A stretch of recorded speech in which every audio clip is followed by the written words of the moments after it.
This screen, here we are. I think we should be all set. All right, thank you. Welcome to the June 9th, 2021 regular meeting of the Scarborough Zoning Board of Appeals. The meeting will now come to order. This is a public proceeding, and unless the board specifically votes to go into an executive session, the public has the right to hear everything that is said and to view all of the exhibits that are presented. Please notify the chairperson, me, if you're unable to hear or see the proceedings. In a moment, I'll talk a little bit more about the Zoom differences, but I'll continue on for now. The board will work from a prepared agenda and take up tonight's items in the following order. And Mr. Longstaff or Brian, if you'd like to put the agenda back up, I'll read through that.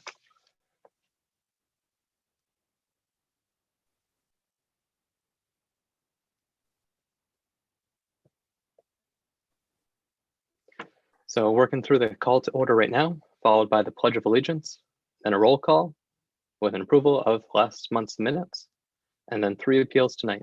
Number 2709, a miscellaneous appeal by Sinclair Associates on behalf of GNC LLC. Appeal number 2710, a limited reduction of yard size for a residential appeal by Brenda Scally. And appeal 2711, a special exception appeal by Emily and Scott Springer. Following those 3 appeals, we'll have zoning board comments and then adjourn. One thing to note is that no new appeals shall be taken up after 10:30 p.m. In each instance, the burden is upon the applicant to demonstrate compliance with each of the criteria and provisions of the applicable appeal. The board will ask questions as necessary to understand the nature of the appeal as fully as possible. When all testimony has been heard, the chairperson will close the record and the board will adopt the findings of facts for each criterion of the appeal and vote to determine if the applicant has met the burden of proof necessary to meet that criterion. It is important to note that if any of the appeal or special exception criteria has not been met, the board must deny the appeal or application.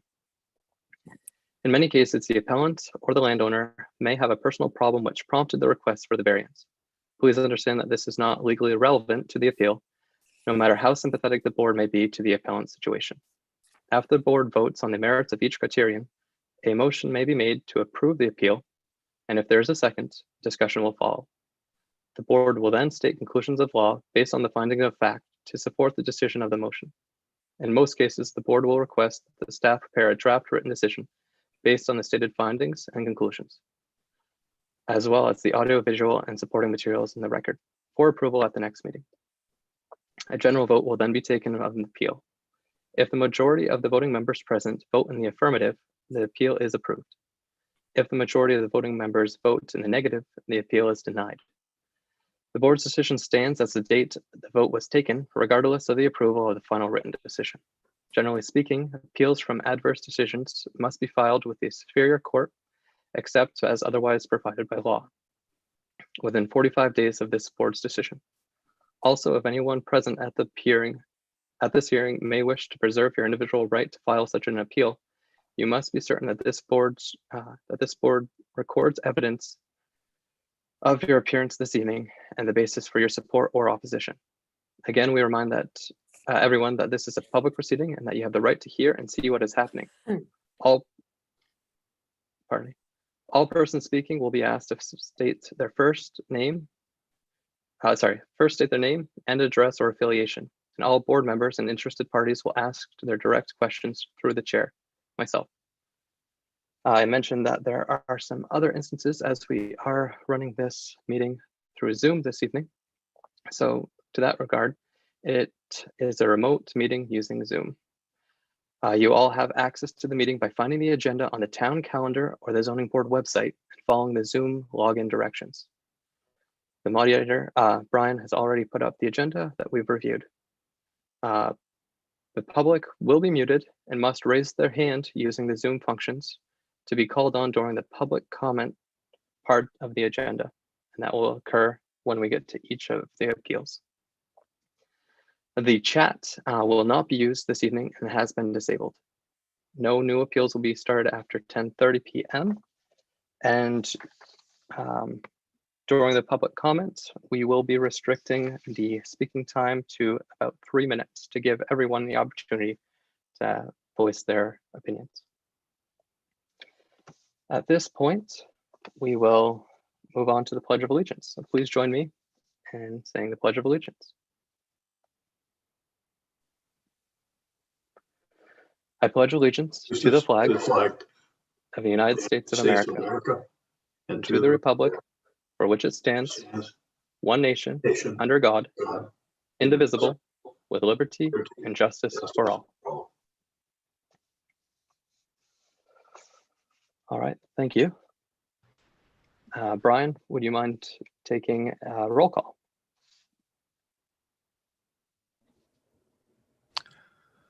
Certainly. Ms. Shoup, Here. Mr. Freilinger, Here. Mr. Crockett, Here. Mr. Bork, Here. Mr. Hebert, absent. Did I miss anyone?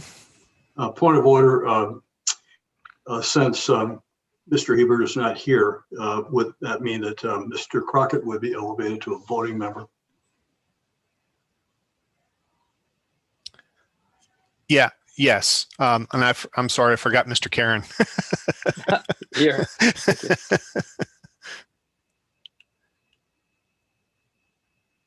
So with Mr. Crockett elevated, we'll have 5 voting members this evening. Before we move on though, do want to bring up the fact that this is a Zoom call. So should there be any interruptions to service, should I lose service or get disconnected, we should identify a vice chair or some support this evening. Didn't know if we had any volunteers. I don't mind filling in if that happens. All right, thank you very much.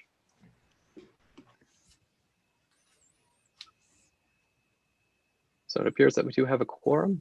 Moving on with our agenda, we have the approval from May 12th, 2021's minutes. Does the board have any comments or have they had the opportunity to review those minutes? Yes, Mr. Chair. Thank you. Are there any comments regarding the minutes? Not hearing any and not seeing any. I'd just like to take a vote or see if there's a motion regarding the minutes. Yes, Mr. Chair, a motion to approve the meeting minutes from our May 12th, 2021 meeting. And I'll second Mr. Bork's motion. All right, thank you. For clarification question, Mr. Longstaff, do I have to ask each for these meeting minutes or can we just go straight? So because it's virtual, we should go around the horn and ask each individual member how they vote. Sounds good. Starting off, Mr. Bork, Yes. Mr. Freilinger, Yes. sorry, Mr. Crockett, Yes. and Ms. Shoup. Yes. Thank you. I will try to do that in alphabetical order, and I approve them as well. So we don't have any draft decisions from the previous meeting, so we will move on to the first appeal this evening, appeal number 2709, the miscellaneous appeal by Sinclair Associates. To start off, Mr. Longstaff, would you like to give a brief intro? Yes, Mr. Chair, just give me a moment and I'll elevate the presenters for that appeal. Nancy. And Nancy, when you get on, you can unmute yourself. Who else, Nancy, do you want elevated for this? If Susan Hall is in the audience, I believe she would like to be a participant, although I will be doing the presentation. Yeah, I don't see Susan as an attendee here. Very well. David is here. Do you want him elevated? No, he's not here. Okay, so it's a different David. Okay, very good. You've got the floor. I will just briefly run through my brief introduction, and then I'll hand it over to you, Nancy.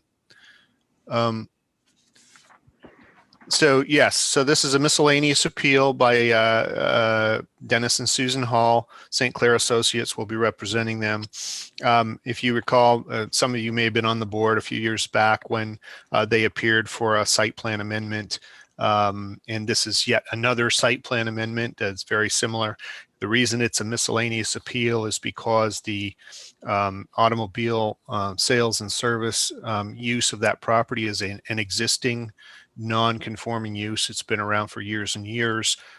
Anytime a non-conforming use wants to expand or extend or convert, it requires a miscellaneous appeal approval, which must first be given an advisory opinion by the planning board, and then it comes to the Board of Appeals for their decision. So Nancy St. Clair will be explaining what the scope of this expansion of this non-conforming use is going to entail, and then we'll proceed through the findings and conclusions. All right, thank you, Brian. I'll bring up your site plan, Nancy. Very well. Mr. Chairman, am I ready to go? Yes, go right ahead. Thank you. My name is Nancy St. Clair. I'm with St. Clair Associates. I'm here tonight on behalf of GNC LLC, and we are, as Brian mentioned, before you folks to seek an approval of a miscellaneous appeal. Just as soon as Brian has that view up, we can continue to speak. But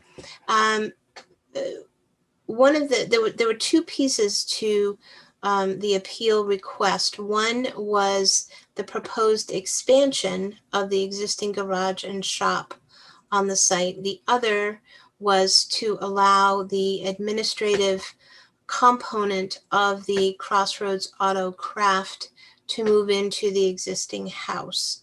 And as part of that program, the applicants have actually recently decided not to pursue the expansion of the garage and shop area, but only to seek approval to allow the business to expand into the house. Back in 2018 or 2019, depending on which way you want to look at it, we went through a similar process with you folks for a miscellaneous appeal and then an amended site plan. Brian, can you pull that up a little bit? There we go. So if you're looking at the site has frontage along Route 1, which is across the top of the page. It also has access off Nobile Avenue, which is a small gravel road that comes in off of Route 1. This is right where it says US Route 1 on the plans is the location of the intersection with the Scarborough Downs Road. So it's opposite that. We are on the unsignalized end of that leg of the intersection. So back in 2018, 2019, the applicant was before you folks to seek an miscellaneous appeal to allow the display of the vehicles to actually expand onto the applicant's site that they own adjacent to that. And Brian is highlighting those spaces along that edge. So those of you who were on the board at that time remember the discussion about putting the vehicles over, sort of overlapping onto the applicant's other land. So that remains as it is. It's in an easement benefiting this site, burdening the applicant's adjacent site.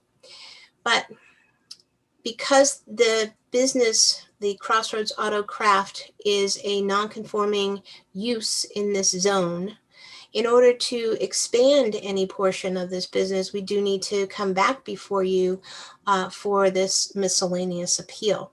The applicant is proposing to convert the house, which back in 2018, 2019 timeframe, and up until recently, has been occupied as a residential use.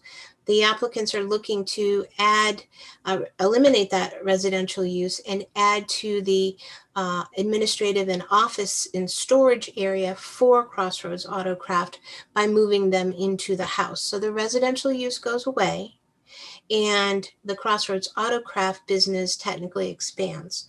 That expansion of the non-conforming use is why we're here before you folks tonight. If you look in the application materials that we previously submitted, you may recall that to the west side of the garage, we had proposed a small addition. It was proposed at 32 by 20. And as I mentioned at the introduction, the applicants have decided not to pursue that. They will still be doing the fenced-in enclosure behind to the side and behind the garage. What that allows is this business primarily focuses on Jeeps, and a lot of Jeeps have covers that will need to come off while they're being worked on, and it provides a good place to securely store them while the vehicles are being worked on. So that's part of the need for that sort of larger area, if you will. They do have areas where they would have some of the bumpers and things like that that may need to be in there as well. So they've got sort of their automotive parts in their dumpster area in that location. In the previously approved plan, there were 8 spaces in that area, 4 of which will now be lost as part of the creation of this fenced-in area to kind of clean up that side and rear of the site. So the applicants are proposing to shift those spaces a bit northerly, if you will, closer to Route 1, and slide the display spaces to what would be the west side of the house, which are shown in that sort of gray hatched in area. So we're proposing to put 5 display spaces there, allow for 5 customer employee parking spaces immediately to the south of them. And then with the conversion of the house from residential to the business use, there had been sort of a fenced in little backyard picnic table type spot for the house, and that goes away, allowing for 2 display spaces behind the house and then 1 customer employee parking space. In the plans that we previously submitted to you when we were looking at the building addition, that there was a 4th space there. It's in the area of the entry area.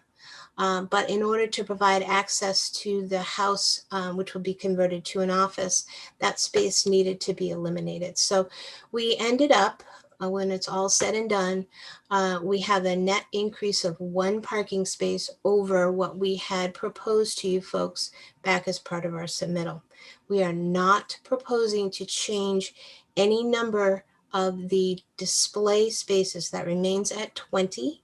And that is as permitted a number of years ago for the business. We're not proposing any more display places, but we are proposing to have a total of 10 additional parking spaces for employees and customers for the business to allow them to the business to function a little bit more efficiently within the site itself.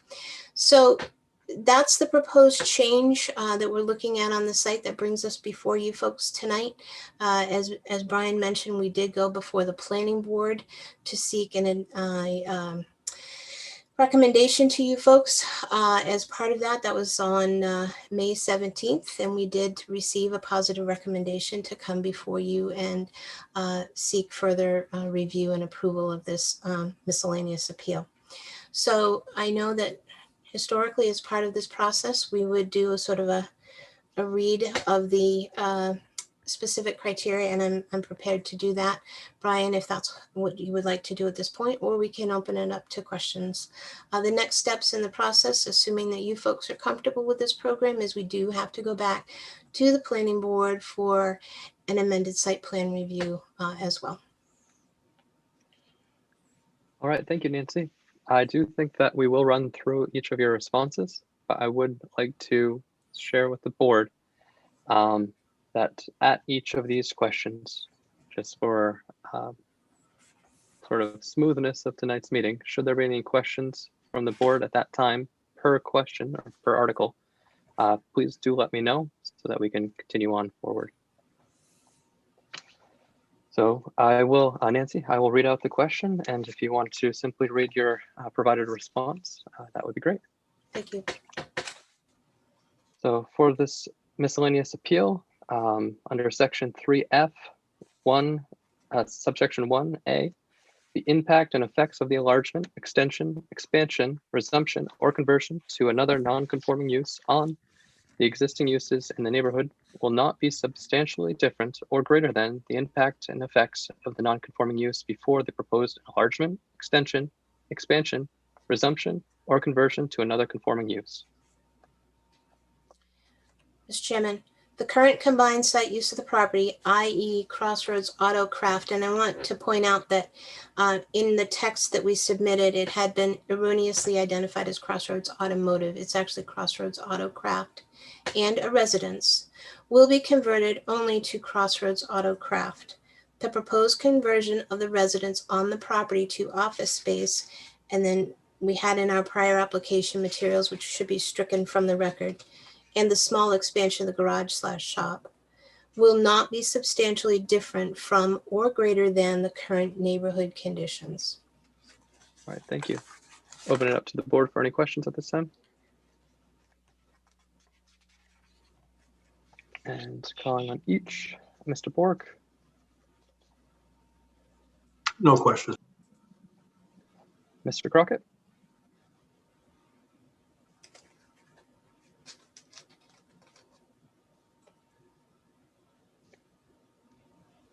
I apologize. I'm working off a laptop, so I'm unable to see any visual cues. No questions. All right, thank you. Mr. Freilinger No questions.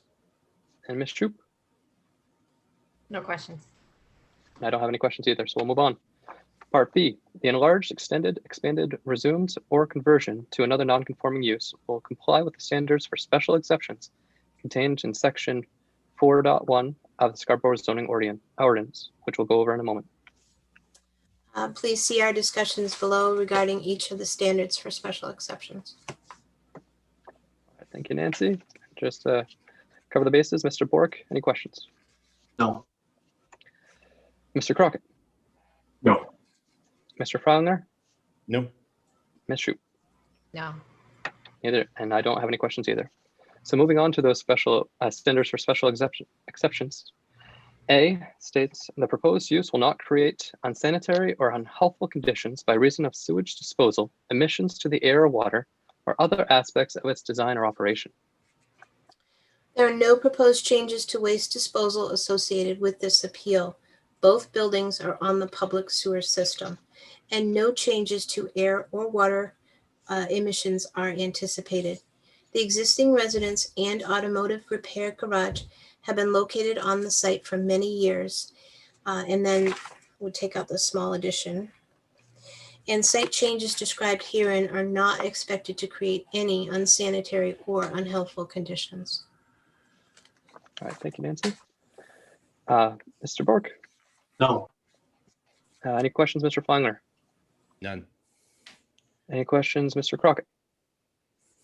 Just one. I know the river runs behind this, so it's not going back any further, right? Everything's staying basically as it is as far as parts and trash and disposal and things like that. That is correct. It's not going any beyond the existing extent of development, any closer to the Millbrook that runs down through there. Millbrook is actually on the applicant's adjacent piece of property, but this is not getting any closer to that.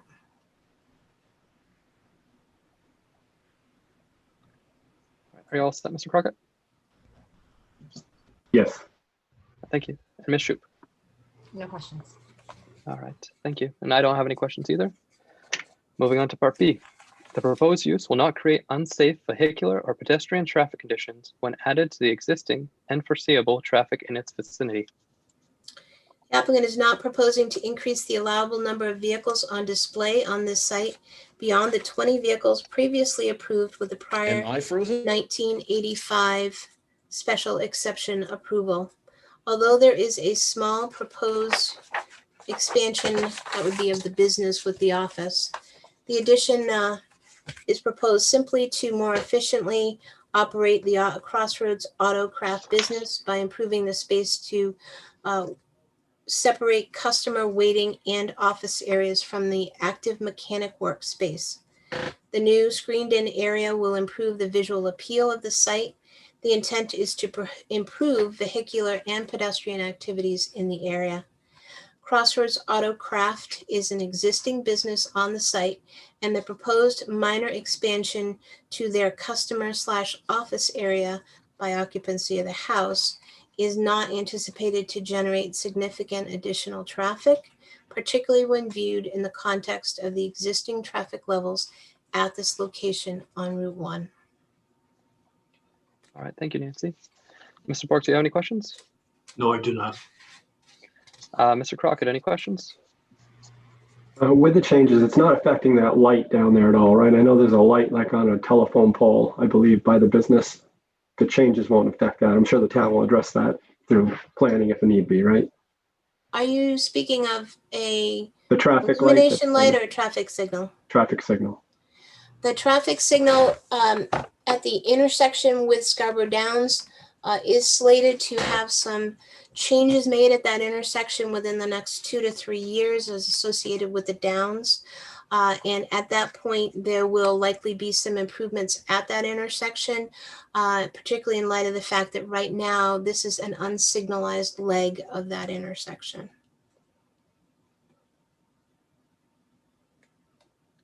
All right. You don't Are you all- foresee a lot more traffic, correct? From Pardon? the Pardon? expansion, you don't foresee a lot more traffic coming in No. from the expansion? No. I'm fine. All right, thank you, Mr. Crockett. Mr. Feiler No questions. and Ms. Shoup? No questions. All right, thank you. I don't have any questions either. So we'll move on to part C. The proposed use will not create public safety problems, which would be substantially different from those created by existing uses in the neighborhood, or require substantially greater degree in municipal fire or police protection than existing uses in the neighborhood. There are no anticipated public safety concerns with the expansion of the project and minor revisions to the parking area. With the approvals granted in 2018 and 2019, a pinch point was eliminated between the parking area and the access to the house and to the garage, ultimately making it easier for public safety apparatus to navigate through the site. The proposed site changes will not affect these prior improvements and will further aid in providing better organization of site activities by allowing a separate customer meeting space in order to purchase a vehicle or discuss repairs. Previously, customers came into the active shop area to conduct transactions. All right, thank you. Mr. Bork, do you have any questions? No, Mr. Crockett, do you have any questions? No questions. Mr. Feiler, do you have any questions? Just a quick question. You mentioned that the house is no longer to be used as residential space and be used for business space. There's no storage that you're contemplating for the building or anything that might be, again, in flammables or things that would be stored in that building. Those will all still be stored where they currently are in the garage spaces? The only storage that would be in the building itself would be more associated with office type use. Certainly no chemicals or anything like that are proposed to be in the house. Yeah, just office supplies and those sorts of things. Correct. Got it. Okay. No, thanks. No further questions. All right, thank you. And Ms. Shoup? I have no questions. All right, thank you. I do have a question, but it's for Mr. Longstaff. Just confirm, as this is going to be a change of occupancy for the existing residents to a business, this will require the applicant to go through the town for further code review and the planning board for any life safety or egress concerns. Yeah, the conversion of the change of use of the dwelling would have to meet any classification standards for business office use. I don't anticipate that that's going to be anything major because it's a very small building. All right, thank you. Actually, Mr. Chairman, Go ahead. quickly on that, and it might not be directly related to this point, but a somewhat related issue. Typically, there wouldn't be a residential use in a B3 zoning lot, correct? Only as part of a mixed use building. Got it. Okay. So the fact that this is not reverting, but this is being converted from residential to business use is perfectly within the contemplated uses of a B3 site. Yes. Thanks. All right, thank you. Move on to D. The proposed use will not result in sedimentation or erosion or have an adverse effect on the water supplies? The proposed expansion to the fenced-in area is in a location that is currently used for parking. The affected parking is proposed to be relocated to a relatively flat lawn area to the west of the residence on the site. This expanded parking has been designed to match existing site grades to the extent practicable, such that the area of disturbance is relatively limited. Drainage in the area will follow the same general patterns of runoff as the existing site. The site will drain towards the abutting site owned by the Halls. The proposed surface of the expanded parking/display area will be reclaimed pavement. The access drive and the remainder of the existing parking, display, and maneuvering areas within the site are all currently paved and will remain. The gravel area along the east side of the site will remain gravel and will continue to be used for vehicle display. The slope area between this site and the abutting site owned by the Halls remains stabilized with riprap and well-established vegetation, which will help to reduce runoff velocities and avoid concentrated runoff to the abutting site. The downstream receiving area is a grassed location that drains via an existing culvert under the driveway to the abutting residence owned by Mr. Hall at 334 US Route 1. The site does not show evidence of erosion or accumulated sediment. All right, thank you. Mr. Bork, do you have any questions? No, I do not. Mr. Crockett? No, my only question was already answered on the other one, so I'm good. All right, thank you. Mr. Feiler? And Ms. Sinclair, I apologize for maybe being confused here.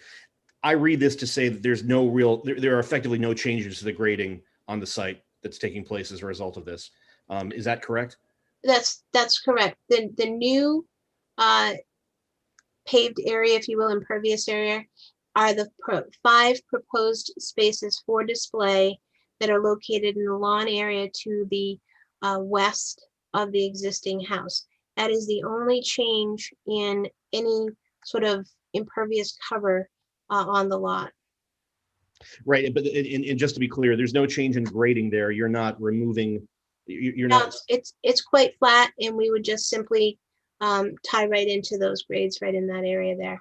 Apologies for not being as clear on the wording, but that no further questions. Thanks very much. Thank you. And Ms. Shoup? No questions. All right, thank you. I do have one question just for my own clarification with regard to Mr. Feiner's question about site grading and slopes and the parking to the left of the building. Is it the intent to just simply park on the grass or pave the area for those 5 spots? That area would have reclaimed pavement. Okay. All right, thank you. Moving on to the next.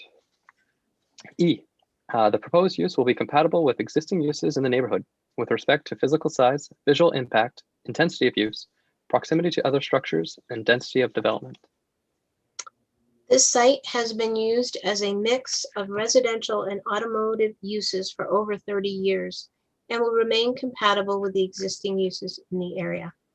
The expansion of the parking area and the conversion of the house to office/storage use for the business is not proposed to materially increase the intensity of the use of the site. The expansion will eliminate the mix of having residential tenants on the site with Crossroads Auto Craft business. The proposed site changes will make it easier for the patrons visiting the garage/shop and for conducting car sales. It's not anticipated that there will be any measurable changes in visual impacts or density of development in the area. All right, thank you. Mr. Bork, do you have any questions? No, I do not. Thanks. Mr. Crockett? No, I don't. Mr. Feiler? No question. Ms. Shoup? Questions. I don't have any questions either, so we'll move on to F. If located in a shoreline zone as depicted in the Town of Scarborough official's shoreline zoning map, the proposed use will comply with all of the requirements of the Town of Scarborough shoreline zoning ordinance from 8/5/92. Project is not located in the shoreline zone. All right, thank you. And Mr. Longstaff, could you verify that? Or confirm? Yes, confirmed. Thank you. Moving on to G. The applicant has sufficient right, title, or interest in the site of the proposed use and will be able to carry out the proposed use. The Halls GNC LLC own the property in question. Copy of the deed for the site is included as part of the package to your folks. All right, thank you. Mr. Bork, any questions? No. Mr. Crockett? No. Mr. Frolinger? No. And Ms. Shoup? No. I don't have any questions either. So moving on to H, the applicant has the technical and financial ability to meet the standards of this section and to comply with the condition or any conditions imposed by the Board of Appeals pursuant to subsection 5 of this section. The applicant has retained our office to provide the technical capacity to design this site and to seek the requisite approvals on their behalf. The financial commitments associated with this proposed renovations to the house and site are being conducted by the applicant in concert with their tenant and are not expected to impose a significant financial burden. The applicant is prepared to comply with any appropriate conditions either the Zoning Board of Appeals or Planning Board may impose. Over the past 25 years, the applicants have demonstrated their ability to conduct the normal maintenance and upkeep of the property. All right, thank you. Mr. Bork, do you have any questions? No. Mr. Crockett? No. Mr. Frolinger? No. And Ms. Shoup? No. And I don't have any questions either. Thank you. Moving on to the last one, I. The proposed use will be compatible with the existing uses in the neighborhood with respect to the generation of noise and hours of operation. Existing site use as Crossroads Autocraft will remain, and the existing residential use will be eliminated. The elimination of the residential use will transition the site to a single use, the type of which has proven compatible with the existing uses in the neighborhood with respect to noise and hours of operation for several decades. All right, thank you. Mr. Bork, any questions? None. Mr. Crockett? No.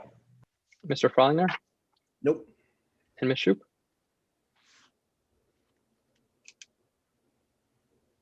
Might be on mute. Oh, I said no, sorry. That's fine. Thank you. I don't have any questions either. So thank you, Nancy, for providing your responses. I think that will wrap up that portion of tonight's. And we will move on. Brian, is it possible to open up for public comment?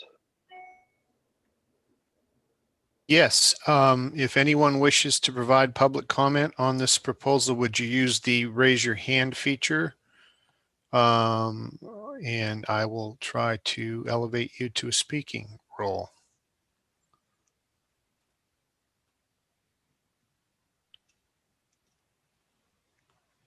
For some reason, I'm not seeing anyone raise their hand. All right. Give it a few more seconds. Yeah, In the meantime, Mr. Or Brian, were there any letters or correspondence with the town regarding this appeal? no, Mr. Chair, we didn't receive any written comments and I had no phone calls. All right, just gonna wait for the turn of the minute. Just a question, Mr. Chair, do you see the raise hand feature on your screen? Yes, I do. Do you see anyone raising their hand? I do not see anyone raising their hand. Because I don't even see the feature on my screen for some reason, which is a little troubling. Well, I think because you're running the meeting, maybe? Yeah, but how do I know if somebody's raised their hand and wants to speak if I don't see the raise your hand feature? Oh, I saw it before when Peter did it, so. We can also Okay. try on it. Yeah, okay. That's weird. Brian- I'm not seeing Brian, it. did I you tried. hover over the bottom? When I hover over the bottom, it comes up. I was going to say the exact same thing. I think Leroy is right. If you hover over the bottom, then the bar comes up and you see the options. My bar is there the whole time and it just doesn't have that feature on it for some reason. Brian, I'm going to raise my hand just to test that out for you. Sure. Can you see that? I see it up in your screen, Mine's raised too now. but if I'm not looking at your screen, I've got no way of knowing that. Okay, I see it in the panelists. I see it in the participant screen. Okay, gotcha. Okay, that's where I need to see it then. Okay, thank you. All right, thank you. I don't see anyone from the public, so we'll close the public's portion of this appeal.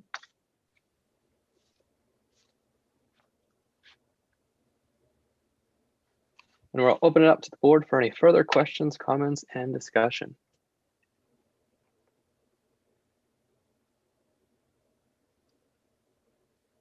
Oh, Ms. Shoup? I was just gonna say, I don't really have any comments. I mean, Ms. Sinclair always does a really good job presenting and giving us all the information we need ahead of time. So I'm glad to go right through the criteria and vote. All right, I'll just check with everyone first, and then we'll go through and vote. Oh, Mr. Finer. Just real quick, I know, Ms. Sinclair, that you did adopt the or slightly adapt the application.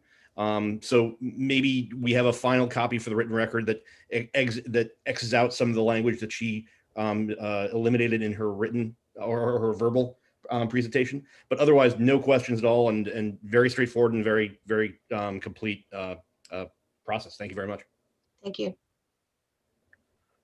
All right, I think to that regard, when we go to the vote and make the motion, we can speak to the amended the appeal based on the additional information that she provided this evening. Mr. Bork, any further comment or questions, discussion? No, I think Mr. Longstaff has written proposed findings of facts, and they're very consistent with everything we've heard here. And I would propose that we just deal with this appeal as an entity based on the proposed findings of facts as written. And further comment that the planning board has already approved this, and unless we found anything wrong, we have to approve it. So it's a very straightforward process here. All right, thank you, Mr. Bork. Anything, Mr. Crockett, would you like to state anything before we go into the vote? I don't really have anything. I think it's a great idea that they're finally fixing that light down there, because that's a situation that's been in dire need for many, many years. If you've ever come out of Scarborough Downs, you'll know what I'm talking about. I think, Mr. Crockett, we've all been held at that light inappropriately. So the timing of the light hopefully will also be addressed. But yes, agreed. All right, we'll close the or move on with our board to vote up or down on the individual questions. But first, do we have a motion? Motion to approve appeal number, is it 2709 as presented with the amended documentation submitted this afternoon? Do we have a second? I second. All right, thank you. So I'll read each question and then call on each of you for your votes. A, the impact and effects of the enlargement, extension, expansion, resumption, or conversion to another non-conforming use on existing uses in the neighborhood will not be substantially different from or greater than the impact and effects of the non-conforming use before the proposed enlargement, extension, expansion, resumption, or conversion to another conforming use. Mr. Bork. Yes. Mr. Crockett. Yes. Mr. Freiler. Yes. Ms. Shoup. Yes. And I vote yes as well. Next one, B. The enlarged, extended, expanded, resumed, or conversion to another conforming use, non-conforming use will comply with the standards for special exceptions contained in section 4.1 of the Scarborough zoning ordinance. Mr. Bork. Yes. Mr. Crockett. Yes. Mr. Freiler. Yes. Ms. Shoup. Yes. And I vote yes as well. Standards for special exceptions. A, the proposed use will not create unsanitary or unhealthful conditions by reason of sewage disposal, emissions to the air or water, or other aspects of its design or operation. Mr. Bork. Yes. Mr. Crockett. Yes. Mr. Freiler. Yes.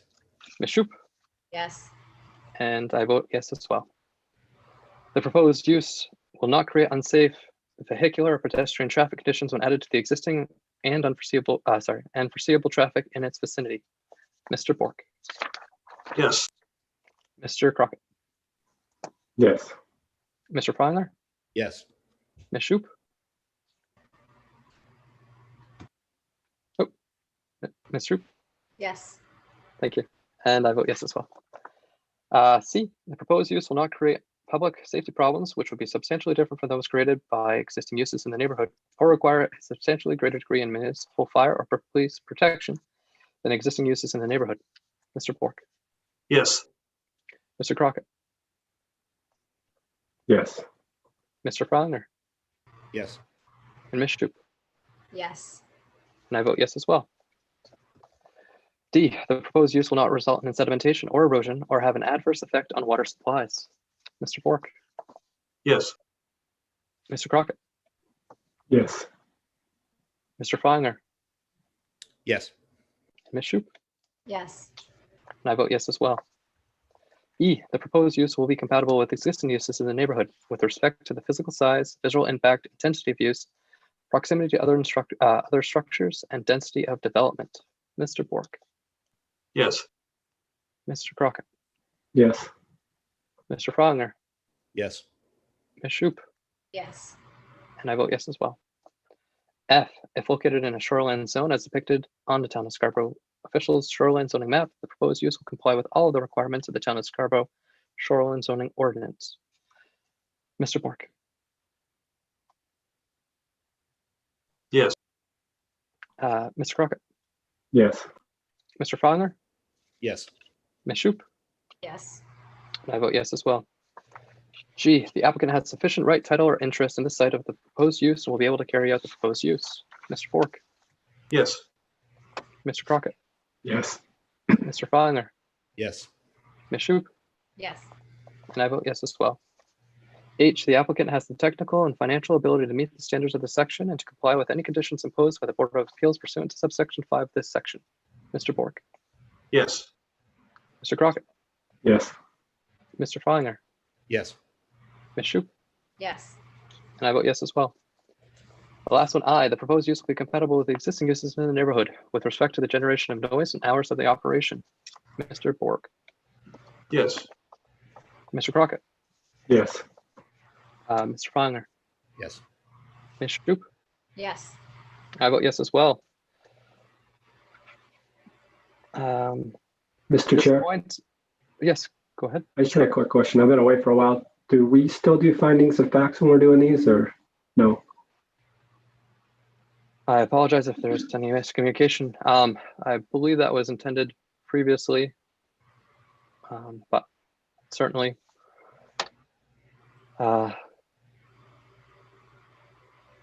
Findings. And I may have read through these a little too quickly.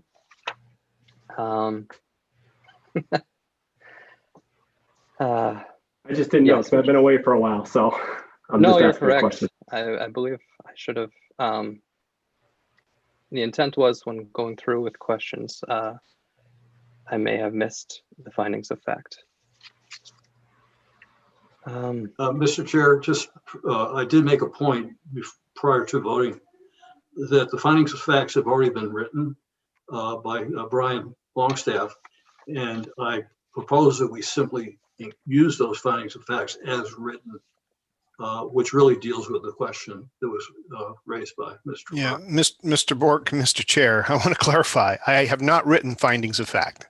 I have drafted findings of fact for the board to consider. Based on the application, I've pulled facts from the application and put them into a draft form. I do not want to misrepresent Mr. Bork in any way. Have I ever written findings of fact before the case has been heard? These are draft findings of fact to be discussed and decided on by the board. I've written nothing. I've written no findings of fact. I have drafted findings of fact for your consideration.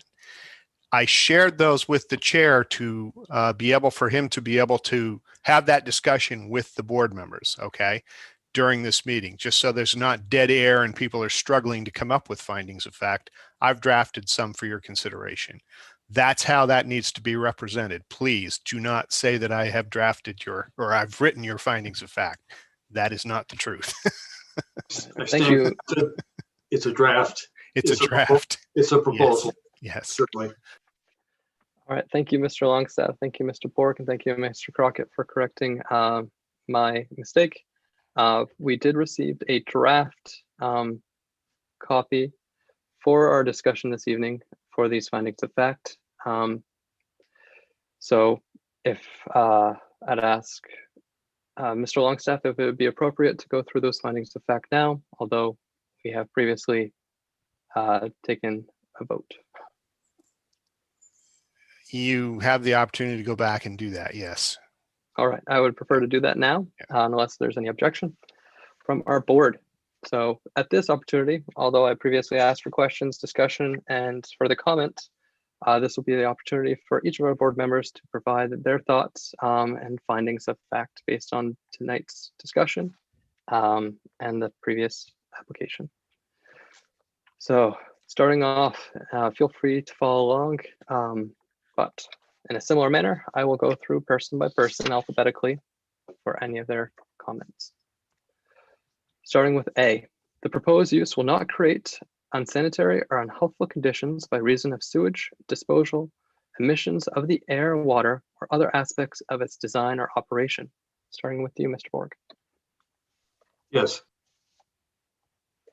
I'm sorry. For clarification, this is not a vote. This is for the findings of fact. Additional thoughts to be added to the record. This is your opportunity, board members, to enter into the record findings of fact and then take a vote. Okay. What I would like to say is that the draft represents my thoughts. I agree. All right. Thank you, Mr. Bork. And just to read the draft, it reads, the proposed expansion of a non-conforming use will not create any additional unsanitary or unhealthful conditions to any greater degree than the existing conditions. Mr. Crockett, anything additional to add?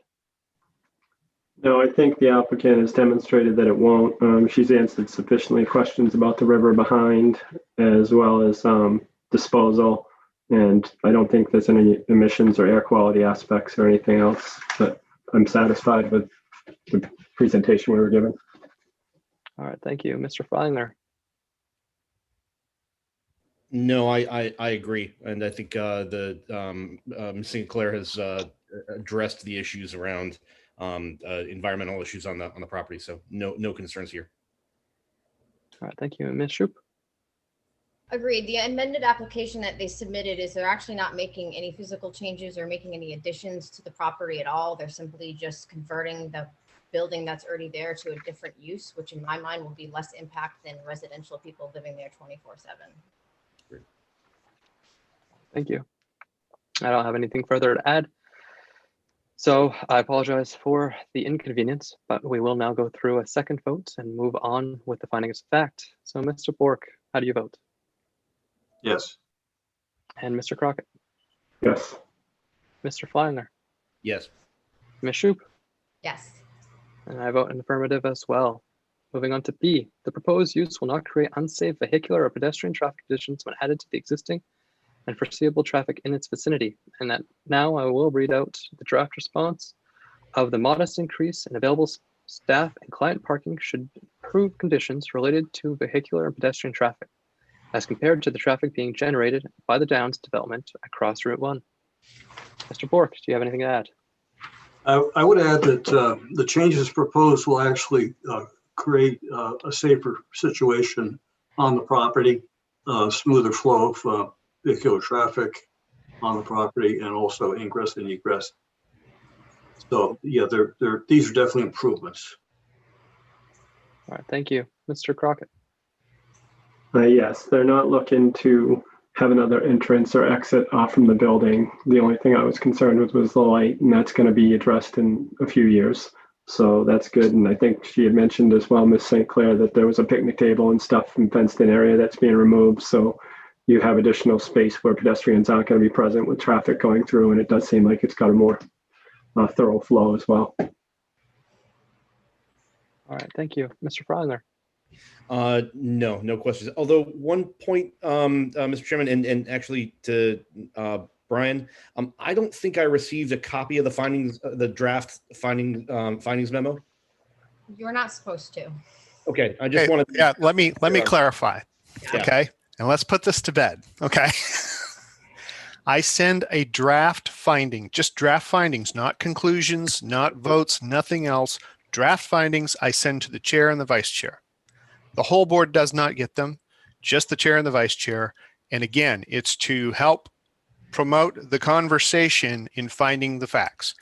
Nobody else but the chair and the vice chair. And this time, because we didn't have a chair, we had the vice chair. I also sent them to Mr. Bork because he's next alphabetically in line. That's the only reason I did it that way. I'm regretting doing that at all. But now that I've explained how that works, it's just to promote the conversation. You can throw them out, you can amend them, you can change them, you can add to them, and I certainly recommend that you do that. Again, I'm just pulling information from the application for no other purpose than to give you a starting point to start to generate your findings of fact. And then hopefully from that, you will come up with your conclusions of law. Okay? I appreciate that. And thank you for the clarification, Mr. Blanc. All right. Yeah, to Mr. Longstaff's point, basically, he can't do that, but he has to get findings of facts from us. So he has to give us a path to lead us down so we can find our own findings of facts and make an informed decision based upon what the applicant is presenting. Well, that's helpful because that helps inform what I'm about to say on any of these issues, because I'm not sure I can absorb the quick verbal description of the draft that has been provided to the chair and the vice chair quickly.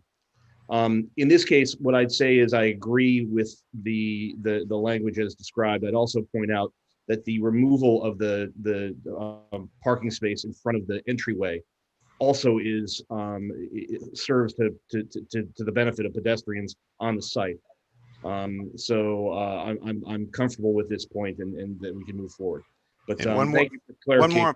One more point, Mr. Chair, if I could. Just want to clarify. Sure. You recall, Mr. Freilinger, that at the next meeting, you will have all those findings and conclusions will be drafted for the board to actually officially vote on. And that's where you have the time. You're sent those ahead of time. We're drafting them tonight. You'll have the finished product for the next meeting to take a vote on. And that's where you can absorb and hopefully still, if you have something you want to add or amend, you can do so at that point before you take a vote at the next meeting on the findings for this meeting.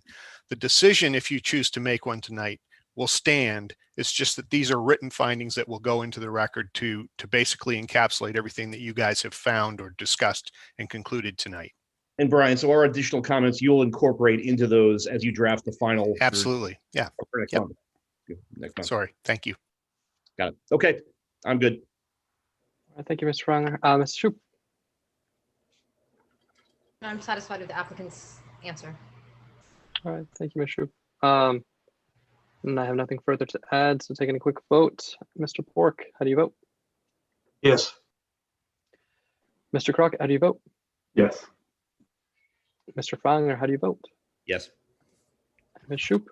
Yes. I vote in the affirmative, yes, as well. Moving to C. The proposed use will not create public safety problems, which would be substantially different from those created by existing uses in the neighborhood, or require a substantially greater degree in municipal fire or police protection than existing uses in the neighborhood. Mr. Bork. There's very little impact at all, especially when compared to other businesses in this area, the zoning that this business is in. So I really don't see any impact whatsoever with these changes.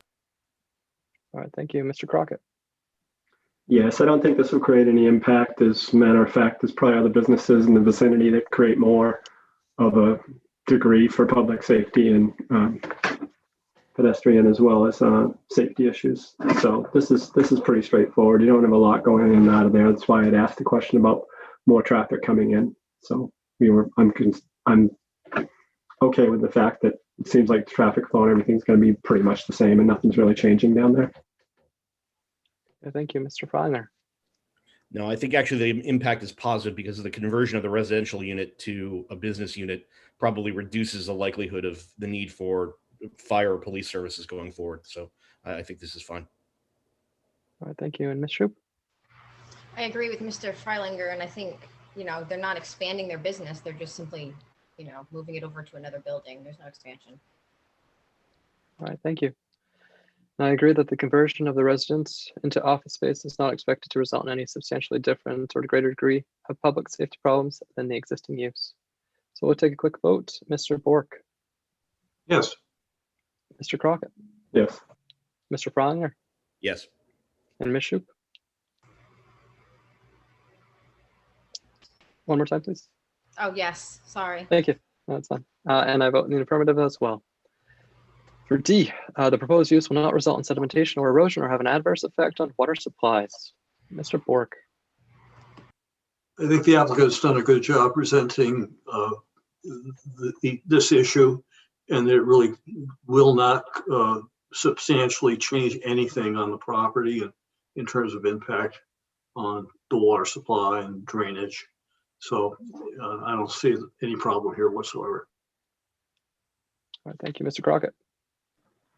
No, I don't see any issue with this. The sedimentation and erosion, there isn't really anything. She's addressed the fact that they're not going to be putting anything more back towards the river behind there, and there's nothing else really going to be going in there.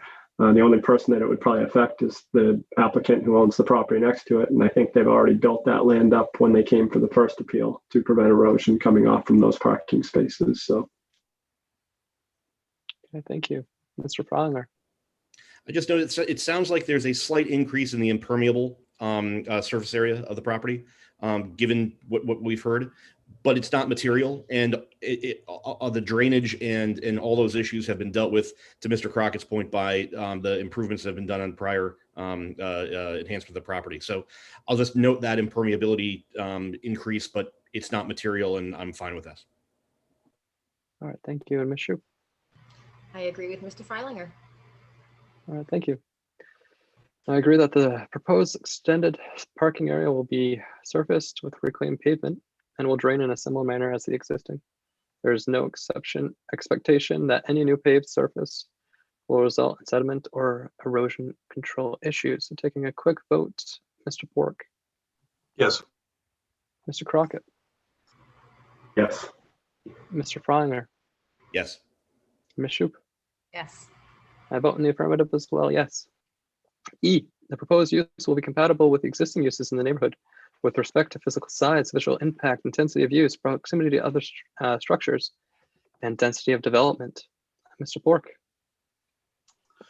It actually reduces the intensity by converting the house from residential use to an office. I see that as a reduction of use and impact. all right, thank you, Mr. Crockett. Yes, it's bringing it more in conformance and compatibility with existing uses in the neighborhood. I mean, you had a resident on a commercial property, you're taking that away. It's just going to be an office now. It conforms a lot more with what's around it. There isn't really much residential down there. So this definitely is an affirmative change where it's going to be more visually sustainable, and the intensity and proximity of other structures is going to be good. They've done a good job of their plot. All right, thank you, Mr. Frolinger. I think that agreed with Mr. Bork and Mr. Crockett. Okay, thank you. Ms. Shoup. I agree with the comments of the board. All right, thank you. I too agree that the conversion from the residence to a business office use and the added customer and staff parking spots will not result in any increase in the intensity use or visual impact. So we'll take a quick vote. Mr. Bork. Yes. Mr. Crockett. Yes. Mr. Frolinger. Yes. Ms. Shoup. Yes. I vote in the affirmative, yes as well. F, if located in a shoreline zone as depicted in the Town of Scarborough official shoreline zoning map, the proposed use will comply with all the requirements of the Town of Scarborough shoreline zoning ordinance. Mr. Longstaff has already confirmed where the property sits. Mr. Bork, would you like to add anything else? Nothing to add. Mr. Crockett, No, I don't think we need to add anything more. It's official. Brian's confirmed it, so it's not in the shoreline zone. Mr. Frolinger, Nope. Ms. Shoup. Agreed. All right, so we'll take a quick vote. Mr. Bork, Yes. Mr. Crockett, Yes. Mr. Frolinger, Yes. Ms. Shoup. Yes. And I vote in the affirmative as well. G, the applicant has sufficient right, title, or interest in the site of the proposed use will be able to carry out the proposed use. Mr. Bork, do you have any thoughts? It has provided as such. All right, thank you, Mr. Crockett. No, this is pretty straightforward. The applicant submitted the deed and they've proven to us that they own the property and they have sufficient use with this to carry out and title and interest in the site. Thank you, Mr. Freiler. No, they've established title. We're good. All right, thanks, Ms. Shoup. Rocket covered it. Thank you. I agree that a copy of the deed has been provided, so we'll take a quick vote. Mr. Bork, Yes. Mr. Crockett, Yes. Mr. Freiler, Yes. Ms. Shoup. Yes. And I vote in the affirmative as well, yes. H, the applicant has the technical and financial ability to meet the standards of this section and comply with any conditions imposed by the Board of Appeals pursuant to subsection 5 of this section. Mr. Bork, My comment is that in hiring Ms. St. Clair to do this, it shows that the applicant definitely has the financial wherewithal in order to be able to do what we're proposing. thank you, Mr. Crockett. Yes, the applicant has the technical and financial standards for this, and they've proven that in a previous appeal, so they've met it before, and they're not doing anything different here. Thank you, Mr. Freiler. I'd reiterate Mr. Bork's comments. Thank you, Ms. Shoup. Yeah, I agree. The application says, they've been conducting business for over 25 years there. So I think they've met this. All right, thank you. And I agree, the applicant will be coordinating the financing of the costs associated with this project with the business owner of Crossroads Autocraft. And they anticipate no issues with funding for the project or complying with any reasonable conditions should the board wish to impose. So we'll take a quick vote. Mr. Bork, Yes. Mr. Crockett, Yes. Mr. Freiler, Yes. Ms. Shoup, Yes. and I vote in the affirmative as well, yes. Last one, I, the proposed use will be compatible with the existing uses in the neighborhood with respect to the generation of noise and hours of operation. Mr. Bork. No impact at all. All right, Mr. Crockett. From what I can see, there's no additional generation and noise. The hours look like they're going to be the additional same as what they've had. And the only property I think down there that's even a residential now is the one that the applicant already owns. Pretty much everything else is commercial business at this point.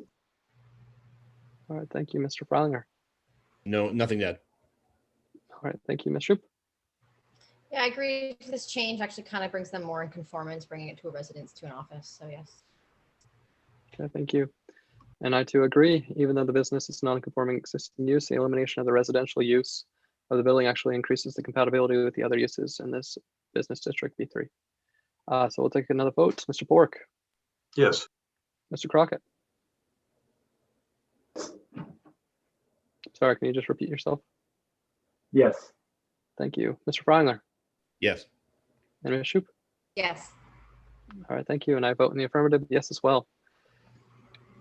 All right, at this point, Mr. Longstaff, would you take a overall vote or can we simply move on to the next view? You can now, if you would like to draft up some conclusions based on the responses to the findings of fact.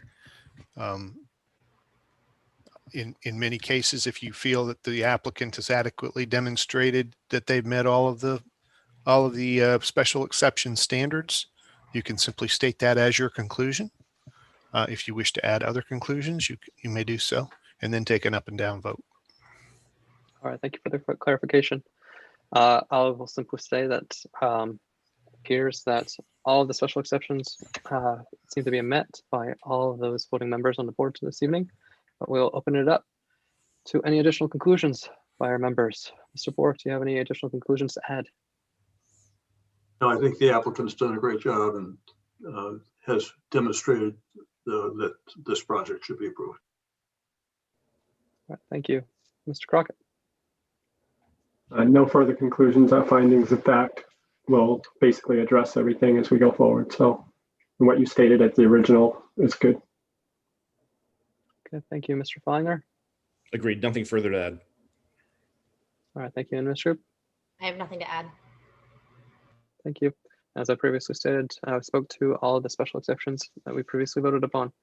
So with nothing further to add for conclusions, we can take a final vote on the motion to approve this appeal as amended based on the additional information provided today. Mr. Bork. I'd like to make a motion to approve appeal number 2709, a miscellaneous appeal by St. Clair Associates on behalf of GNC, and I don't know if that needs to be amended, LLC. All right, thank you, Mr. Bork. And do we have a second? I'll second, Mr. Chairman. All right, I appreciate that. So we'll go through again. Mr. Bork, how do you vote? Yes. Mr. Crockett, Yes. Mr. Friner, Yes. Ms. Shoup, Yes. and I vote in the affirmative, yes, as well. Thank you very much, Nancy, for your patience. Thank you. And your time this evening. Appreciate it. Thank you. All right, and we'll move on to our second appeal for this evening. Appeal number 2710, the limited reduction of yard size for the residential appeal by Brenda Scaly. Mr. Longstaff, is Ms. Scaly available this evening? I think she is here. I believe it's this one.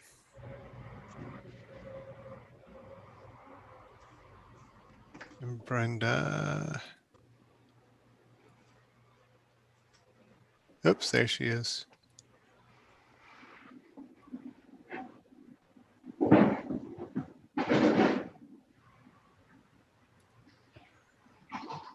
Okay.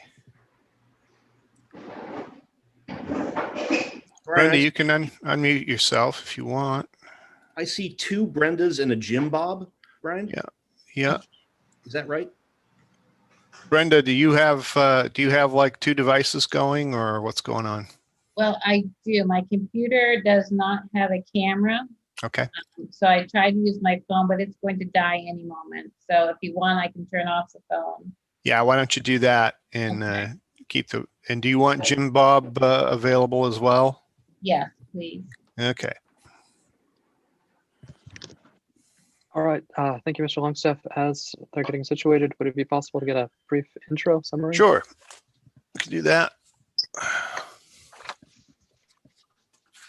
So this is a situation down at 3 Lane by the Sea, where back in April of 2005, the owner at that time applied for and received approval for a limited reduction of yard size to connect an existing older cottage that had been there for years and years to a newer home that was compliant built in compliance with the space and bulk requirements. They got the approval to connect the two. So the limited reduction allowed them to build a connector hallway basically between the old unit, the original unit, and the new unit. When the current owner, Brenda Scaly, purchased the property, they applied for and received a permit to renovate the old original cottage, which is non-conforming. And in doing so, they chose to install or construct a roof deck. In doing that, it was not clearly evident at the time that their access to that roof deck was going to be able to be compliant with the setbacks. So that was discovered later on. They had a nice roof deck, which was permitted. They just had no way to get to it without applying for this limited reduction of yard size variance. So that's what they're here tonight to do. All right, thank you very much, Brian. We'll open it up to Brenda and Jim Bob, if you'd like to give us an intro as well. Okay, yeah, we did have a permit to do some renovations in the original cottage, if you will, for additional living space. And we had desired to, install a roof deck.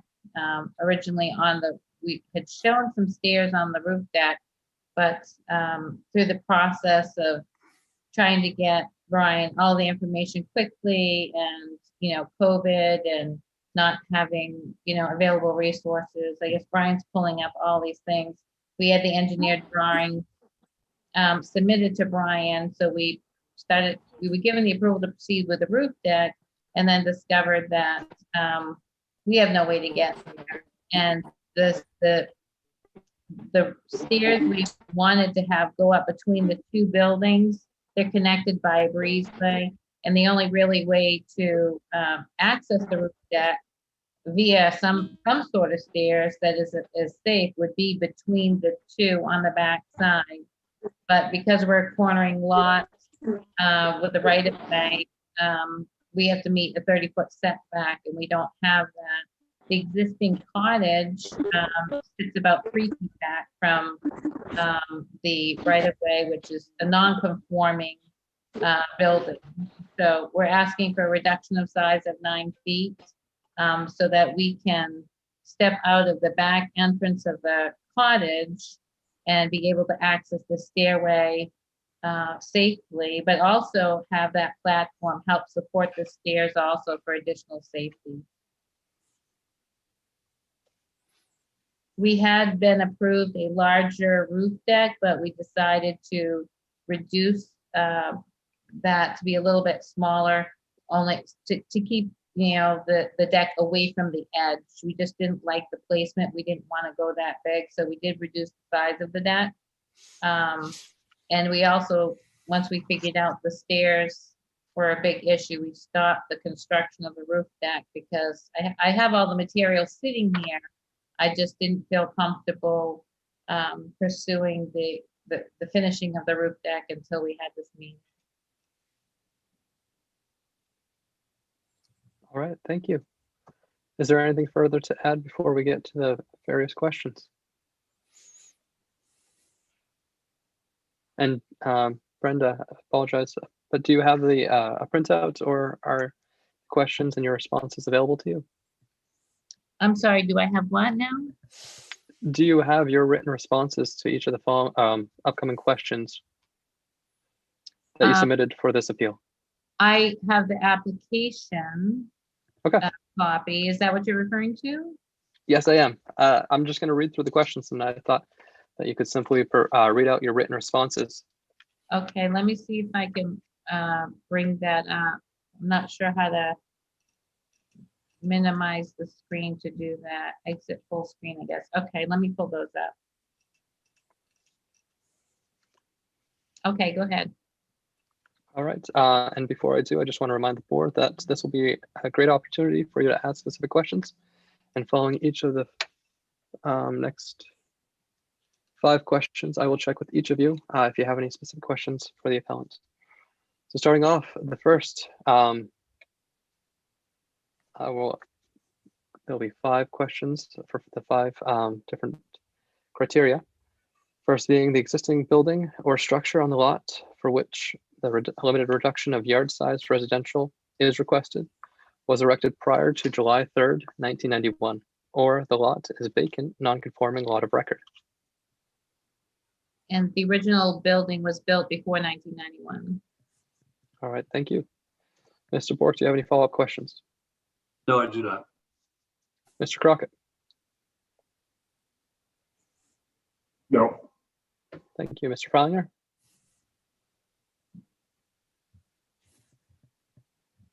No, sorry about that. No, that's fine. Thank you. Ms. Shoup? No. All right, thank you. And I don't have any follow-up questions either, so we'll move on to the second. The requested reduction is reasonably necessary to permit the owner or occupant of the property to use and enjoy the property in essentially the same manner as other similar properties are utilized in the zoning district. Yes, the stairway will be a straight run with a standard rise, allowing a safe passage to the roof deck. All other types are either hindered by space constraints or mobility challenges of family members. A singular platform landing will aid in the stability of the stairway, as well as serve a dual purpose to enter and exit the back door of the existing cottage. All right, thank you. Mr. Bork, do you have any follow-up questions? Yes, I do. In the comments that were provided by Mr. Longstaff, he mentioned that staff did suggest 2 options, that those being a ship's ladder or alternating tread devices that could have been approved for access without a variance.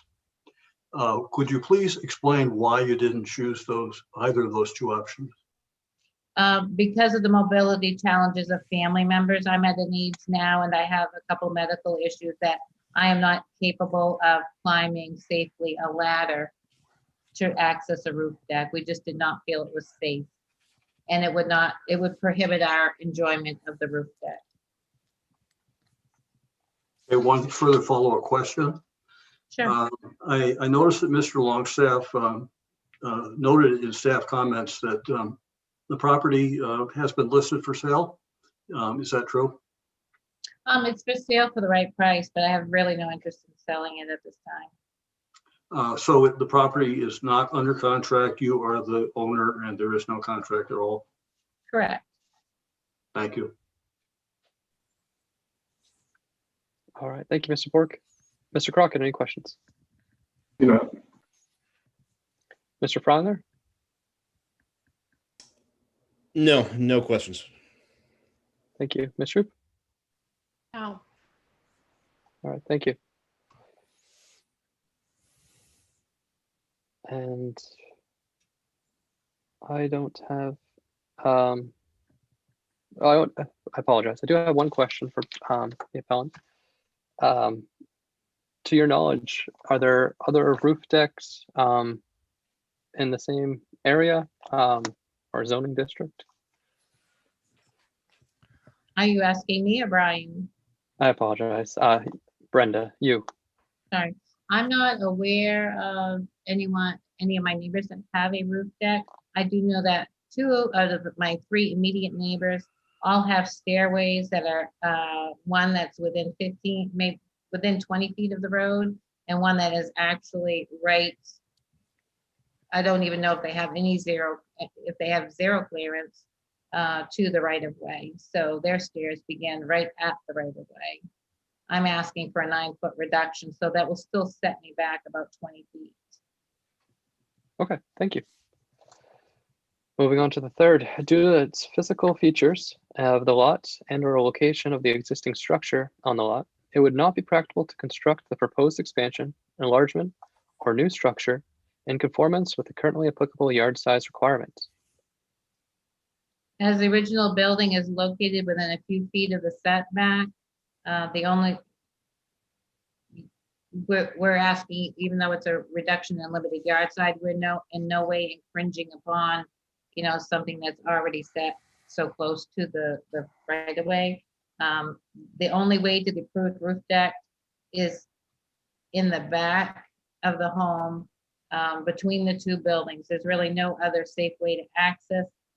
There's an entrance on the other side and into the breezeway, and anything to access the roof deck, you would have to go right along the right of way, which is already, the cottage is already next to the right of way within probably 3 or 5 feet. So it doesn't make sense to put it there. The only place that makes sense to put it there is where we have proposed to do it. Otherwise, there will be no access to the roof deck. So the only way to the approved roof deck, which has already been built under an existing permit, is via a set of stairs between the 2 buildings over the breezeway out back. The nearest side of the proposed stairway is approximately 28.6 feet from the property line. Most of the stairway is hidden between the main house and the original building that serves as the additional living space. As there is more than a 14-step rise, we would like to install a landing near the bottom of the stairway and extending it to the back door for the safe entrance that is uniform and allows a safe transition. The distance between the proposed platform landing near the back door is located 21.24 feet from the property line, and that is why we're seeking a 9-foot reduction to accommodate the landing and the egress step. All right, thank you. Mr. Bork, do you have any questions? Not a question, but rather a comment. This is a corner lot, and as such, there are 30-foot setback requirements on 2 property lines, and this being one of them. So the applicant is requesting a 9-foot reduction of the 30-foot setback, which is within the 10 feet that we can approve. So that we do have the right to approve this type of a setback reduction. All right, thank you, Mr. Bork. Mr. Crockett, any questions? No, not at this time. All right, thank you, Mr. Freiler. Ms. Scully, this might be more of a clarification. There's a small picture on your sketch plan, which I think is of the front of the house. A small picture. Oh, Yeah, that's the front of the house on that, from East Grand Avenue, looking at the front of the house. The cottage is to the left. yep. And the right of way is further to the left of that. So the stairs would actually be on the back side where that little breezeway is. Okay. And the deck is on the back of that cottage, correct? Correct. Yeah, it's a gabled roof. And then there's an extension of the gabled roof over the additional bedroom. So the deck is on the back side of that. You won't see that from the road front from East Grand Avenue. Okay. That's helpful. And so, in fact, in that picture, we can't even see the roof deck in that little picture that you've got on that diagram, right? Right, yes. And Okay. that was the picture taking with the posts already installed, but we have not completed the actual railing. Okay. Thanks. That's helpful. And then the next question is the cottage is pre-existing. You haven't done any of that, and obviously that extends almost to the Lane by the Sea line. So what you're adding is what you're looking for is a reduction of yard size on top of that modestly increases the footprint of a property that's already much closer to the line than what you're looking for a variance on. Correct. Got it. Okay. Thanks very much. I just that picture confused me, so I appreciate the clarification. Thanks very much. You're welcome. All right, thank you, Mr. Freiler. Ms. Shoup, any questions? Questions? Thank you. I do have one question for Brenda, and it speaks to the construction. I know as part of the application, there were drawings or sketches provided for the construction of the deck itself. Is it anticipated that professional services will be acquired for the design and construction of the stair? And the reason why I asked is you mentioned some accessibility concerns, and I just want to make sure that it is designed, constructed to code. Oh, no, it will be designed and constructed to code, yes. And it was engineered, the drawings were engineered, obviously, but my brother-in-law is a finished carpenter and he's going to help me with that. No, I just meant I have some limitations as far as my physical ability to pull myself up on a ladder repeatedly. Okay. I'm still nursing a broken elbow on one arm and a broken wrist on the other. All right. I appreciate the clarification. Thank you. We'll move on to number 4. The impacts and effects of the enlargement, expansion, or new building or structure on existing uses in the neighborhood will not be substantially different from or greater than the impacts and effects of a building or structure which conforms to the yard size requirement. There is no effect to any of the neighbors. The original cottage sits within a few feet from the boundary line. There are 2 neighbors that pass us along the private right-of-way, which dead ends at the corner of our lot. The backyard is barely visible and the proposed location is approximately 20 feet from the setback. All right. Thank you, Mr. Bork. Any questions? No. Mr. Crockett, No. Mr. Freiler. No, and Brenda, thanks for the prior response. That clears up anything I had on this question as well. Thank you. Yes, no, I appreciate the question. It helped me to get a better understanding how other people were viewing it as well. Ms. Shoup, any questions? No questions. I don't have any questions either, so we'll move on to the last one, number 5. The applicant has not commenced construction of the enlargement, expansion, building, or structure for which the limited reduction in yard size is requested, so that the Board of Appeals is not considering an after-the-fact application. We forwarded the original engineered drawings for the roof deck and access stairs to Brian as soon as they became available. The work was approved and we began installing the roof deck and the upper platform. It was later discovered that the plan we forwarded did not include setback information regarding the stairs, and then we were told that the stairway wouldn't meet the setback. So we suspended the additional work in hopes of getting a variance, as there is no other way to access the roof deck that we had started to build. based on the approved deck plan. Okay, thank you. Mr. Bork, do you have any follow-up questions? No, I do not. Thanks. Mr. Crockett?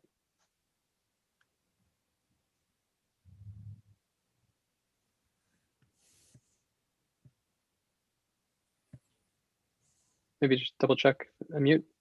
Mr. Crockett, any questions? Sorry, forgot to check it. My question was for Brian. How did this get approved for a permit without any access to the deck that they now have to come because there were no stairs or any way to get to it? I apologize. Oh, Mr. Longstaff, do you want to answer this or speak to this now? These are intended for questions for the applicant. Yeah, we can hold off on that if you want to just finish up here. Okay, All right, all right, thank you. that was the only question I had. All right, thank you, Mr. Crockett. Mr. Fowler? No, I'm interested in that question, but that'll be for further discussion. It seems like the applicant is making a good faith effort here. There was a construction effort for the deck. Upon discovering that there was an issue, she ceased construction. And no, I don't have anything further on this issue. All right, thank you. Ms. Shoup, any questions? No questions. All right, thank you. And I don't have any follow-up questions either. So at this point, I think, unless there's anything further to add from Brenda or Jim Bob, we will close that portion and move on to public comment. Thank you. Mr. Longstaff, do we have any, could we please open it up to public comment?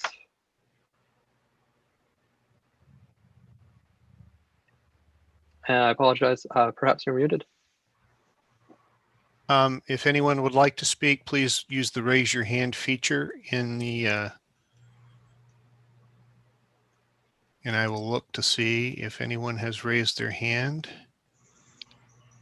We'll give it about a minute, but Mr. Longstaff, in the meantime, have you received any written comments or phone calls? Yes, we did receive, if I can locate it here, hold on. We did receive written comment from Michael and Janet Carey at 2 Lane by the Sea. It was forwarded today. The comment states, and let me just check. I want to make sure I'm not missing someone. Okay, still don't see any hands raised. This comment says it shows a picture of the newer house and the older cottage. The photo that they've provided, and I'm sorry that I don't have it up on the screen at the moment. Their comment is that the newer house at Lane by the Sea has been advertised and rented as a 5-bedroom, 2-bath short-term rental for the past 2 summers and is currently accepting bookings on Vrbo for 2021. The smaller cottage, pre-1991, was concurrently rented to a separate party prior to the tear-out and rebuild that began in early 2020. The smaller cottage is attached to the new addition by a breezeway, which was built in 2006 after a 5-foot variance was granted in 2005. The property line falls between the telephone pole and the corner of the original cottage. As of last week, the entire property has been listed for sale as a 6-bedroom, 3-bathroom property. We oppose the variance for the following reasons. Structures built after 1991. The small cottage was built prior to 1991. The stairs and a portion of the roof deck will be integrated into the breezeway, which was built in 2006 after receiving a setback variance in 2005. Proposed landing deck. No dimensions have been provided for the landing deck. Lack of hardship. Deed descriptions and surveys were readily available prior to the roof deck application. It's unfortunate the need for a 9-foot variance after the fact came as a surprise. The owners have already installed a much larger handicap-friendly level stone front patio with generous water views, ample seating, and barbecue facilities. Alternative location. An elevated deck could be installed on the front of the larger structure where it could be accessed from the 2nd floor, negating the need for an exterior staircase altogether. Concerns over the finished height of the roof deck, including railings, continue. And those are their comments. All right, thank you for sharing. Not seeing any participants in the Zoom chat raising their hands. I think it's appropriate to close public comment. And we will move on to opening the board for further questions, comments, and discussion. Now, for clarification of me and my part, this is separate from the review of each of the different findings. But feel free, I will call on each of you once again to share any concerns, questions amongst the boards or additional comments. So Mr. Bork going first. Yes, I think the letter that Brian just read raises some important concerns. One of which is that the landing will actually be on the newer structure, which is built after 1991. And I'm not really sure if the original cottage is being used as was approved by a prior board of appeals, which I believe, Brian, correct me if I'm wrong, was for a bedroom and rec room. You know, if that's the case, I don't know how that could be rented out as a you know, separate facility in season, lacking a bathroom, and you know, it just raises a whole bunch of questions here. So Brian, could you clarify that as far as the stipulation that was put on by a prior board regarding that cottage, the use of the cottage? And Brian, I think you're muted. I just muted myself. I was unmuted and I've clicked it again. Sorry. Yeah, to be perfectly clear, the board did not place a condition to that effect. What did happen was the applicant at the time applied for that connector, stating that the old cottage would be used as a bedroom and a recreation area. So by virtue of the board approving that, that's the use that was approved. Any variation from that use would be prohibited. That's where we come back to, you can't have a separate accessory unit or a separate dwelling unit there with a complete housekeeping facility, including sleeping, cooking, and bathing. So, but I do believe that that owner at the time, I believe her name was Linda Cody, who owned that structure. She was later had some mental health issues and some other things, and I think she had already started renting that cottage out to an individual who remained there, I think, probably right up until the time that Brenda purchased the cottage.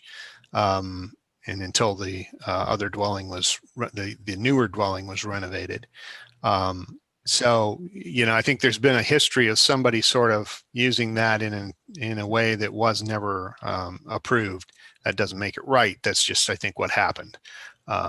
So to the others, I have no knowledge of whether there was ever rest facilities, you know, bathroom or any other facilities placed in that. Even today, anyone can rent a room in their house because we don't have short-term rental regulations. You could rent a room in your house on Vrbo or whatever. You can do that at any point. What we've prohibited them from doing is creating a second dwelling unit. All right, thank you, Brian, for that clarification. Just, Brian, one additional thing. The fact that the landing is on the new building, okay, is that material in considering this request? Well, I think actually, if you look at the sketch, it's connected to the original cottage. It ends up landing, the top of the lands on the connector, but it's actually attached to the original cottage, and it serves the original cottage. So I don't see an issue with that. I guess I would what's the word? I would object to that particular comment as being relevant, because I believe that this is connected and serves the old cottage. Rather than being connected. I mean, it does overshadow or overhang the newer part, but it has to, because you have to terminate the stairs somewhere. Brian, on that, just as point of Pardon clarification, me. pardon me, Mr. Fowler, just keep it one person at a time. Mr. Bork, do you have anything further before we move on? No, I do not. No, it's just open for our discussion now because I noticed Brenda's hand is raised. Should we continue with this conversation before we recognize Brenda? Correct me if I'm wrong, Mr. Longstaff, but I believe we've already had the opportunity to engage with the applicant. Is it appropriate to have further input?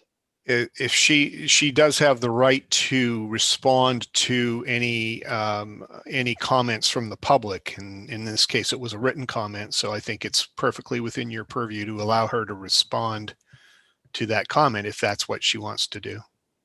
All right, so just to be clear, we're giving Brenda the opportunity to respond to that written comment before moving on to further questions or comments from the board.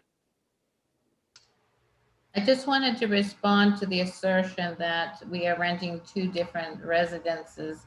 That is not the case. There, Linda did have someone living in the cottage area, which was fully serviced with a bathroom.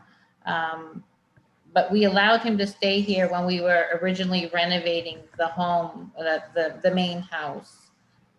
When it got time to renovate the cottage, we asked him to leave. At no time did we rent the seasonal rental while this man was living here.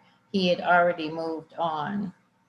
So the plan was to get the home ready and then we would rent seasonally here and there, but he had to go and he did.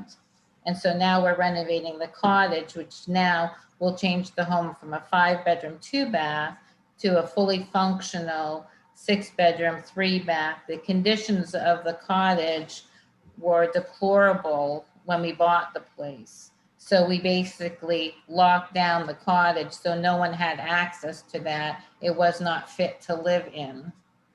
And I just wanted to clarify that in case there were any concerns. All right, thank you, Brenda. At this point, just to give the board an opportunity to follow up on those statements, are there any follow-up questions to what Brenda just shared regarding the written response to the town? Yes, Peter. I just want to clarify, and this is probably for the remainder of the discussion as well. What is marked as house on the sketch plan is in fact the new construction. And Yes. what is not marked is the cottage, and that is the pre-91 construction. Is that That's correct? correct. Yep. And that's the part that's being renovated now. Got it. It's been somewhat ambiguous to me as to which is the original and which is the subsequent property. So I just want to be clear on that one. And with that in mind, there is the breezeway now. The breezeway was 2005 or 2006 construction, if I understood correctly. Yes. Okay. Brian, I'm not sure if this matters now, but is this still considered two separate units, or it's two separate buildings, or is it now one building? It's all one building. Okay. Thank you very much. Just for clarification. Thank you. Thank you, Mr. Fowler. Going back to Mr. Bork, were there any other follow-up questions, comments? No. Thank you. Mr. Crockett. Yeah, where this is one structure, presents kind of some interesting scenarios. And especially where one portion of the structure is being rented and the other one's being utilized, I guess, as a primary home. And I guess it's for sale now too. So I'm not sure what's going on with that. Mr. Longstaff, I get back to my earlier comment. How did they get a permit to build it without any way to access that area? Did they need an access to that area, or are they just looking for it now? You can put a deck on a roof the same way you can put sheathing on a roof. You can climb up to the deck on a ladder the same way you can climb up to your roof on a ladder. It is not accessible from inside the structure, so it's not technically a part of that structure as far as living space that needs to be accessed. It's basically a roof that's made out of a deck, or it's a deck that's placed on the roof. Their plan didn't show setbacks. We assumed that they had researched that, but when we started looking at the original site plan, as time went on, and part of the problem, just to back up, part of the problem was, as Brenda had alluded to, this all happened during the first few months of COVID. We weren't even open in the office. We were trying to service people working from home, we were doing the best we could with very little resources at our disposal, and they were in the middle of renovating this structure. We had to stop construction at one point because they had been issued a permit to be able to expand that structure within that setback. We informed them they couldn't go any further than the eave line, so they actually had to reduce their plans to enlarge that structure to the eave line. So there were a lot of modifications that were made on the fly. We didn't have access to the files on a regular basis. It was just a COVID issue, and some things fell through the cracks. Mistakes were made on both parts. We tried to straighten things out, and we're here today. So I don't really think that it's relevant as to how the deck was approved, because it's a roof. It's a roof that looks like a deck. That's how it was permitted. Now they want access to it with a stairwell. I offered them some other accesses that were more like a ladder, a ship's ladder or an alternating tread device. They felt that was unsafe, and it wasn't easily maneuverable for people with any kind of physical challenges. They preferred to come to the board and ask if they could get a 9-foot variance in order to install a code compliant stairway. So that's where we are. All right, thank you, Mr. Longstaff.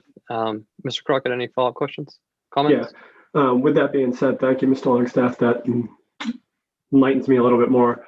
So this basically doesn't need to have a stairway, is what you're saying. There doesn't need to be any access to it, essentially. There doesn't by code need to be any access to it. No. To make it usable, you got to get up there somehow, and there's no internal access to the deck. So they're asking for external access. That is a stairway. That's one form of access to that deck. There could be others. There could be a ladder. You could put a 20-foot extension ladder up there and get there. Is that practical? Probably not. But could you do it? Sure, you could. All right. Mr. Crockett, any additional comments? No, I'm satisfied with the answers Mr. Longstaff gave. That was very enlightening. I appreciate you going through that. All right, thank you.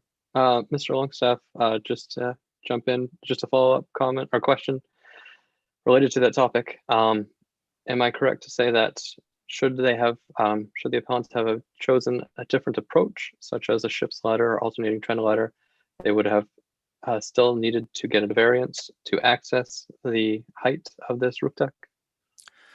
That remains to be seen, because they didn't choose that method. They chose the stairway. So I don't want to speak to whether or not it would have. It depends on how they constructed it and where they placed it exactly. Okay, thank you. Jumping on to Ms. Shoup. Any comments for the discussion for the board? First, I want to clarify, is the deck there on the roof right now? The deck is there on the roof. It's not fully constructed. It's just got posts. There's no railings. There's no other construction. Just to be very technical, when I read the existing building or structures on a lot from which a limited reduction of yard size is requested was erected prior to July 3rd, 1991, my understanding is they just built a structure on the roof this year. So on the flip side, we could say that the deck is the structure that is brand new, that they put in and didn't. And so I think that's just one thing that strikes me as, I understand there was a miscommunication, but they also did hire a professional engineering firm that is local, who I feel like should do their due diligence and know the setbacks and things like that. So I try to be technical and I look at it and I'm starting to wonder if the structure we should be talking about is the deck that's already there and not the home that was built before. That's one comment. And I also, because we didn't see the public letter from the neighbor, I do feel like we do need to do a little bit of due diligence for them. Just to clarify, did they say that they are actively renting out the main home, Brian, and the separate home? I guess maybe if you could read the letter from the neighbor again. I just really want to make sure that the neighbors and the residents feel like they were addressing their concerns.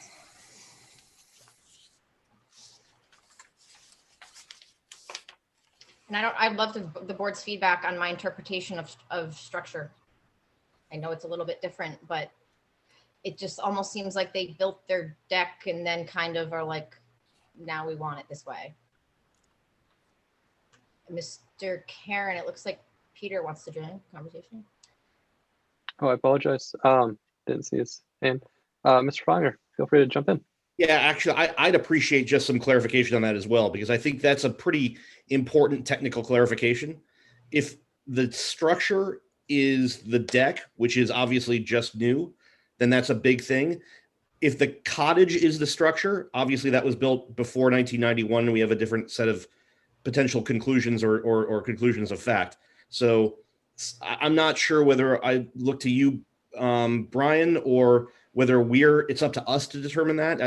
It seems like a fairly important point that this will turn on. That's up to you guys to decide. I'm not going to tell you how to interpret it. You interpret it the way you want. I look at it as the cottage was built prior to 1991 and it was currently renovated. They put a deck on the roof. They're asking now to put a stairway on the structure. If you have a problem with it, then you have a problem with it. I can't tell you whether to have a problem with it or not. That's your purview. I guess what I'd ask is, you've got more experience in this. Has there been a question of what determines a structure under Maine state law? Is the structure the building which goes down to the foundation, or is the structure an improvement? And if not, then okay, we've got to make that determination ourselves. But I would imagine this may have come up in the past in determining what the meaning of structure is. I'm not prepared to answer that question, Peter. I would have to do research. Fine, Brian. Listen, Yeah. I'm not. Yeah. You're not a lawyer, and you'll play one on TV. So I understand. I didn't even stay in a Holiday Inn last night, so I completely appreciate it. So no, that's fine. Thank you, Mr. Longstaff. Thank you, Mr. Finer. Mr. Bork. It seems to me that we need to get an interpretation of the law on this one, and it may be to our advantage to get our town attorney or an appointed attorney to give us an opinion based on case law of what the definition of the structure is. Is it just the deck, or is it this cottage that was built prior to the year that this would even be a consideration? So what I would propose to do is to table this until our next meeting, and then in the meantime to get some advice from a lawyer based on case law and whatever law is on the books as far as definitions of structure, so that we can make a more informed decision, since none of us have the legal expertise to do that. All right, thank you, Mr. Bork. Ms. Shoup. Yeah, again, I think with the letter from the neighbor, I do want to make sure that we address the immediate abutters and the concerns they have. I do think they made some strong accusations about rentals and multiple, maybe 2 rentals being at the same time. Again, I wish I had seen that before. I was just trying to engage the conversation about structure, because it strikes me a little bit just generally that, they built it, they're selling it, and then they want the stairs, but it's there is a way for them to do this without the stairs. Normally you don't need stairs to access the roof of your home. So I think I'm a little torn. All right, thank you for sharing. Just to bring up for comments and my concerns or comments as well. After hearing the letter that was shared and the possibility of a similar exterior structure or deck being built on the conforming house within the existing footprint, and a possibility of an existing stair to access potential exterior deck or roof deck elsewhere on site is a possibility. And it sounds as if the existing deck that was started but has since stopped is not complete. It's underway. There's no access to it, and it is not complete. That speaks more to that last question of having the construction have been commenced. I think that it's within the realm of possibility that a more conforming or possible structure could be relocated elsewhere on site and not have to come before us as a zoning board for such an exemption. But to hear those concerned, I think Mr. Franger may have that. Yes, actually, I think Leroy's had his hand up a bit too. I want to give him a chance first. I'm sorry. I apologize. I'm just My laptop only has so many different little screens. So, Mr. Crockett. Yeah, I would agree with Ms. Shoup. This is a difficult one because technically it's all in structure. It's all connected and it's being rented kind of according to the letter from what Mr. Longstaff was saying. From what the person that wrote the letter in was, it's kind of being rented as an accessory unit or a secondary dwelling, but it's all one. So I think we need to get more clarification on this. I would agree with Mr. Bork. I think this is probably something that needs to be tabled and we need to do a little bit more investigation into it and try to figure out some different things on this. All right, Mr. Pronger. And I would concur with Mr. Crockett and Mr. Bork. And I think this might have implications for other discussions we'll have in the future as well. The idea of what constitutes a structure is a fairly important question. And we've got a cottage that is now connected to a new construction post 91 that now constitutes one structure. Is that grandfathered in pre 91 or is it now part of a post 91 zoning consideration? There's some technicalities here which I think are pretty meaningful, and I'm not sure we can adjudicate this one without having some steer from council. So I'd second Mr. Bork's recommendation that we table this and get some advice. I would just follow up on that as well. I mean, number 2, the requested reduction is reasonably necessary to permit the owner or occupant of the property to use and enjoy the property in essentially the same manner as any other similar properties are utilized in the zoning district. I would like to see if there's any other structures down there that actually have this deck, and the owner is not looking to enjoy it in a similar manner if it's for sale or it's being rented. So there's a lot of variables here, and there's just too many variables, and I can't see how any of us can meet question 2 on this. All right, thank you, Mr. Freiler and Mr. Crockett. Hearing some concerns from the board, before making any motions, just want to be clear of what, with certain unknowns, which ones to be focused upon to get additional clarification and information prior to rehearing this appeal. It appears from Ms. Shoup's concerns, the definition for number 1, also concerns on number 2 regarding being used in a similar manner to others within the same district. From the board, are there any additional concerns from 3? Comments, discussion, questions, just to get them out now. I'm sorry. I think 3 and 4 are pretty self-explanatory. It's 1 and 2 that are going to be the major things that we need clarification on. All right, thank you, Mr. Crockett. Mr. Bork? Yeah, just one more point.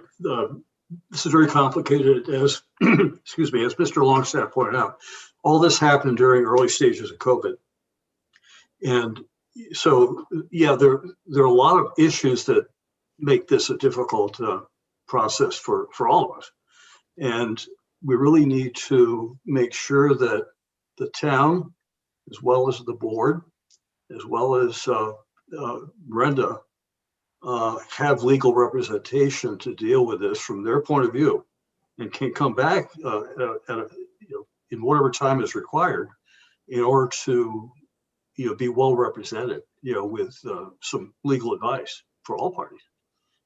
This is a very important decision to make for everybody involved here.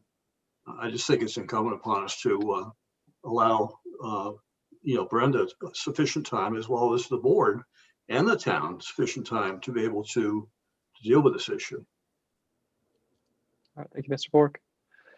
Just going back to my previous question regarding concerns number 3, I've already, I believe, mentioned it about the possibility of construction a complying deck elsewhere on site. So that would be something to note there. Just to open back up, are there any additional thoughts before perhaps the motion's made? One thing, Mr. Chair. Sure, Mr. Bonner. I think on number 5, the commenced construction is potentially an additional open question. Just again, what is construction on the structure? What has occurred? And I appreciate Mr. Longstaff's description of this as effectively a roof that looks like a deck, which is good. But I think there is potentially some nuance to how we address question 5 relative to what a structure is that we would want to have reviewed as part of what we're discussing here. All right, thank you, Mr. Fowler. Ms. Shoup? Anything further to add? No, I just want to state again, I just feel like when people hire professional, engineering firms and, we had St. Clair Associates before us, I do really feel like there is a higher level of expectation and things that need to be met. So generally, I think if I was Ms. Scally, I would be very disappointed in this firm for kind of moving forward and not putting down the setbacks and things like that. I just think it's more of a comment. All right, thank you. Mr. Crockett, anything further to add? Yeah, I think number 5, I don't have as much of a problem with because they did have a permit to build what's there. They did stop construction as soon as they realized that it wasn't going to happen and that they needed to get more information and more permitting from the town or an ordinance or a variance or whatever they needed.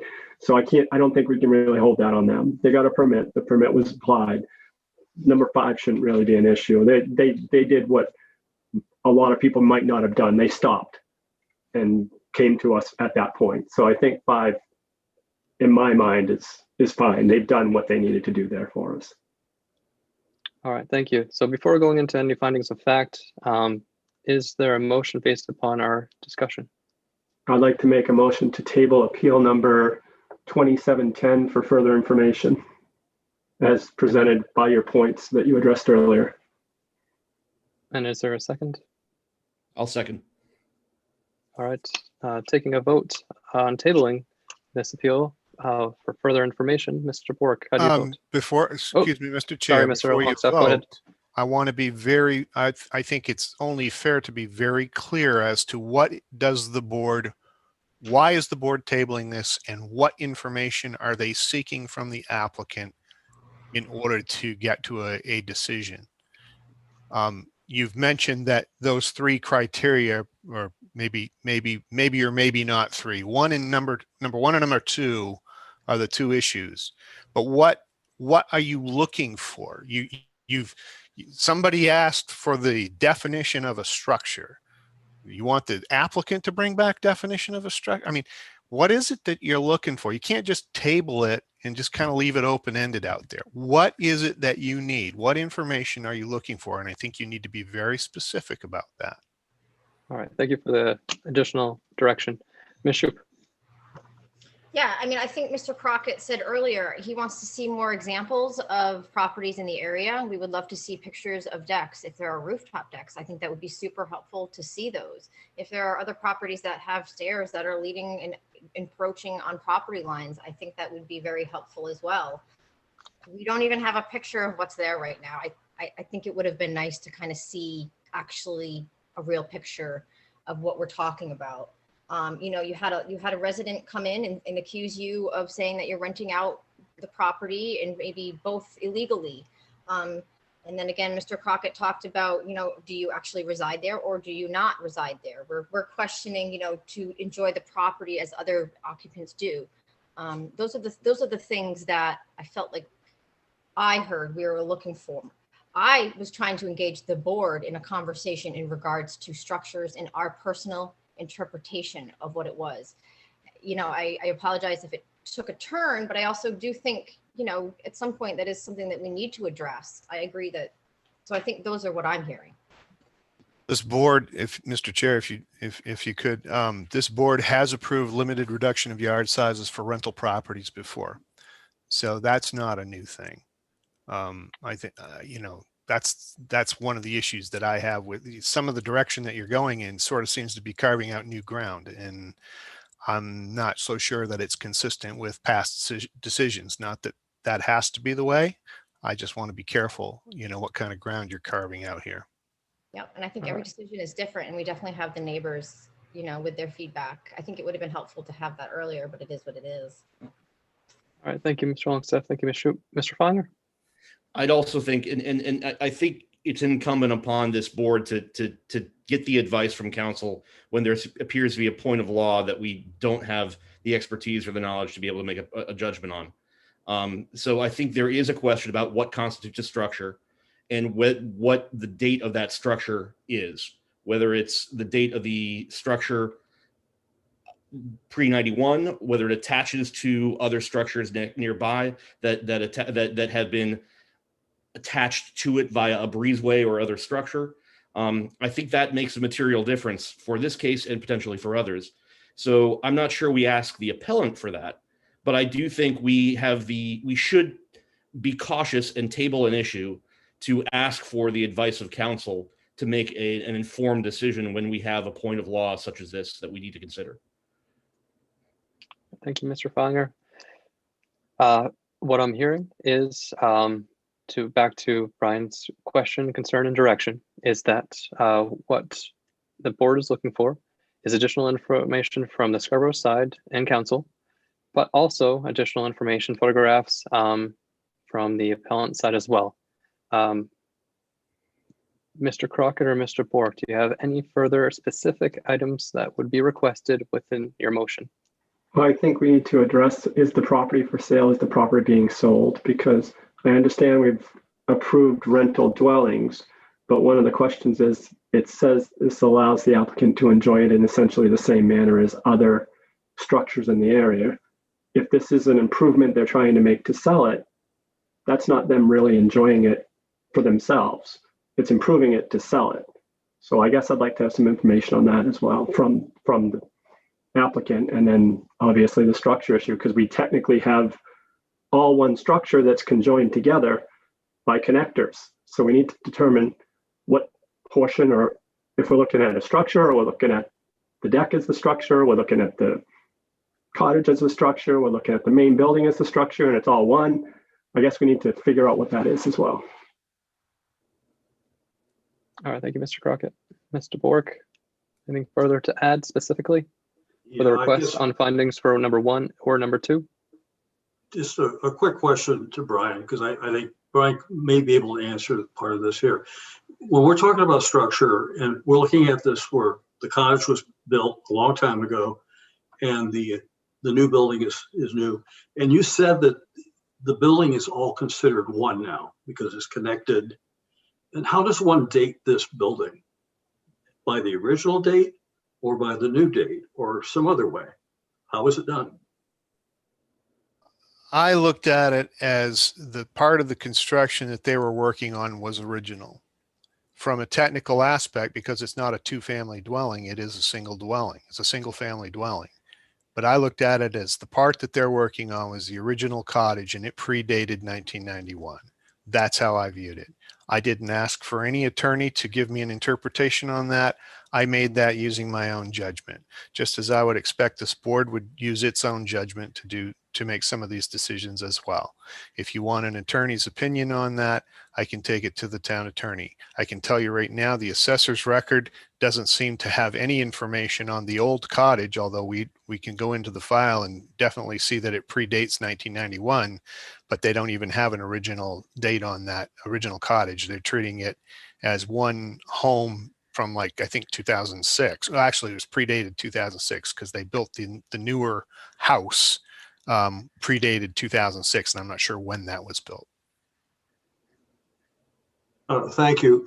So what I would just say in follow up to that is that I could take that as your opinion then, that the entire building, or at least a portion that we're talking about, would predate 1991, and that might help guide us to be able to look at this in a different way on that first point.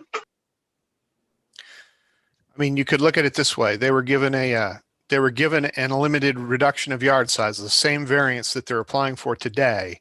They were given that in 2006 or 2005, excuse me. It connected the old with the new. They didn't have this debate that we're having right now about which is original and which is new. They just issued it because you had an old part connecting a new part. So it wasn't an issue. I looked at it the same way. I'm looking at the old part. Would I have granted a limited reduction for the new part if they wanted to put something that encroached into the easterly sideline or the northerly sideline? No, because that's the new part. They constructed that in a conforming window, so they wouldn't be eligible for a limited reduction on the house. But I looked at it as they could be eligible for a limited reduction on the original cottage because that was original and it's non-conforming. That's how I viewed it. And would you also then say that the deck that sits on top of this old cottage would be predate 1991 because of the fact that it's part of that structure? Right. Any renovation made to that structure, the original structure still was there prior to 1991. And by virtue of that, it can be eligible for that limited reduction, because that's the whole point of setting a date of July 3rd, 1991. Anything after that should have already met setbacks and is not eligible for that non-conforming grandfathered status. That's how I viewed it. That's my interpretation. I'm not saying that's the right interpretation. That's my interpretation. Okay, well, let me just comment then. I see that as a valid point, and it helps me to understand more clearly how to deal with this. And I really don't have any concerns at all about point one. I think that, in my opinion, that really could go away based on what you just said. Thank you, Mr. Bork. Just based on that last comment, do you have any concerns regarding the rest of these 5 issues, or would you withdraw? And Mr. Crockett, I'll get to you in a moment. Mr. Bork, would you withdraw the motion? I believe I don't know if I did the first. Or maybe you second it, yeah. I will draw my second. All right, thank you. Mr. Crockett? I wouldn't withdraw my motion to table it, because past boards that I've been on for many years, we've given the applicant the opportunity.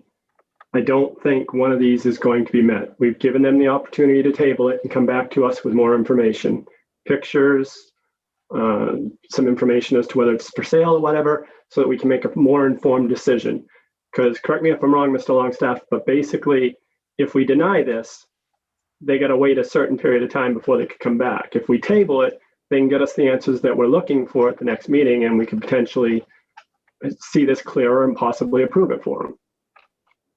All right, thank you, Mr. Crockett. And just want to step in before Mr. Longstaff answers. I believe that the intent was that the appellant would provide all information relevant and necessary, and this was their one chance. But Mr. Longstaff, feel free to weigh in.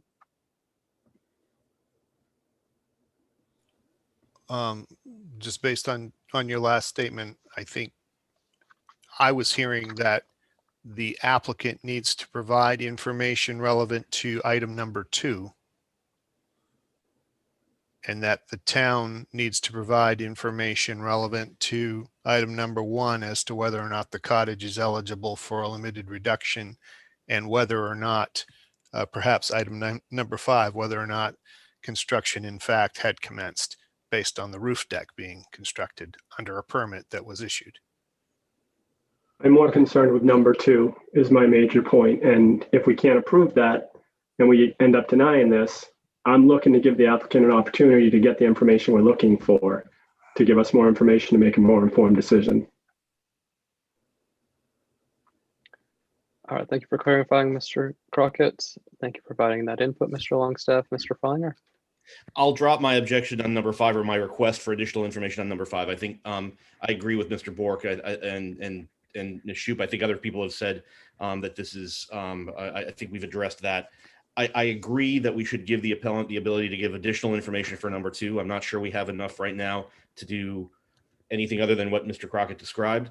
I do think it's important to get a view, and Brian, I deeply appreciate your expertise and your thoughtful approach to how you view this from a structure. I just feel like we're stepping into a bound where we're almost making law, and that feels like a one step too far for a zoning board of appeals. So I would like to get the town attorney to give a view on what constitutes a structure and what grandfathering takes place for a structure that was built before 1991, but is now attached to a structure that was substantially built afterwards. If you look at the property, you've got a giant house and you've got a tiny cottage. And now we're saying the entire property was built prior to 91. And that's a concern to me. So I'd just like to get. Oh, no, that's not what we're saying at all. I just got done saying that the new cottage, the house is post 1991. It's not eligible. if you're putting something onto that house, which sits in the legal window, the legal building window, okay, meets all the setbacks and was constructed after 91, it's not eligible for an Elroy's. You couldn't go and ask for this staircase to be put on the other side of that house. That wouldn't work. This staircase is serving the original cottage. That's my view, the original cottage that predates 1991. Well, So but I'm not saying that the whole house now is built prior to 1991. That's not what we said at all, or not what I said at all. But Brian, that's my concern, because right now you've attached the cottage to the new house, and the appellant is advertising the house as a complete 1-unit item. So what is that? We didn't attach it to the new house. A prior board attached it to the new house. A prior board approved a limited reduction to do that. I understand that, but I'm just saying that now this is one entire object. It's being marketed as such. It's being described as such. And that's a question. I'm not saying I know the answer. I'm not saying I have a view on the answer. I would like just someone with a greater expertise in Maine State Code to give their opinion. Well, Thank you, Mr. Freilinger. And thank you, Mr. Longstaff. I understand there's some requests for additional information regarding number 1 and maybe not number 1, but specifically number 2, based on another comment from another board member about the likelihood of this not passing currently with the amount of information. I previously Chair? mentioned my concerns. Yes, one moment. Previously mentioned my concerns regarding the physical features and the possibility of a location elsewhere on site, such as the newer home that does conform within the building setbacks. Do we feel that number 2 at this point is the only restricting factor that we need additional clarification on? And if it is Mr. Oh, pardon me. Ms. Shoup, sorry, thank you. That's fine. I think I'd like to see, I think Brian referenced the tax record places the house or dates the house as 2006, or whatever it is. Maybe it would be fruitful for us to see that and how the town is appreciating the property. And I would imagine the real estate listing is going to tell you what year the house was built. This is a very gray area for me. And I think it's very, I almost feel like we're going to come across this again where someone buys a tiny little cottage and then builds a huge house next to it. And then they're saying, oh, you know, my house is really old, but the cottage isn't the main home anymore. And so I think personally from the town, I'd like to see the tax card that Brian referenced, because he said it doesn't reference 1991. And then for the applicant, the real estate listing, if this is for sale, and I would be curious to see what year they have it listed as it being built.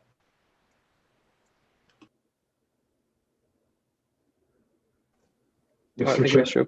Mr. All right. Mr. Crockett, one moment. Mr. Longstaff, is that something that you feel that you'd be able to provide a response to Ms. Shoup's question tonight regarding the tax town card? are you asking me if I can provide an answer to it tonight? I just didn't know if you'd be able to provide clarification regarding when the house is or the property is listed. No, as I said, I think what I heard is that from Ms. Shoup is that she thinks the board should have a copy of the tax card as evidence in this appeal for the board to look at and then weigh in on. Quite frankly, I'm so confused right now as to what the board actually wants to see. I wish somebody could just say A, B, and C. This is what we want, A, B, and C.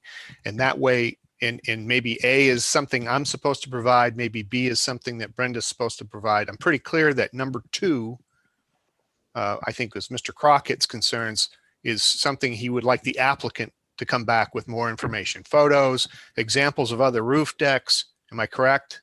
Nod your head if I'm correct. Okay, thank you. So that would be the applicant's role. Then I'm hearing from Mr. Freilinger that we need an attorney's opinion as to what happens when you connect an old structure with a new structure. Is the whole thing old or new? And how is state law, and I'm not really sure what state law that would be. I'm thinking maybe you're talking about case law. I'm not sure you're going to find any case law, but anyway, it sounds like that's a town attorney's question. which I can try to provide. And then Ms. Shoup seems to want the tax assessor's records to see if we can determine how they're viewing it as far as age of the home or what year it was built. Am I anywhere near the barn on this thing? Yeah, Brian, All right. I think you gave us A, B, and C. I think you did a great job. Thank you. From my aspect, I just am concerned that we're going to potentially table this, requesting additional information when there are potentially aspects to this that's the additional information, such as the definition of the structure or photographs of the rear, or the tax card information. There are other aspects that may still not, other items of this appeal that may not pass. Mr. Bork. Yeah, one comment on number 2. I'm not sure that photographs of rooftop decks is relevant, because we've already, that had already been approved as a structure on top of, it's basically a roof, as Brian pointed out. That was approved. And it's really not anything at all that's that relevant. I mean, obviously decks are important, but why is it important that one had be on top of a roof? And what we've seen from photographs, well, it's really not that visible to anything anyway. There's a roof on the top of this cottage. The deck's on the back of it. It's completely out of view. I just don't see where that's relevant at all. All right, thank you, Mr. Borg. Mr. Crockett, I apologize if I keep forgetting you. Just the little pictures go away. I will call on Okay. Mr. Crockett in one moment. However, I do have one question for Mr. Longstaff before I call on Mr. Crockett, and that's the question of whether or not the appellant is at this point able to choose to withdraw or table it themselves. The appellant can ask the chair and ask the board to withdraw or table their application. The board could also decide on its own to table the application and ask the appellant for additional information. That's why I'm trying to determine exactly what the board feels it needs. Because I don't think at this point, if Brenda asks the board to table the application, she still needs to have direction on what she's got to come back with it. What does she have to provide the board? I think it's, if you're going to table it, and I agree, if I think it's the right thing to do, if you feel like this thing's going south and you want to try to give the applicant at least a fighting chance at addressing some of the questions that you have that otherwise you would vote no on. And if any one of these criteria is voted no, the application is dead, the appeal's dead. So tabling it and giving her the opportunity to bring back information that might help you get to a decision. It might still be no, but at least it'll get you to a decision that you don't feel comfortable making tonight. She needs to know what that is. And that's why I was trying to hammer that out. And I think we've got that now. I think we've got a pretty good idea of what you're asking her to do. And again, it sounds like you're asking me to do some things, which I can do. I'm happy to do that. I don't know that I'm going to be able to bring you back any concrete attorney opinion on what is what, because that's what your job is. Your job is to determine how you're going to interpret it. You can't always throw everything back at the attorneys. You might feel like you're making law, but that's your job. You are you serve in a judicial capacity. That's your job. But if you want me to try to get an attorney's opinion, I'm happy to do that. I just don't want you to think that, oh yeah, so next time we come back and meet, we're going to have all the answers. I don't know if we're going to have all the answers, but I'm happy to try. Okay. All right, thank you, Mr. Longstaff. I did say that I'll give it back to Mr. Crockett, after which I will be asking a question of the board. So Mr. Crockett, go ahead. Mr. Chair, it's your prerogative to poll the board and ask the board if they think this appeal is going to pass on all 5. If we feel that one of them is not, we can go back to Ms. Skelly and ask her if she wants to table it, knowing that it may not pass tonight, to get us the additional information we're looking for. That's what I've been trying to get to, because we can discuss this all night. If she's heard us and she knows what we're looking for, we can ask her that question. She can tell us she wants to withdraw and she wants to table it, and we can move on. Okay, thank you, Mr. Crockett, and thank you for expressing that. So at this point, I will take a poll of the board, and I will specifically ask that with each response, you clearly identify what you're looking for from Mr. Longstaff in the town versus what you would be looking for from from Brenda, and which specific items 1 through 5 they would relate to. So starting with Mr. Bork, which of these 5 do you, or excuse me, going back to what Mr. Crockett said, do you feel that this would pass this evening based on the given information? From my point of view, yes. Now, I can't speak to how the other members of the board would feel, but I think it would. Okay. So just for clarification, and so we can move things along, Mr. Bork, are you requesting any additional information from for any of these 5 from either the town or Brenda or the appellant? No, I think we have enough information based on what Mr. Longstaff has said. I think he's been very clear in his opinion that this is an existing structure dated prior to 1991. And that's his professional opinion. And I don't think we're going to get any different take on this from town attorney. So that's really up to us to decide if it does or not. But yeah, we've heard the opinion of staff. So on question 1, no, I don't think we need any more information. On question 2, again, I'm just not going. I'm really not too concerned about a deck that's already been approved by the town. You know, we're not considering a deck. We're considering whether or not a stairway is appropriate with a 9-foot requested setback, which we can approve by law. I don't have any information I need. I think I have everything I need in order to make an informed decision right now. All right, thank you very much, Mr. Bork. Mr. Crockett, do you feel that this, with the given information, would be able to move forward this evening? I do not, and I understand Mr. Bork's points, but question 2, again, the requested reduction is reasonably necessary to permit the owner or occupant of the property to use and enjoy the property in essentially the same manners as other similar properties are utilized in the zoning district. If there's no other properties in the zoning district that have these decks, and this property is for sale, and she's going to be leaving it, she's not looking to enjoy it, she's looking to sell it. And if she's looking to sell it, she's looking to get something added on that's going to be beneficial to someone that may be buying it. And if there's no other properties in this area that have what she has, it's not. You can't in true faith say yes to question 2, that she's going to enjoy the same manner as other properties. If there's nothing else down there that is like this structure, you can't say yes to that. Understood. So what are you looking for from the town to help resolve this question? I think I've been pretty clear. I mean, I would like to see the pictures of the structure to see what it looks like so we can see what has been done. Yes, that's been permitted. So I don't have any problem with that. But I want to see, to Mr. Longstaff's point, are there other alternatives other than these stairs that are going to be basically having to have an exception on them? And I also want to see, is the property definitely for sale? Is she looking to sell it? Is she not looking to sell it?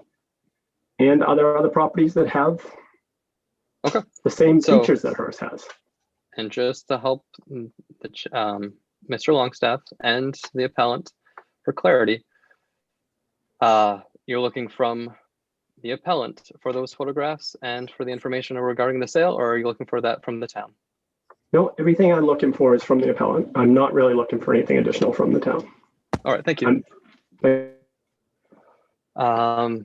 Mr. Frolinger, do you feel that there's enough information for this to move forward this evening? No, I do not. All right. Out of the 5, which do you have concerns and are you requesting additional information on? I am requesting additional information on number 1. The original building was built before 1991. I don't believe that we have a clear answer on that under or clarity on that. We have Mr. Longstaff's professional opinion, and with enormous respect for Mr. Longstaff, I appreciate where he's coming from on that.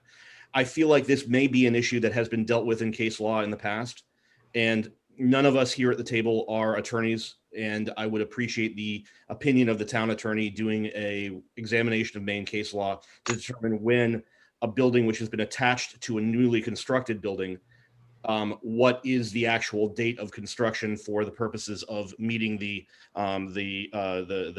requirement under question C1. So, so there's that. For number 2, I'm actually less concerned, but I appreciate the comments of Mr. Crockett, and I believe that we would not necessarily be able to approve this tonight based on the information provided. So the additional information requested by Mr. Crockett is essential to us to be able to move this forward. All right, so just to clarify, number 1, those open items are for the town, and number 2, those open items are from the appellant. That's correct. And for the avoidance of doubt, I mentioned question 5 in the past. I don't have any further questions or concerns on question 5. All right, thank you for your clarification. Ms. Shoup, do you feel that we have enough information for this to move forward this evening?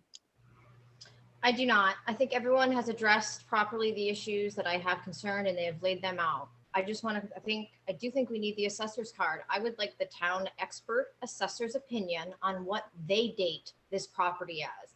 I don't know if we need case law. I feel like if our town is saying this property, this structure was built in 2006, I think that's it in my mind. I would like to see that. Okay, so thank you for that. And that's from the town, and that's with regard to number 1. Do you have any other concerns or requests for information? None. All right, thank you very much, Ms. Shoup. I myself do not have any additional requests beyond those that were mentioned by the board. There is an existing motion, but that has not been seconded to table this. I'll second it, Mr. Chairman. So right now we have a motion to table this appeal with a second, with a request for additional information from the town and from the appellant. Mr. Longstaff, before we take a vote, do you have enough information and clarity about what we need from either side? Yes. Thank you. Taking a quick vote, Mr. Bork, how do you vote on tabling this issue? Yes. Mr. Crockett,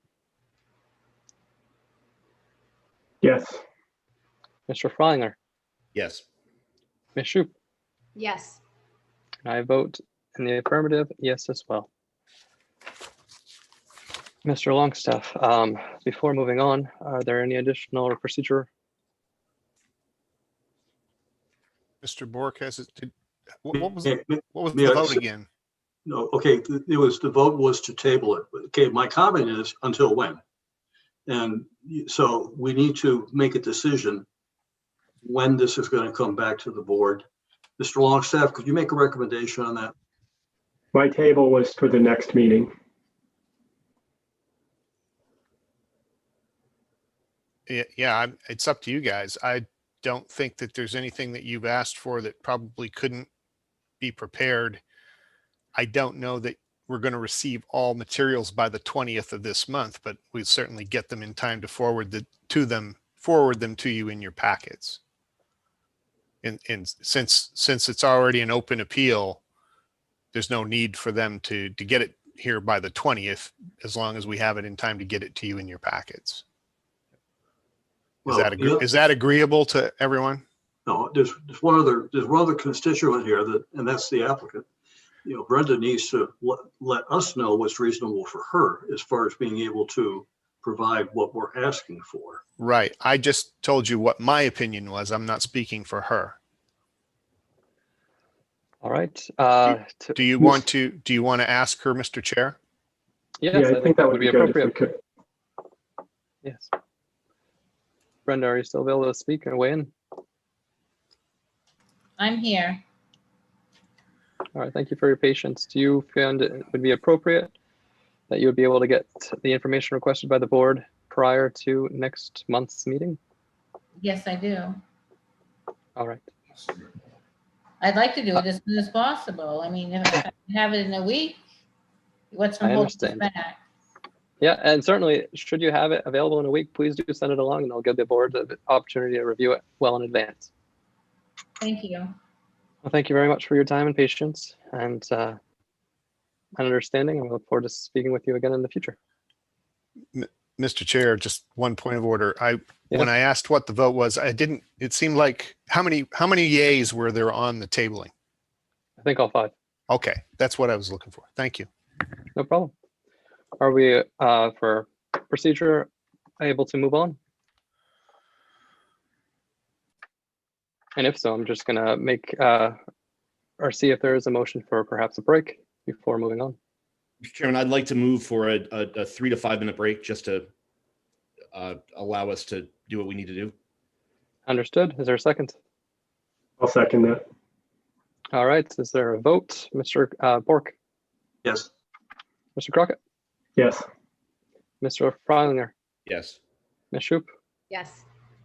and I vote yes as well. We'll reconvene in 5 minutes at 9:40 p.m. Mr. Chair, good job. You handled that very well.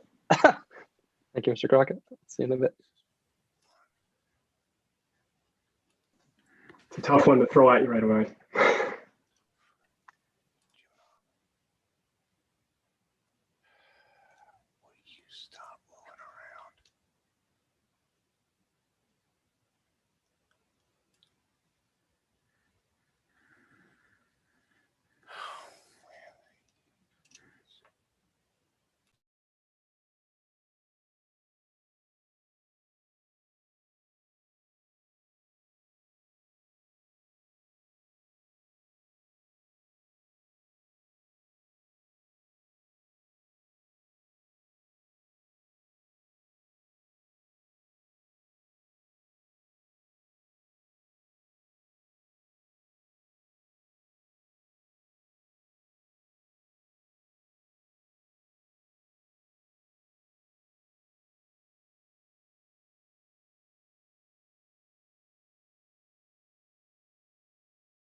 We'll just give everyone a moment to connect, get settled back in.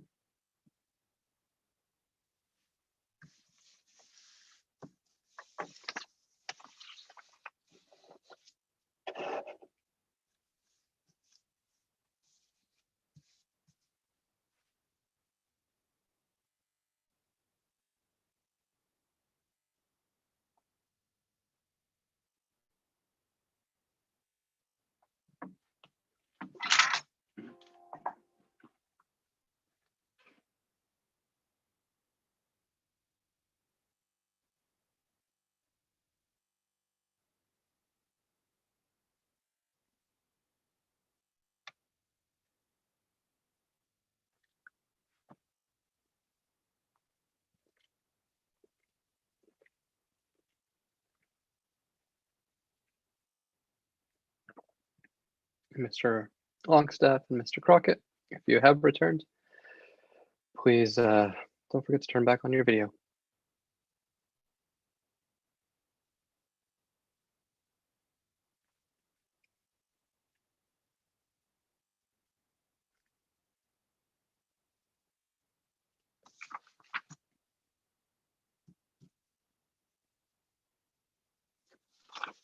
For those following along, in a moment, we're going to pick up with the last appeal this evening, number 2711. Special exception appeal by Emily and Scott Springer.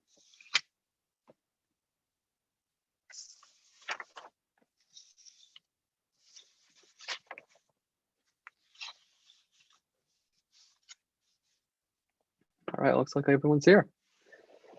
So picking up with that last appeal, would it be possible, Mr. Longstaff, to get an introduction or summary?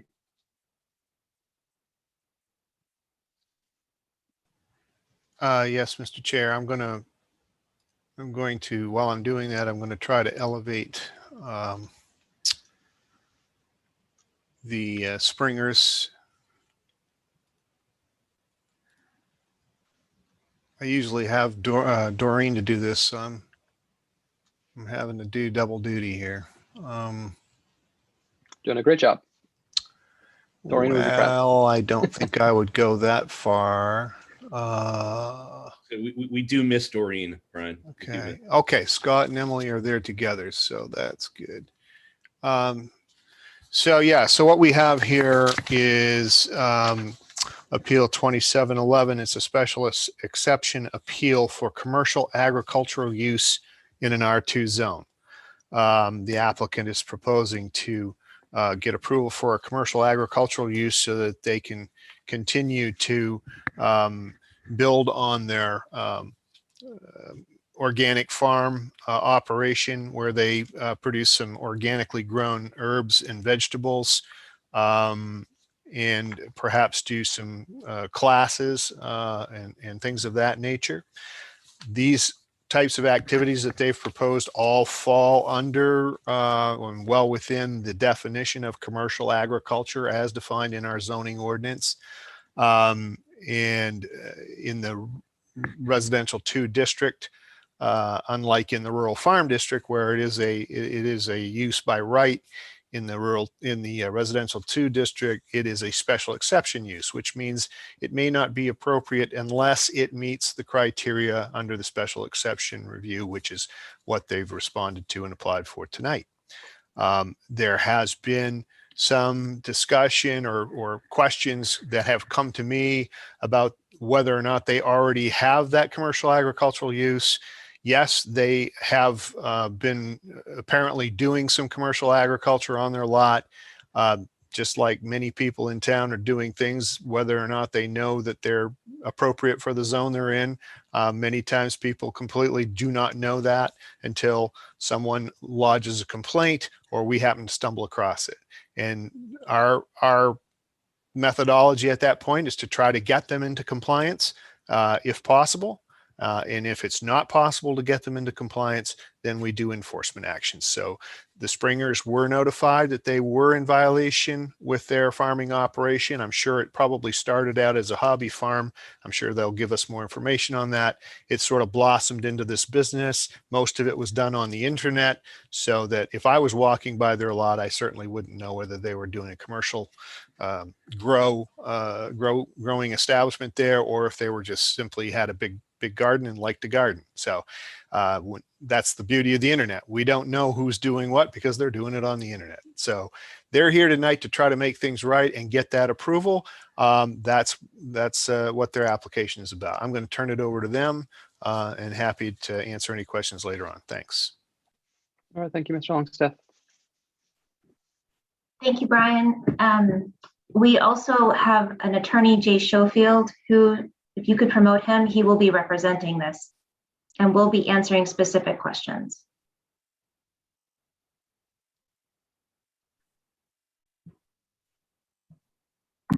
Is there anyone else, Emily, that you have on your team that needs to be promoted? Yes, also Heather Spalding from Maine Organic Farmers and Gardeners Association. Okay.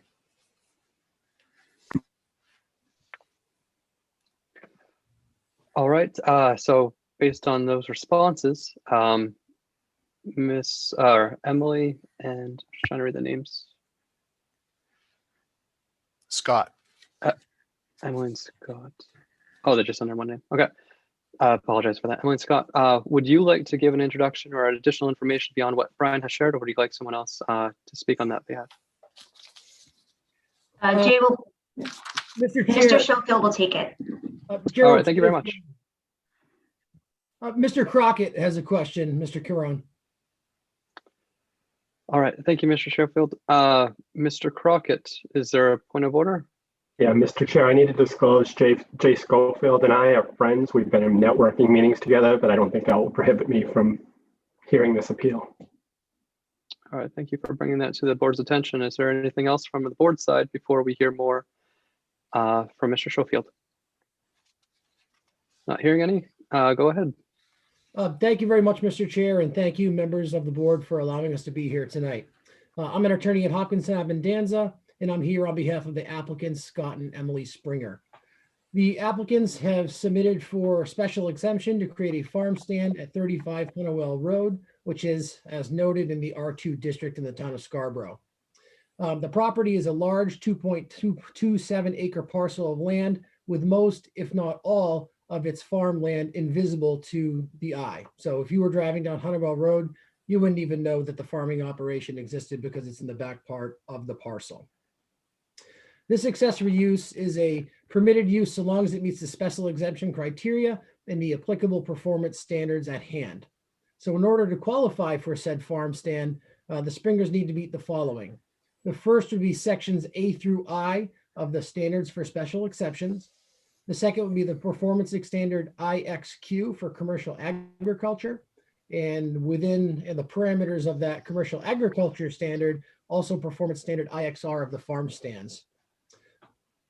It should be noted that while the Springers greatly value the input of their community and of their neighbors and neighborhood, as has been evidenced by their June 6th voluntary open house where they fielded questions and provided materials, what is important is that so long as the applicants show and demonstrate to this board that they meet section 4, article 4, section 4 of the zoning ordinance and the performance standards, the board must approve the application with or without conditions.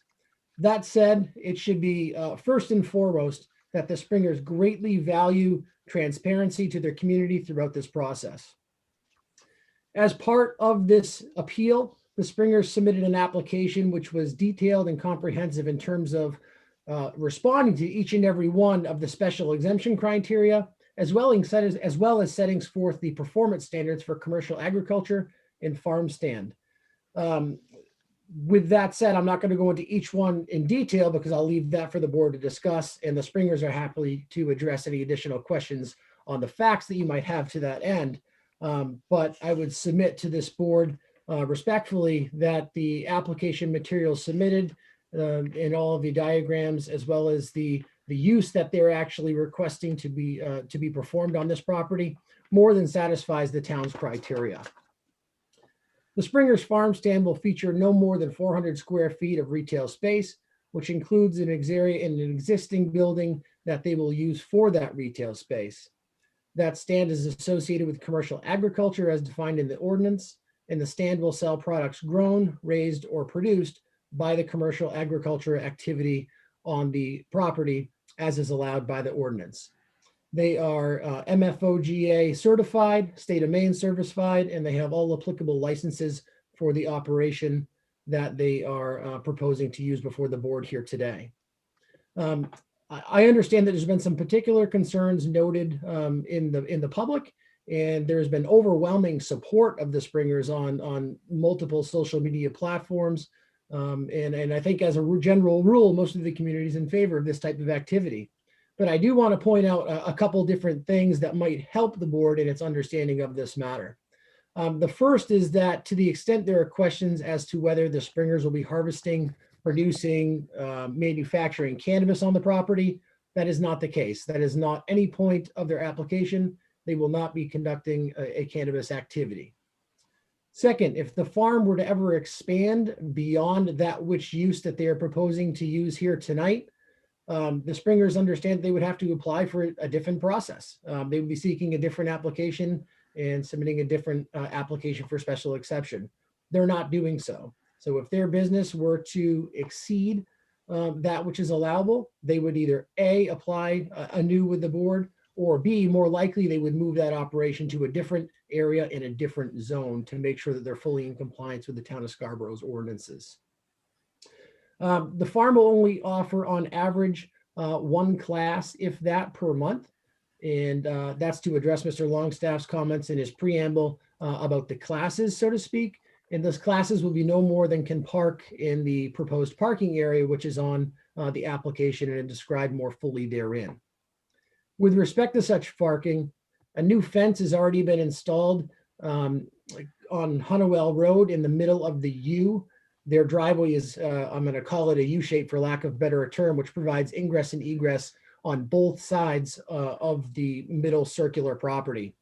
But that fence and the hedge that will be permitted will block view of the parking to the general public as they pass Honeywell Road, thereby preserving and maintaining the neighborhood aesthetic.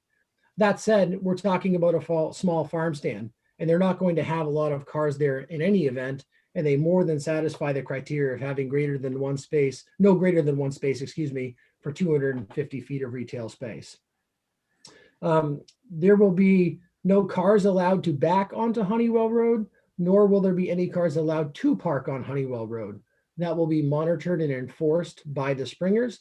And if it so please the board, they'd be more than happy to post signs which states you can't park on the road, nor can you back onto the road.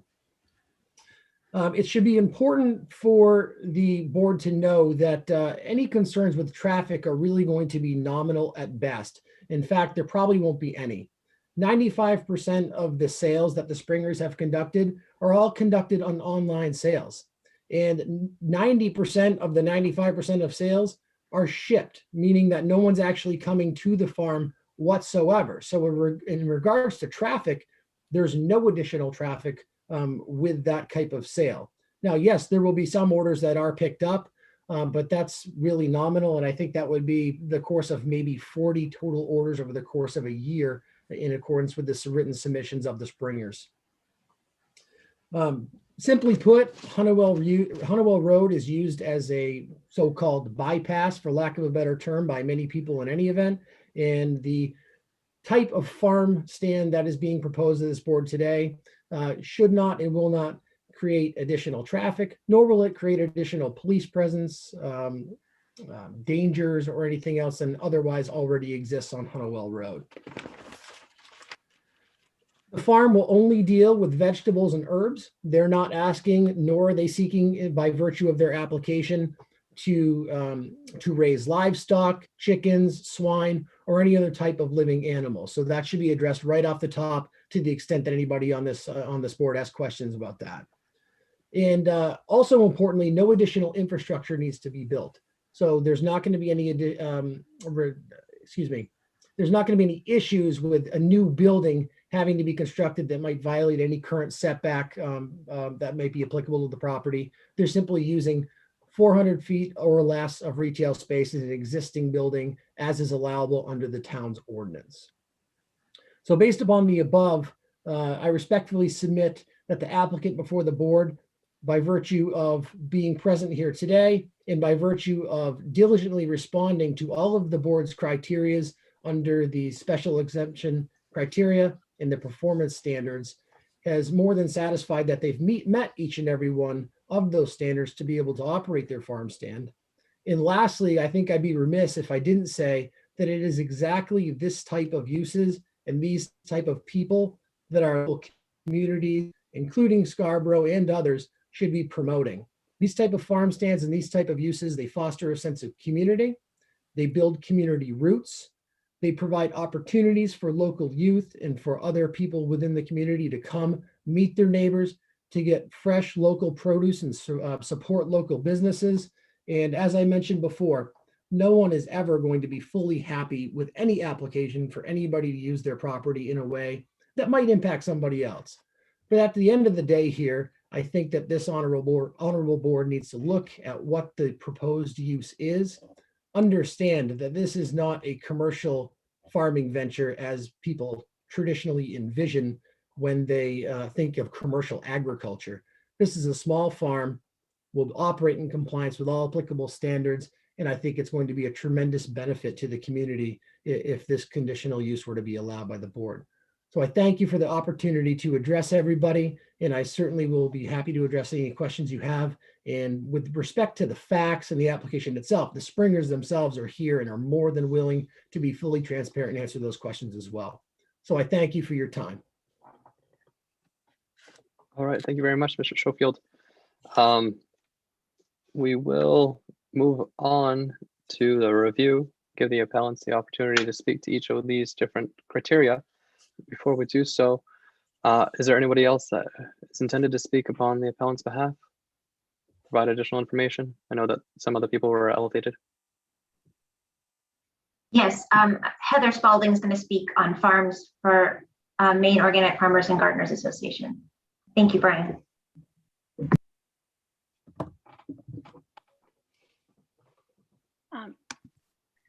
Hello, Mr. Karen and members of the Town of Scarborough Zoning Board of Appeals.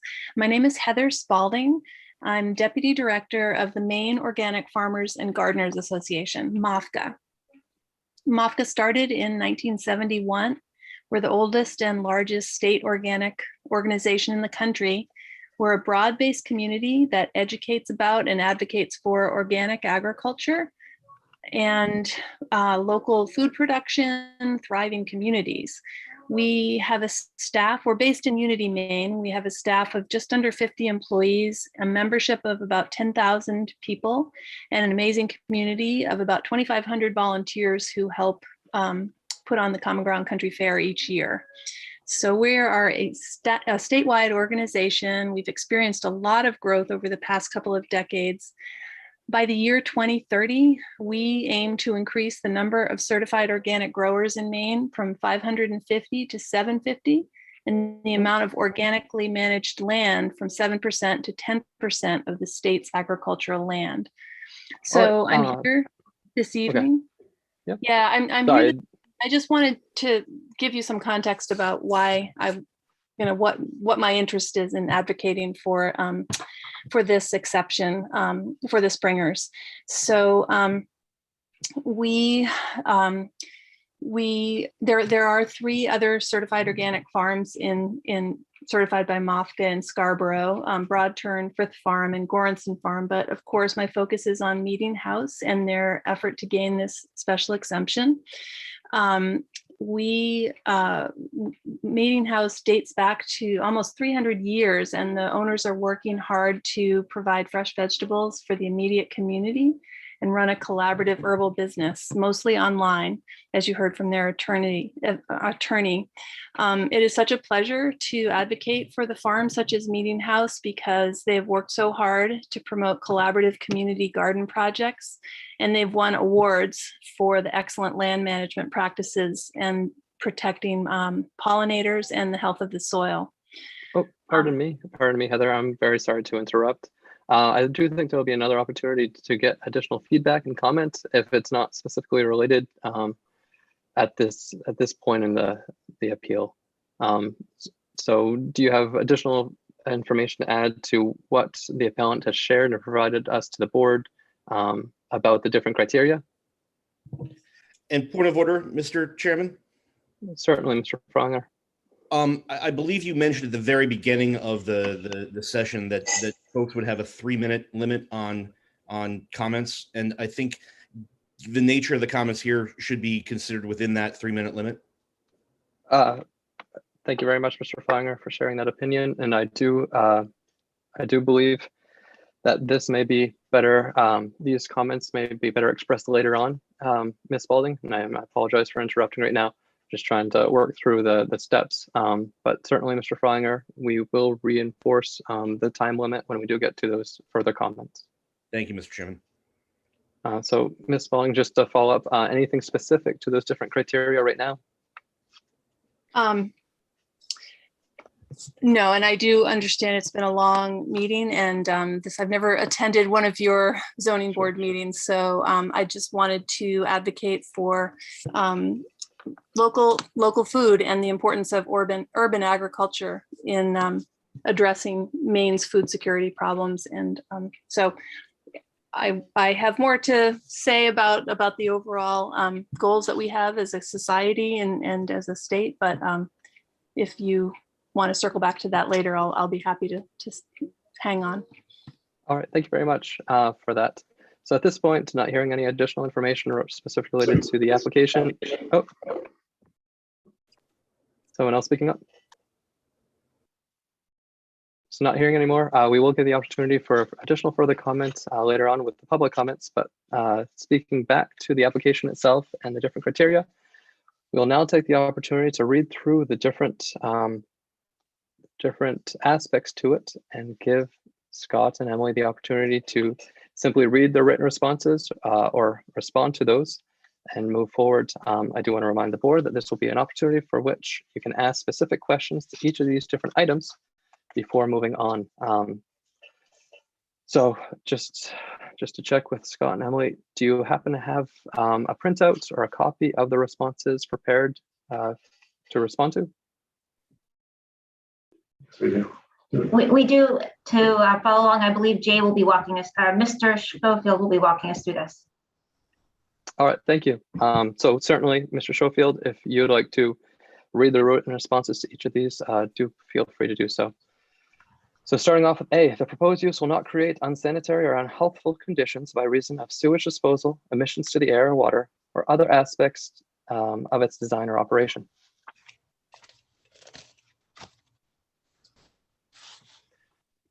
Yes, Mr. Chairman. In response, the Springer state as follows. We propose returning the land at 35 Huntingwell Road to farm use. We are certified organic by MOFGA, and we'll be farming vegetables, herbs, and flowers. We have one compact tractor, which is no greater in scale, scope, or noise than any ordinary lawn mowing tractor. The proposed use will not create unsanitary or unhealthful conditions through sewage or emissions. There will be no effect on abutters or the neighborhood by virtue of water effluents, runoff, or other discharge. Attached to the application was a copy of the certification, as well as all other applicable certifications and licensures for this proposed use, including a license as a nursery from the state of Maine and a home processing license from the state of Maine. There will be no additional sewage concerns as the proposed use utilizes an existing town sewer. Water use is no greater than for watering a large plot of lawn. The farm uses a drip irrigation system whenever possible, as well as a heavy mulch on beds to minimize water usage. They pay for their water use through the Portland Water District, and the 2020 summer water usage records are attached to the application for this board's review. An average US household of 4 uses 12,000 gallons per month. A 0.25 acre lawn being watered regularly uses an additional 10,000 gallons per month. The current property as part of this application houses 6 people, has a pool, and covers 2.3 acres and includes the private pool with their home. The average water consumption is 46,000 gallons per month, during farming and pool season combined, which, as you see, for a 2.27 compared to the 0.25 is pretty comparable. That is our response to criteria A, Mr. Chair.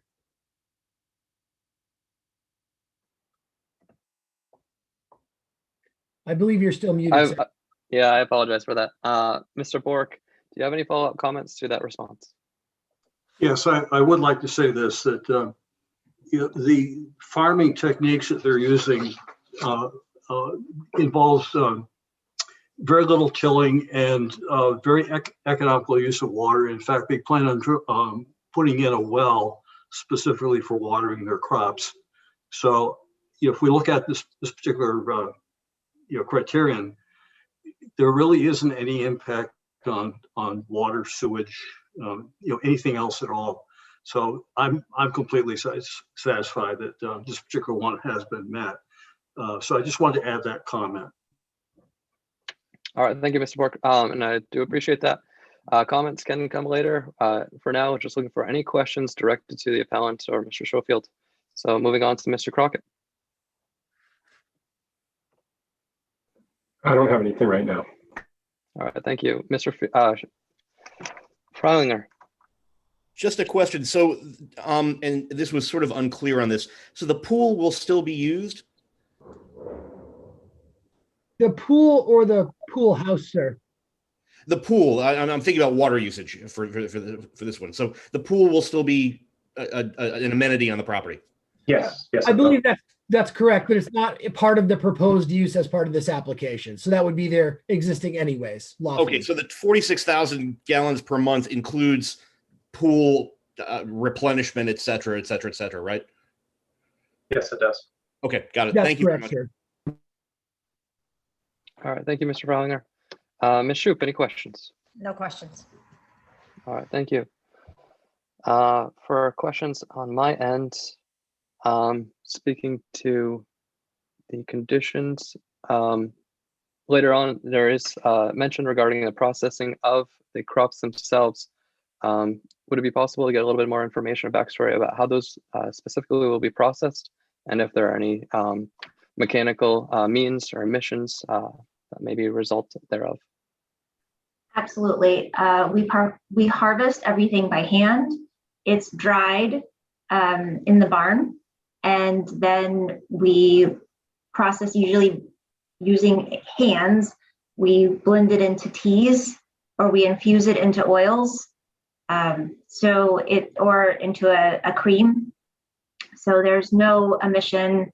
The only thing we would do is rinse it off and then dry it. All right, thank you. Follow up to that, another question.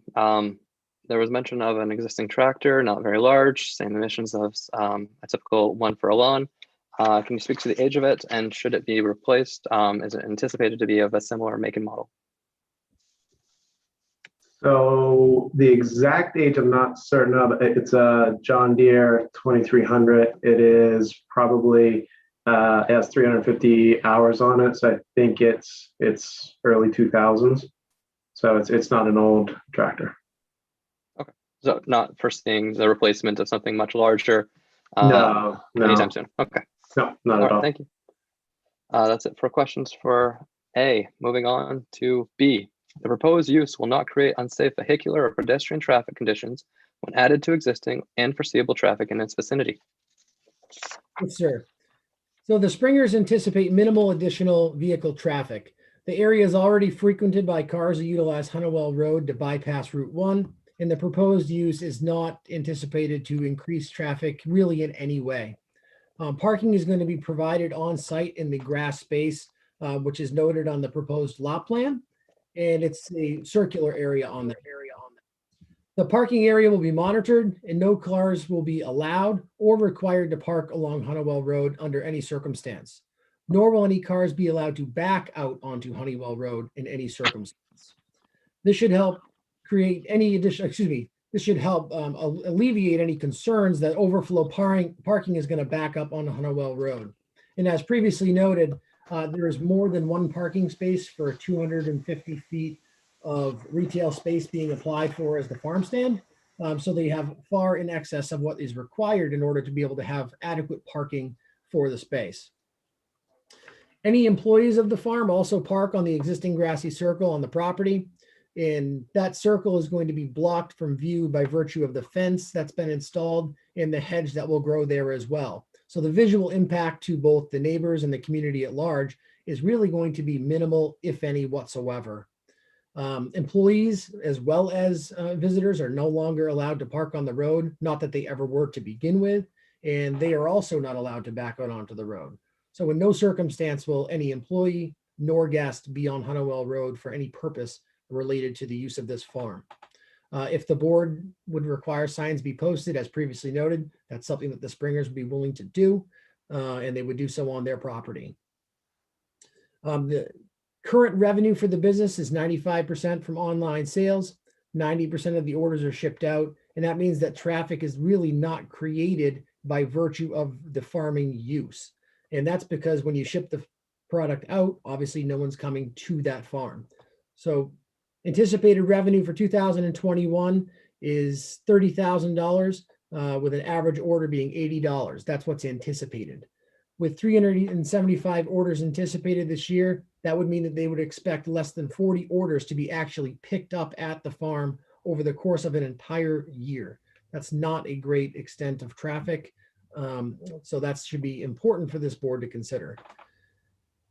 That equates to less than 5 people visiting the farm per month, also not a great number. While there is a proposal for small classes to with less than 10 people so that they can manage the parking to be held on the property, those classes are not going to happen more on average than 1 time per month. And so given that small volume, all visitors to the farm may park on the grass parking circle that's already in existence. And again, no adverse impact to traffic, street safety, or otherwise is anticipated to be created by the proposed use. All right, thank you very much, Mr. Schofield. Mr. Borg, any follow-up questions? Yes, I'd like to know exactly where the parking spaces are. Have you provided a plan for these parking spaces on the grassy area? And also, how do you park cars there during the winter months when there's going to be snow on the ground? That's my first question. Could you address that one first, please? Absolutely. We don't have parking spaces per se on the grass. It's literally they can just park in the grass. We didn't want to pave anything over. If the board would like, we could make parking spaces. And we are not open in winter months. We're a seasonal business, so there wouldn't be any need to have parking there. We will snow blow a section if we have an employee coming in the winter, but our employees don't work during heavy snow months. They end in November and they pick back up in April. All right, thank you. My second question was regarding the classes that you're talking about doing once a month.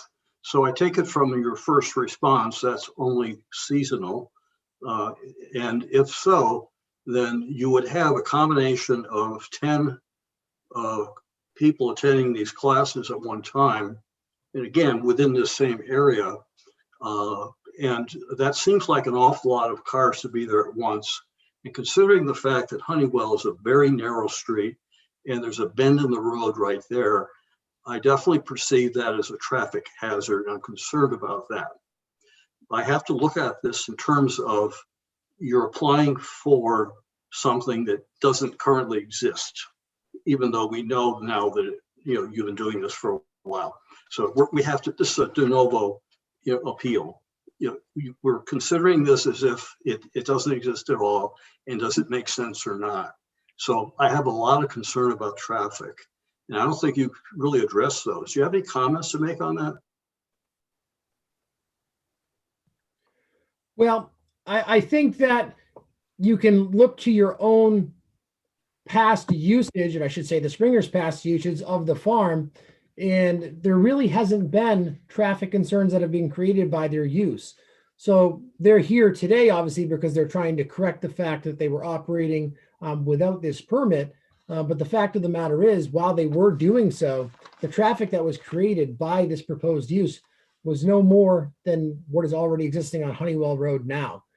They're willing to put in any safe measures that the board requires for them to do so to make their parking safe.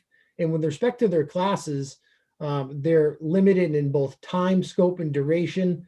And in terms of the seasons as well, they're only, not operating during winter months, as well as the fact that the classes don't exceed the amount of parking that they have per the lot. So the classes aren't going to get exorbitant in time.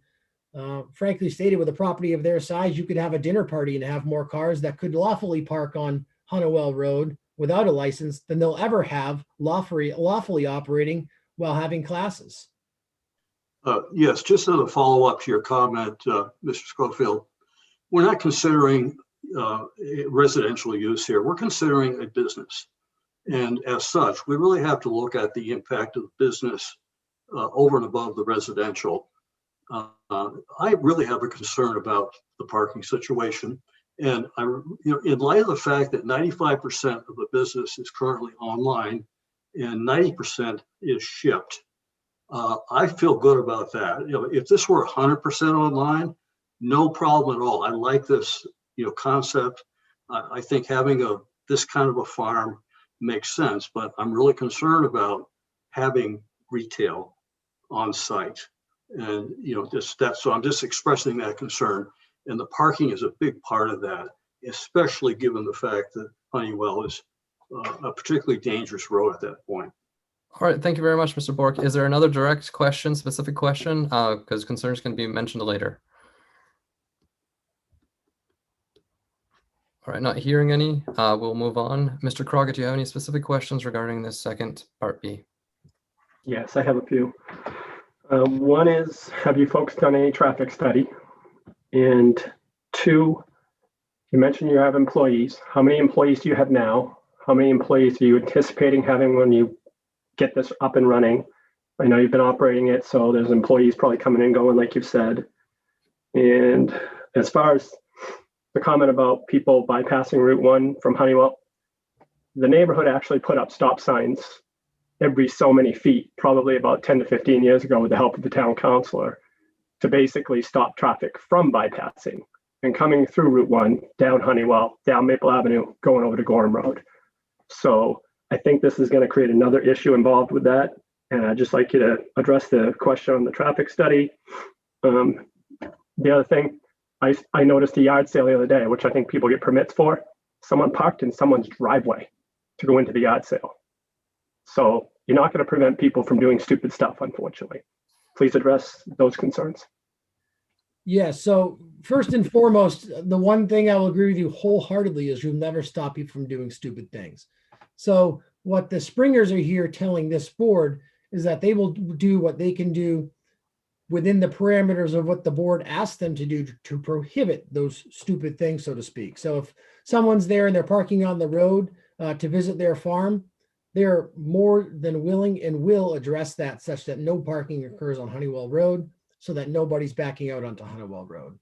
With respect to your question as to a formal traffic study to my knowledge has not been conducted.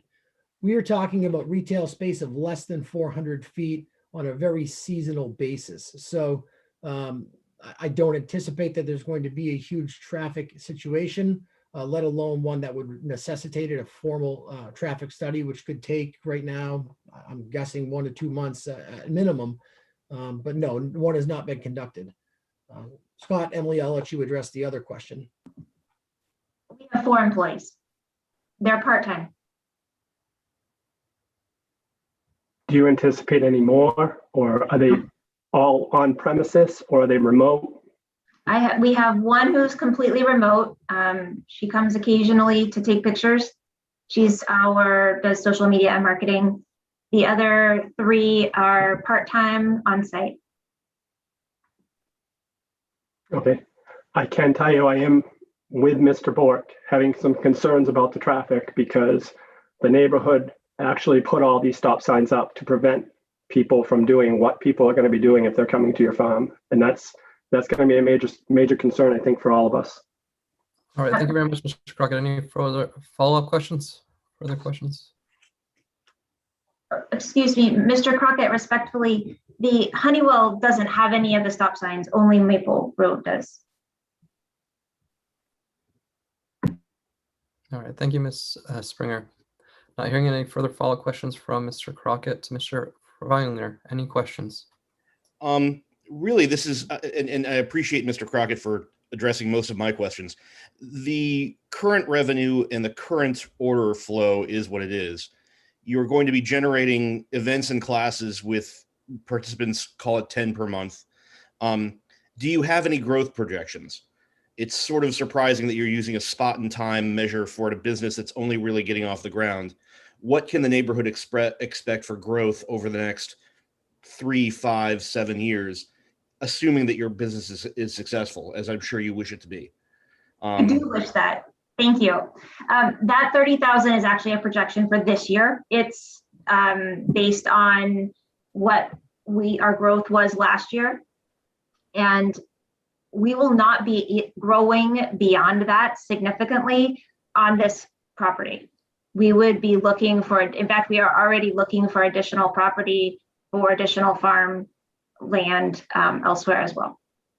As a follow-on to that, why locate the property or the retail space at this property now? And why not wait until you have additional property, which might be in a more friendly location, a less residential location with a greater throughput for traffic, et cetera? Why now, and why this property? Very fair question. And it comes down to what people are asking for. So our neighbors are asking for vegetables and they would like to come and get them. And we want to have it safely available to them. So we're offering parking on the grass so they can come inside of our property to pick up the vegetables. Other people are interested in the way that we're growing. They're interested in a no-till farm. They're interested in farming in an urban area. They're interested in homesteading, and we want to be able to educate. And so that's why now the farm stand is really very small, and it would be potentially we would do vegetables for our neighbors, and then everything else is just pickup for people, the very few people who are local and they don't want it shipped. So that's why now, just people have been asking for it and they really want to see the gardens. They want tours, they're interested. And I love that people are interested in growing. I appreciate that. And Mr. Chairman, I'll withhold my comments for the next section. All right, thank you very much, Mr. Freiner. Ms. Shoup, do you have any specific questions to B? I do not. All right, thank you very much, Ms. Shoup. I do just want to clarify, and it's for my own understanding as we move forward, but is it the intent to, I know 95% of the business is done online, but is it the intent to sell actual product on site? Just to confirm. Well, I believe within the 400 feet of retail space, that's correct, but the platform and the model actually using right now, it'll still remain largely online, if I'm not mistaken. And Emily will fix that for you. That is exactly correct. In fact, at this point, we're not even offering vegetables because we want to be in compliance.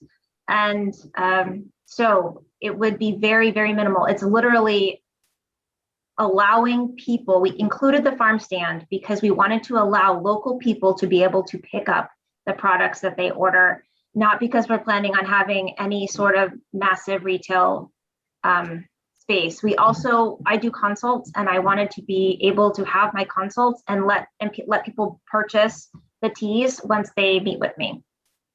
Okay, thank you. Yeah, and I think an important point to stress is that this is a part of the neighborhood and the community. So we're not driving or trying to promote traffic to come here. We're promoting neighborhood participants to walk, to ride their bikes, to be part of the farm within the surrounding area. Our intention is not necessarily to drive people from Portland here. It is a community-based urban neighborhood setting that we want to uphold and promote. All right, thank you for that. And that does lead into a follow-up question. Is the site open to the public? I believe I read somewhere that sort of wildlife sanctuary or walk the gardens. Is that appropriate? At this point, it is not open to the public. We would like to have it be open by appointment only. Okay, thank you. So further limiting traffic, basically. Sure. And the last question, it was mentioned that the traffic and the parking on the street would be monitored. could you elaborate a little bit on how that would said be monitored? Is it an employee that are tasked with that? Any information would be appreciated. Honestly, we're so small. I know when somebody's there, I can make sure that they're not parking on the street. I see somebody walk in, let me make sure where you're parked, or the people that are working there are. We've got one car at a time. I mean, it's very, very small. But it would, to answer your specific question, it would be employee policed. If somebody was parked in the wrong area, then an employee of the farm would correct that behavior. Okay, thank you very much. Moving on to C, the proposed use will not create public safety problems, which will be substantially different from those created by existing uses in the neighborhood, or require a substantially greater degree in municipal fire or police protection than existing uses in the neighborhood. Yes, Mr. Chair. We will not require greater municipal fire or police protection. It will not create additional public safety problems. The type of use proposed is not inherent to greater fire or safety issues, and it is limited in scope. It's our understanding that there are other approved commercial uses of properties within the zone, and this proposed use will create no greater imposition on public safety than any other currently existing use. As noted before, parking will be monitored to address that issue, so I will further reiterate that, but we won't allow parking on the road or backing out, for instance. And there's ample room on the premises for all vehicles, such that I don't see any additional safety concern on a emergency municipality perspective in terms of police, fire, things of that nature. I don't see that even entering this realm, but thank you. All right, thank you. Mr. Bork, do you have any specific questions to this item? No, I do not. All right, thank you. Mr. Crockett, any questions? You might be on mute. Yeah, I don't really see anything. I know I've driven through there a lot, and there seems to be a lot of people walking their dogs and their kids, and your property comes out of a lot of roads that adjoin a major residential neighborhood that's connected by a bunch of different roads. As a matter of fact, there is a stop sign right outside your house. So what are you going to be able to do to help people that are already enjoying that property and walking their dogs or walking their kids to make sure someone's not coming around that corner at like 20 miles an hour trying to get out of there, or backing up and just not noticing what's going on around them? Mr. Crockett, are you asking, what are they coming out of the farm parking lot or the municipal roads in general? The farm area. I'm putting this in general to the farm area. Okay, I mean, it's a small U-based parking lot with, limited vehicle traffic coming in. So, what anybody can do to stop anybody from pulling out of a parking area at 100 miles an hour, I'm not sure what anybody can do for that. But I'll allow Scott and Emily to address if there's something further they can add.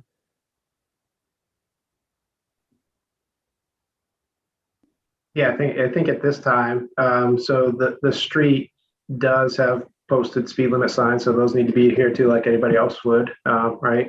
And then in terms of entry and exit into the parking area, that was addressed that it will not be a pull out, a back out. It will be always a forward pull out because we have the luxury of having the U-shaped parking area. All right, thank you, Mr. Crockett. Any other specific questions?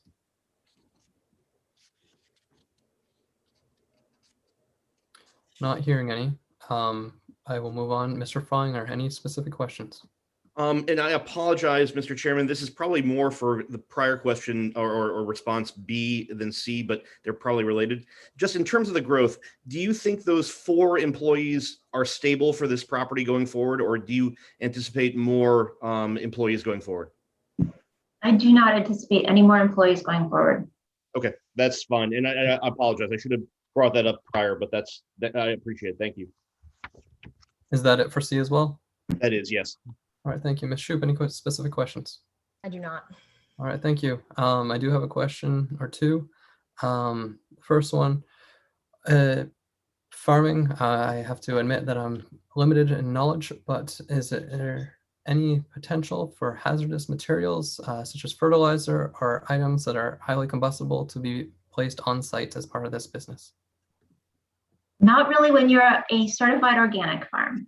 So we fertilize with things like compost and alfalfa and blood meal. and we put a lot of straw mulch down, and there's really no combustible products that we use. Okay, thank you. And the second question I had was with regard to some of the existing buildings being of a certain age and being repurposed for some of these operations. It sounded from a previous response that a lot of the work has been or is anticipated to be done by hand, but are there any anticipated upgrades, fire protection features to any of these structures to support the business growth? So the building that we are proposing this in is in the middle of the property. On some of the plot maps, it's named Pool House. It was an old milk barn. It was redone in 1985 and is all up to code. And we do not need to make any additional adjustments.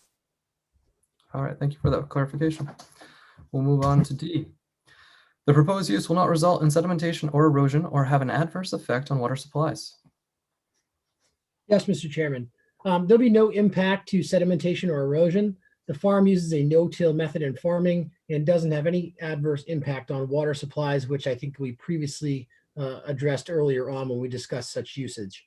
The applicant is also planning to have a well dug in early 2022, and that will only further help to mitigate any additional water usage that the farm uses, which, as we know, is not even more than the average person in any event. Well water is going to be used to water all of the crops from that point forward. So I can't anticipate, based upon how they water, how they farm, and how they till or no till, so to speak, that there would be any impact on sedimentation or erosion that could occur. All right, thank you. Mr. Bork, do you have any specific questions to this? None. Thank you. Mr. Crockett, any questions to this item? Mr. Longstaff, could you put up the picture that had where everything was again? Is there any way to do that? Like the barn and stuff? Thank you. So none of this new additional, that won't have any buildup or erosion or any runoff or anything. That's obviously it's not going to be tilled, but none of this new things that are going on there won't have any effect on what's going around. That it's really no more than what somebody who was a really avid gardener might do. And there will be no effect on erosion. That's a really important tenet of organic farming. No. And I think the other important thing noted earlier is the drip irrigation that we're installing. So because of that, it's low flow usage, water usage, and doesn't promote runoff either. I have nothing further. All right, thank you, Mr. Crockett. Thank you, Mr. Springer. Moving on to Mr. Freininger. Any specific questions? Yeah, on the well, have you cited where the well will be? No, we have not. Do you intend to consult with neighbors as to the siting in case there's any issues with groundwater drainage or anything on that basis? Absolutely, we would. Okay, thank you. All right, thank you, Ms. Shoup. Any specific questions? I do not have any. All right, thank you. D. I understand, based upon previous information shared this evening, that the business or operations at the site have already begun and have been operating for some time. Have there been any adjustments to the site to support those operations prior?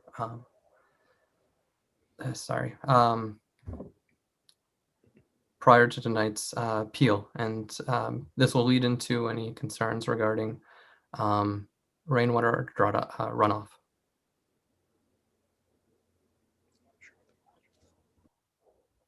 Take it. Yeah, so the only thing that's been done is actually a picture of it behind us, is that we've made the beds in the fields and have edged those beds there.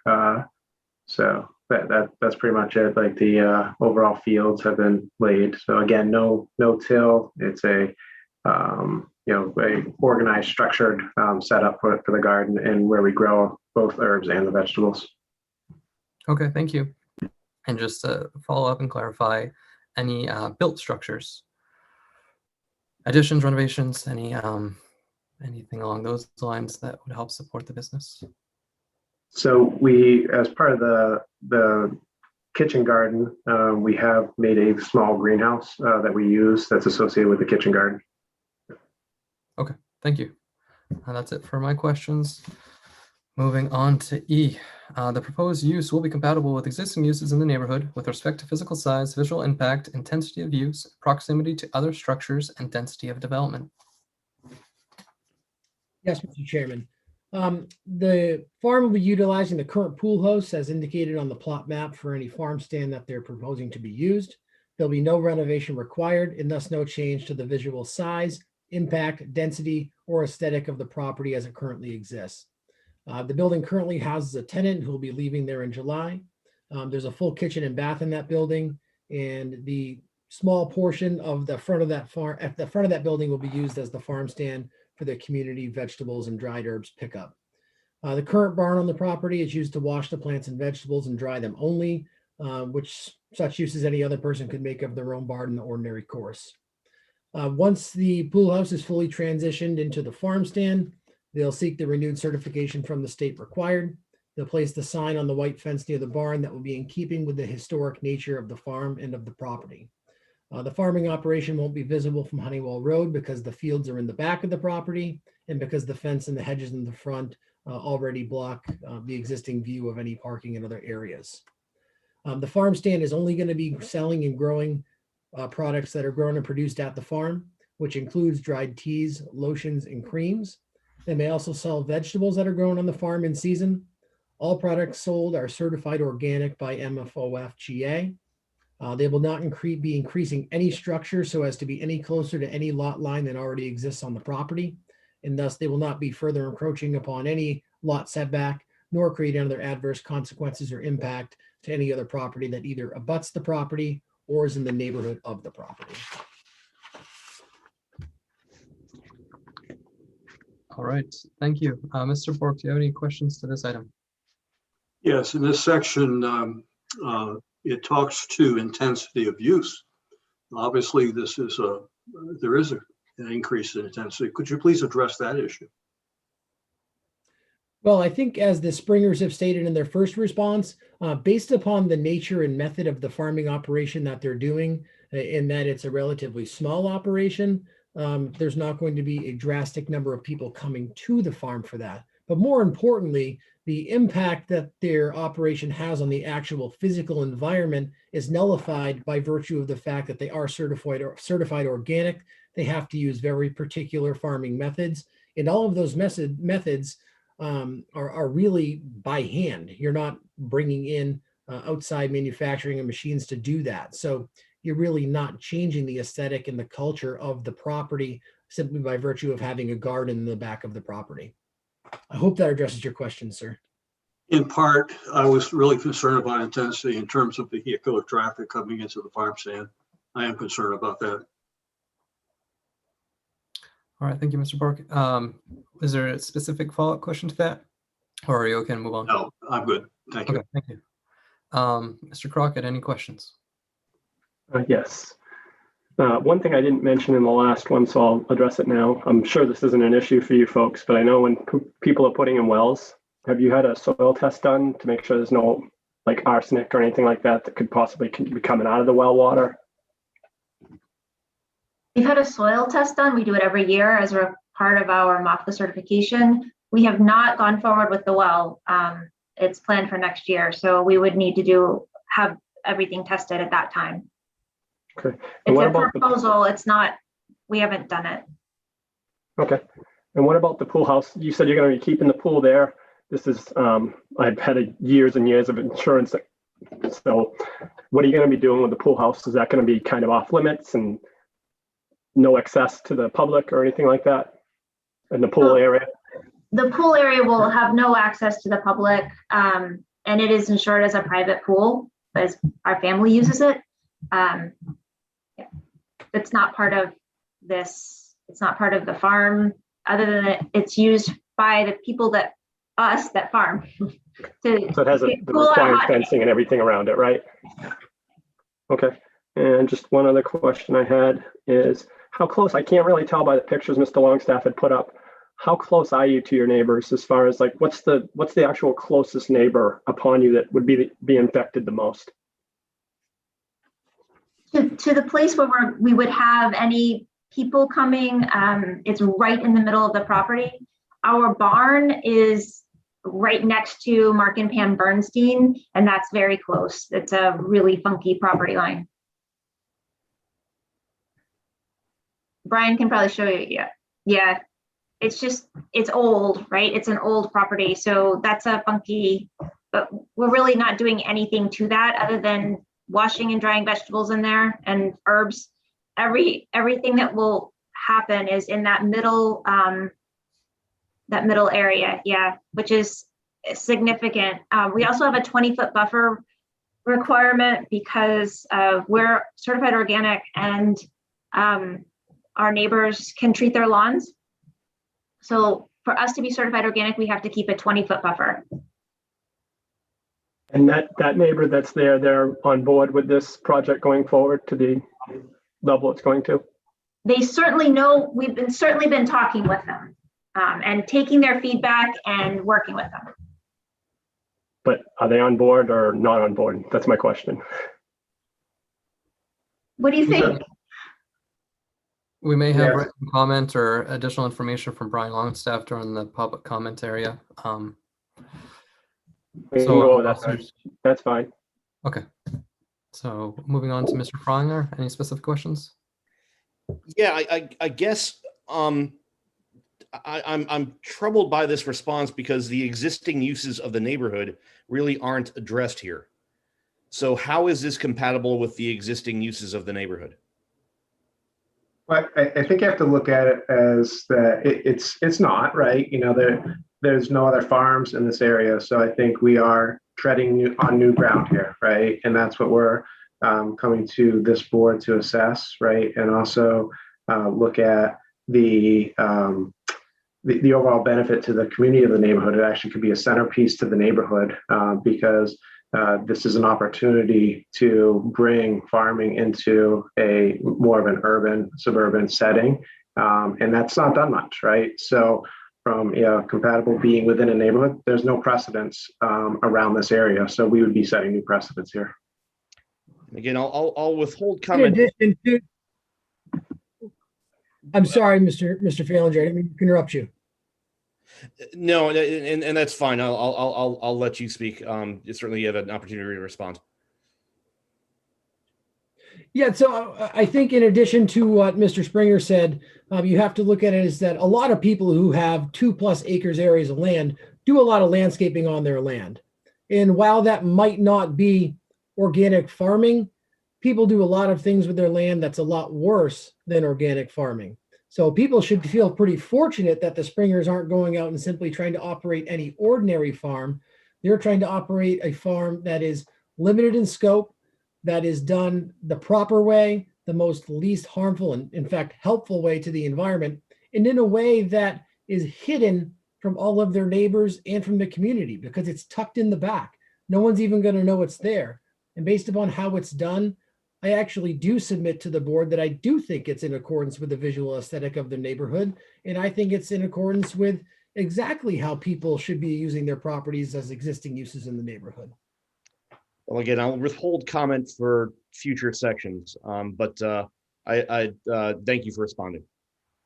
Thank you, Mr. Frogner. Ms. Shoup, any specific questions? I've had a couple questions in my mind that I feel like would most accurately fit under this criteria. They're actually for Mr. Longstaff, just generally in regards to, compatible with the existing uses in the neighborhood. In regards to the R2 zone, it looks like their lot is a lot bigger and, maybe the applicants can also speak to, the existing neighborhood. I'm curious as to if other lots are that big, if what the minimal zoning is, I know in every zone has minimal lot size. I'm just kind of curious as to what that is. I don't know if this fits into it, but I feel like, everyone listening deserves to know, do they have the capacity to expand on there, Mr. Longstaff, and add more buildings if they choose? I know, you can only put so many buildings on your property. Have they reached that capacity? Do they have the capacity in the future to add more? Well, it's pretty obvious their lot is far bigger than most of the surrounding lots. They, I think, stated 2.3 acres. I think that's right.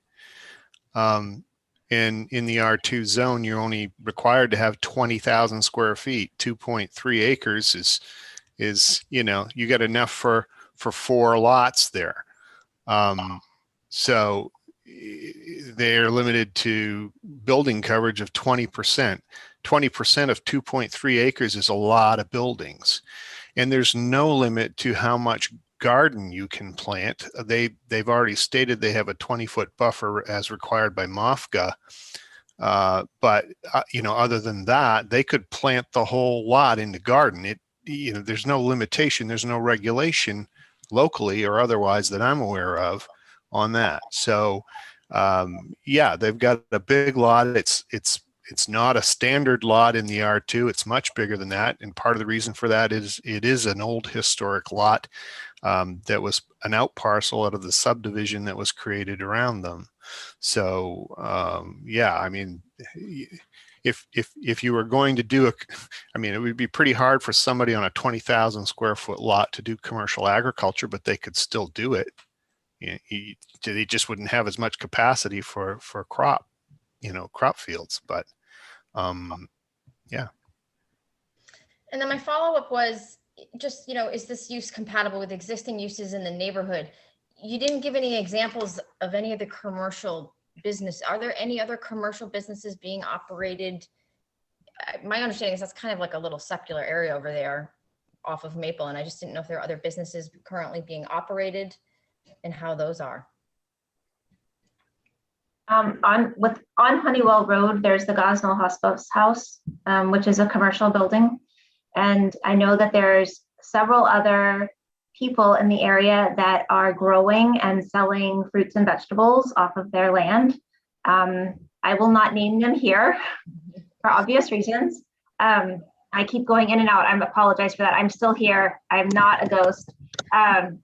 And there's quite a few people I know who operate businesses out of their homes. Again, I'm not naming names, but there's quite a bit going on. Yes.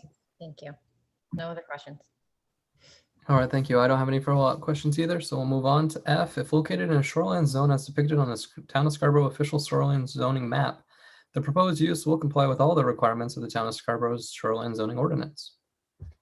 Yes, Mr. Chairman, and the response to that question is that this property is not in the shoreland zone, so that's really an inapplicable standard before us today. All right, thank you very much. And Mr. Longstaff, could you confirm that? I can confirm, and there's no need to ask the board members. I'm verifying it, so we can move along. Thank you. Okay, sounds good. Going to G. The applicant has sufficient right, title, and interest within the site of the proposed use to be able to carry out the proposed use. Yes, the applicants are the owners of the property by virtue of a deed dated on or about January 8th, 2016, and recorded in the Cumberland County Registry of Deeds in book 32847, page 212. And because that deed is a recorded document within the public records, meaning that it's discoverable and known to all, it's specifically incorporated herein by reference, and I would ask that this board take notice of the deed and the applicant's right, title, and interest. All right, thank you very much. And I won't ask the board about this one either. Moving on to H. The applicant has the technical and financial ability to meet the standards of this section and to comply with any conditions imposed by the Board of Appeals pursuant to subsection 5 of this section. Yes, Mr. Chairman. The applicants can meet the financial and technical standards in order to carry out the proposed use, as well as comply with any additional conditions that this board would ask of them as part of this approval process.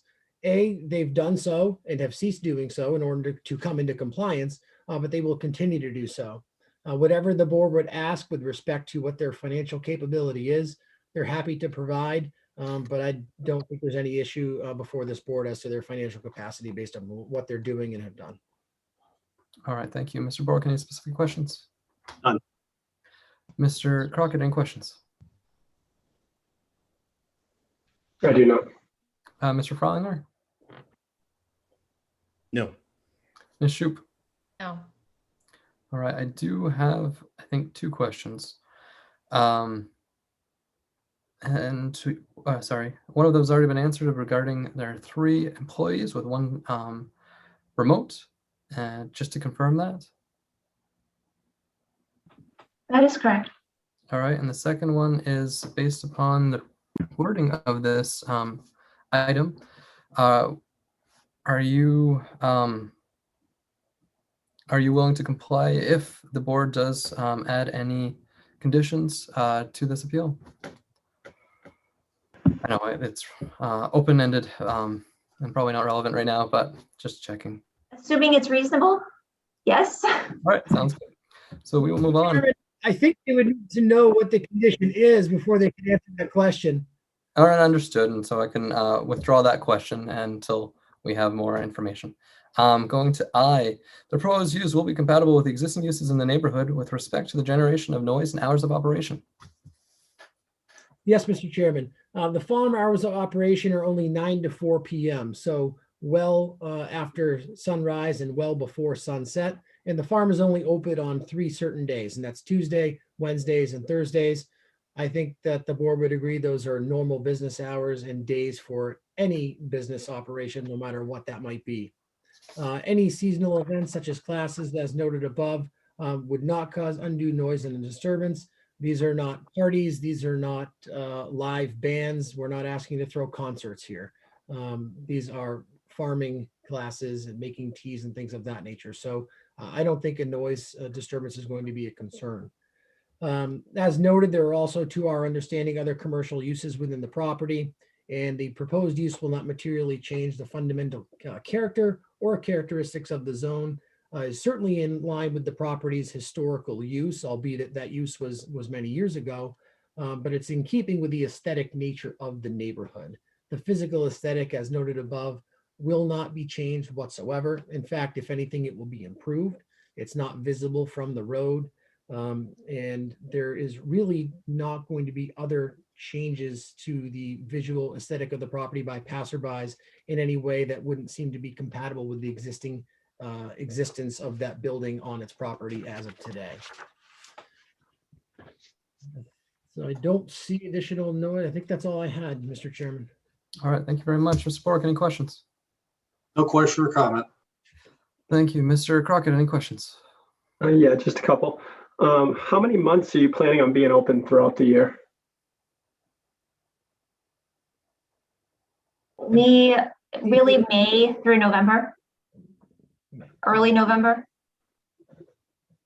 And the events, for the evening events, when would those be held? And 10 people, are you going to be encouraging carpooling? Is it going to be mostly for neighborhood people where they're going to be walking to you? What are the timeframes you're considering for those? All of that is true. We do not have any events to date, so it's to be planned, but it would be small, 10 people or less. We definitely encourage carpooling, walking. A lot of people in the neighborhood have asked for gardening classes. I'd love to hold those for them. It's that type of event. And as far as your hours that you have currently now, are those going to remain the days you're going to be open, or are you looking to be open more days and expanded hours? Reason why I'm asking the last 2 questions I asked is these are, as Mr. Karen had said, these are things that the board can impose on requirements from you, as the hours as well as the timeframes.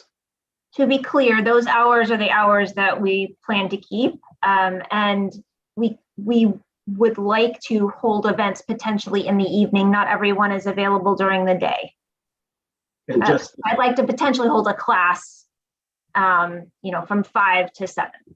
okay, and just the 3 days, you're going to continue with the 3 days. You're not going to be looking to add any more days to that for opening? For being open, no. There might be a potential. Let me see if I can be really clear. So we would like the ability to have a class, say on a Saturday from 10 to 12, or a weeknight from 6 to 8, to accommodate people who are working. But the actual farm would not be open any different than that. That is correct. I have nothing further, Mr. Chair.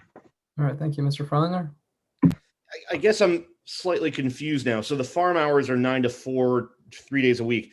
Are the part-time or are the employees there only those days, or are they there 5-6 days a week? You are correct. They are there Tuesday, Wednesday, and Thursday. If we are having a big harvest, they might have somebody in on a Friday. Monday is my admin day. It's the only day I catch up on emails. So really we don't have anybody there that day. It's my office day. So it would be an exception, but we wouldn't be open. Okay, and again, it's compatible with existing uses in the neighborhood and hours of operation. You've mentioned before the other businesses in the neighborhood are more work at home, work from home, not businesses that employ workers full or part time. Actually, that is not true. Gosnell House has workers there 24 hours a day and quite a bit of traffic. The other farms. Just help me out on that one. Where's Gosnell House? It's, what is it? It's at the end of Honeywell, basically down by Elmwood. So it's about a 1/10 of a mile away from here. Oh, okay. Hold on a second. There, thank you. The Longstaff has a handy map. Gosnell House. Okay. Gotcha. Any other businesses equivalent to yours, though, that they're operating out of a home? Because that's obviously a different scale of business and is operating under a different zoning requirement, et cetera. Again, without putting anyone in a bad spot, yes, there are other businesses operating that way. With employees? Yes. Okay. There's no evidence of that, so that's a concern. And without evidence, I have to view this as unique. So I appreciate the assertion, but it is what it is. That's fair. And then the other thing is, you mentioned May through November. This is Tuesday, Wednesday, Thursday activity. Most of those months are summer months, and therefore children are not in school. They're actually hanging around and knocking down things in the neighborhood. As for your children or anything like mine. So how do you think of that in terms of the additional traffic, additional process that you're generating, given that kids are floating around making noise? I think first and foremost, sir, that the farm is going to encourage people to bike, walk, and come to the farm in those means of transportation. As has been asserted by them, they mostly market to the local community. And most of their patrons who actually come to the farm are in fact neighbors within their neighborhood. The other general business is mostly generated online. So additional traffic is not really anticipated. We will continue to encourage people to come by foot and by bike. And again, the scope of the operation we're talking here, at most times, there's one car there by person picking up, not more than that. So I appreciate that. And again, those are all assertions, and we have to take them as assertions, not as facts. So, but I appreciate what you're saying, and I appreciate the reiteration of the description of the business. So, thank you. That's all. Thank you. All right, thank you. Ms. Shoup, any questions? I do not have any questions in regard to this last criteria. I do have a general question that I would hope you would open to the board before we go to public comment. Certainly. Just simply remind me. All right, for my questions, we talked about, and just for clarity, just to confirm yet again, business open to, as previously mentioned, the public for certain agreed upon times from Tuesday to Thursday, 9 to 4, but potential for employees to be working other days of the week. Is that to be confirmed? I'm sorry, I might have been muted. Just yes. Yeah, that's correct. Yeah. There was a indication about classes for educational purpose. Any other intended uses, gatherings, meals? I think Mr. Schofield mentioned dinner, but any parties, weddings, celebrations, anything else on site? No, but I do have a question for the board. If this were to be approved, we could still have our own dinner parties, right? I'm still allowed to have a private use dinner party, even though we have this business. No, there will be no commercial dinner parties. Okay, thank you. Are the classes intended, if there's going to be from May to early November, intended to be inside or outside? I think it would be a mix and weather dependent and COVID dependent at this point. Okay. there was a mention of an existing tenant that's or somebody on premises that's being relocated or moving out. Is it intended for any areas to be rented in the future? No. Okay. That's all I Which have. will actually reduce traffic significantly, because that's, that's 2 extra cars, and while it's residential, there's quite a bit of hubbub there. So. Okay, thank you. A question for Mr. Longstaff before going to Ms. Shoup. As part of the application and Mr. Schofield's information this evening, he did include additional standards, performance standards on commercial, agricultural, and farm stands. Is it important to or applicable to go over those as well?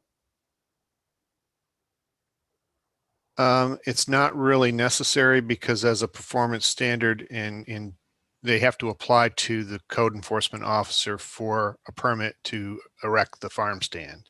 So we would be using those guidelines. It's a building permit issue. Okay, so seeing that those are not relevant for this evening, I'll move on to Ms. Shoup's general question. Sure, thank you. We do have a couple, I think we have a new board member, a couple board members. So you were on the agenda for November, and Mr. Longstaff did forward your reply and withdrawal of your application back in November. And you had indicated that you were surprised by the negative reaction by your neighbors. And, I'm imagining there's some neighbors listening tonight, and I think the board and the neighbors would like to know the change in circumstance that has happened since November, that now you feel going forward with this application, considering all the feedback that we have received.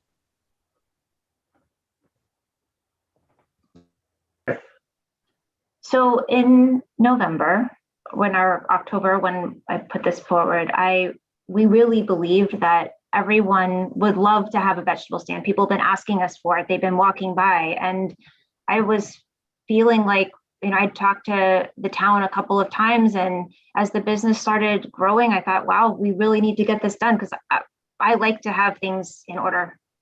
And I honestly did not talk to any neighbors before I submitted.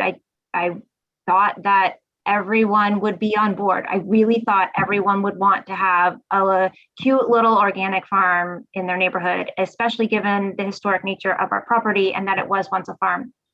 I was really wrong. And we were completely blindsided by the negative comments. And part of what happened is some significant misinformation was shared with neighbors that is just simply not true. It was never in the plan. It was never intended.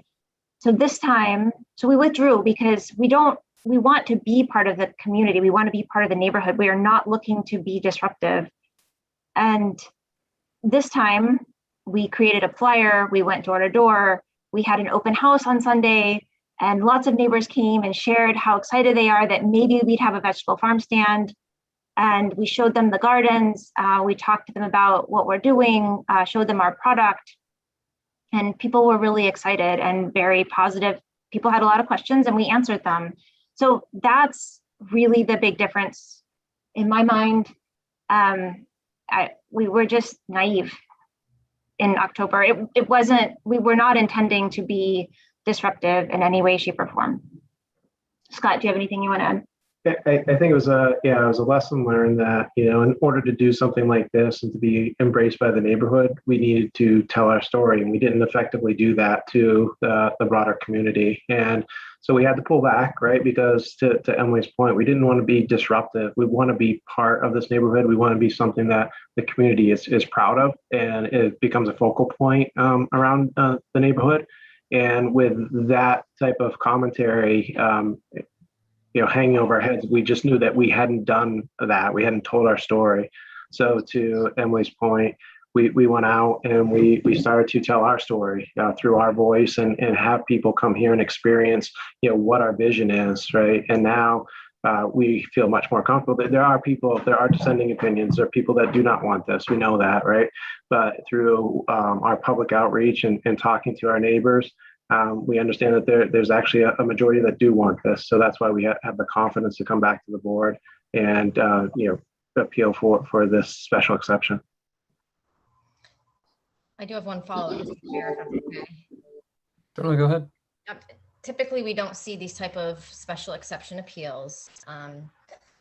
would you be able to operate your business under a special exception home occupation, which would, I think, maybe address some of the neighbors' concerns about expansion and size? Is that just too constrictive in your mind? We would love to operate under that. It would be fine with us. The town advised us that commercial agriculture was necessary because we are growing something and selling it. If we grew something and gave it away, we would not need commercial agriculture. But because we grow something and sell it, we need commercial agriculture. And this looks like Mr. Longstaff has a comment.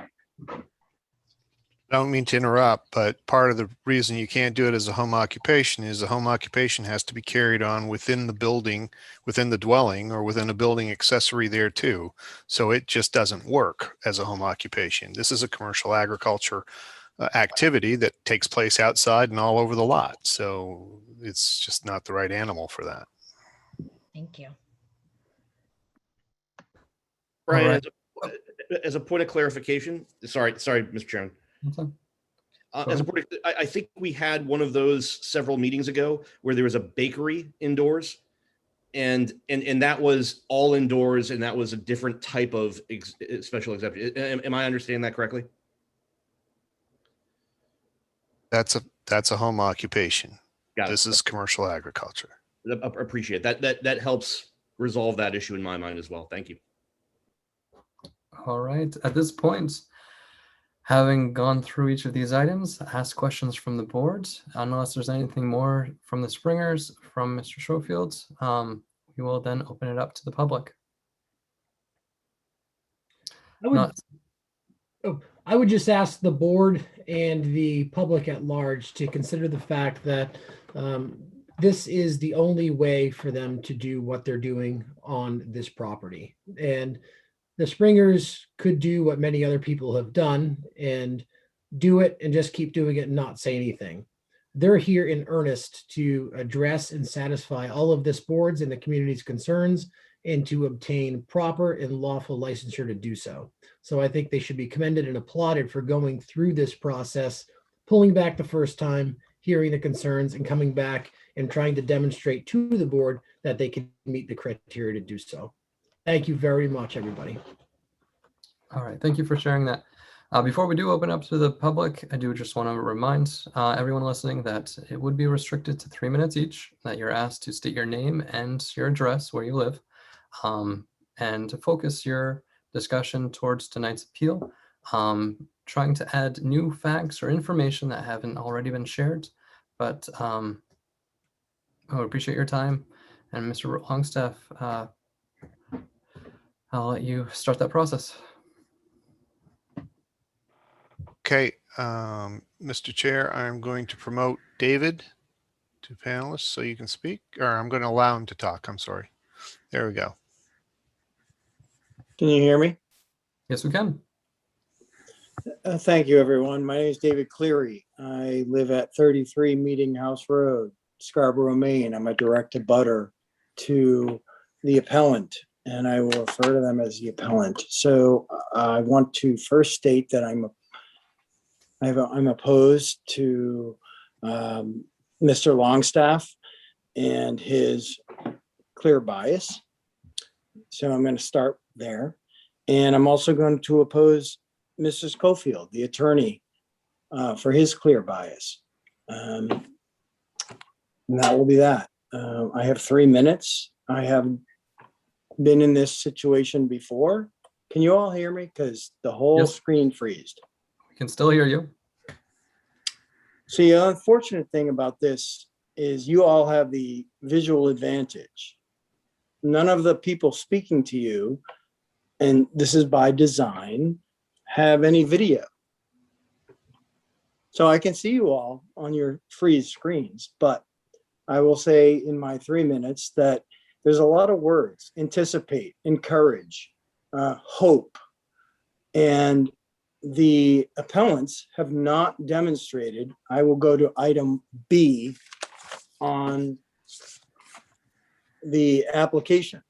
Item B, which is the proposed use will not create unsafe vehicular or pedestrian traffic conditions. when added to existing and foreseeable traffic in its vicinity. So none of you live here. Mr. Bork, you've been sympathetic to a degree. And Mr. Freilinger, I think you've been sympathetic to a degree, or Mr. Crockett, you've been sympathetic to a degree, but none of you live here. We've lived here since 2011. We've lived here 5 years before the appellant.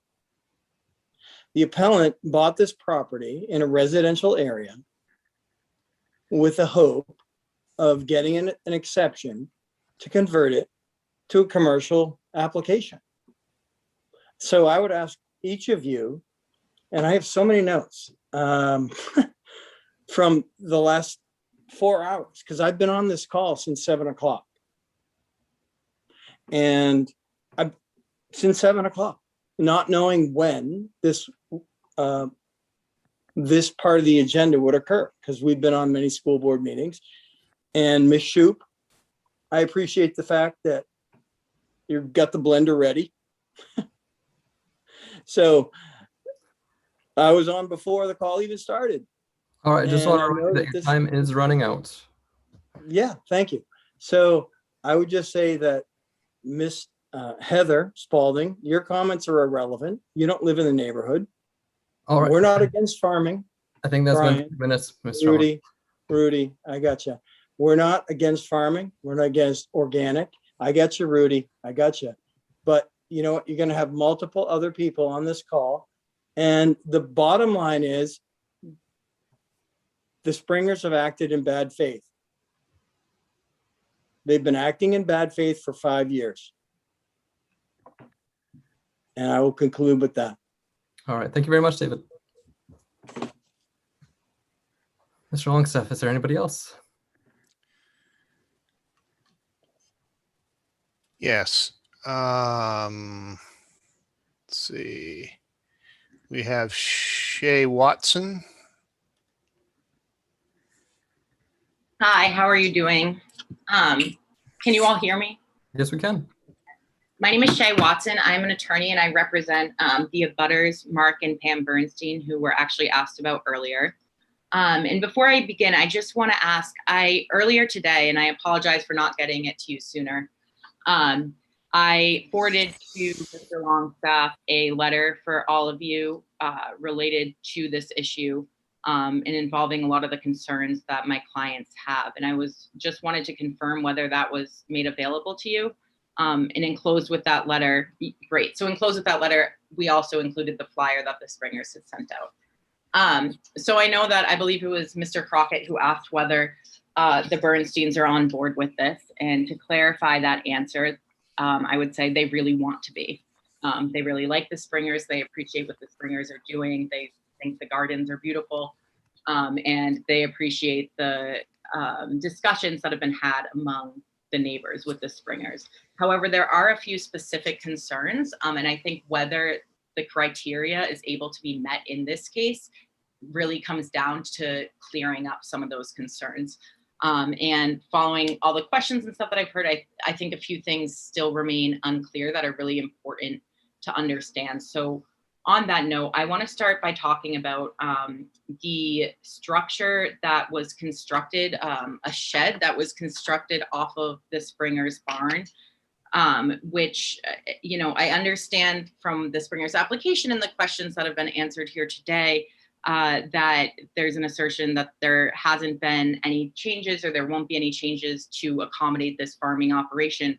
However, there was a shed that was constructed illegally without a permit and likely in violation of setback requirements, I want to say within the past year, and that has caused some substantial runoff issues onto the Bernstein's property. And I know one of the criteria specifically deals with water use. I believe that's criteria D, but also to an effect criteria A. And although there may not be issues with the Springers water use on their property, this runoff has caused, if you can see from the letter, there's a picture of the shed, and off of that shed, it's caused substantial runoff, which has caused my clients to have to drain a pool on multiple occasions to address that. And that is a concern. And that is a criteria that's in here that needs to be met. And I don't think it can be met here. It also deals, by having that unpermitted illegal use, it does raise questions, which really gets to the point of the important thing here is that the Bernsteins want to be in support of this. They think it's great that the Springers are doing this, but it's critical that the board implement certain conditions and restrictions that become part of any permit that's granted here, because it's one thing to say and do all these things, but to make those efforts worth something and to make sure that this criteria can be met, and also including the parking criteria and those issues, certain conditions and restrictions need to apply, because those will make or break whether the criteria can be met in this case. Okay. If the board has that letter, then you'll see the criteria that we suggested there. And I'd be happy to answer any questions that the board may have or the Springers may have as well. All right. Thank you very much, Shay or Ms. Watson. Moving on, I have another person with their hand raised. I'm going to elevate or allow to talk Logan Donahue.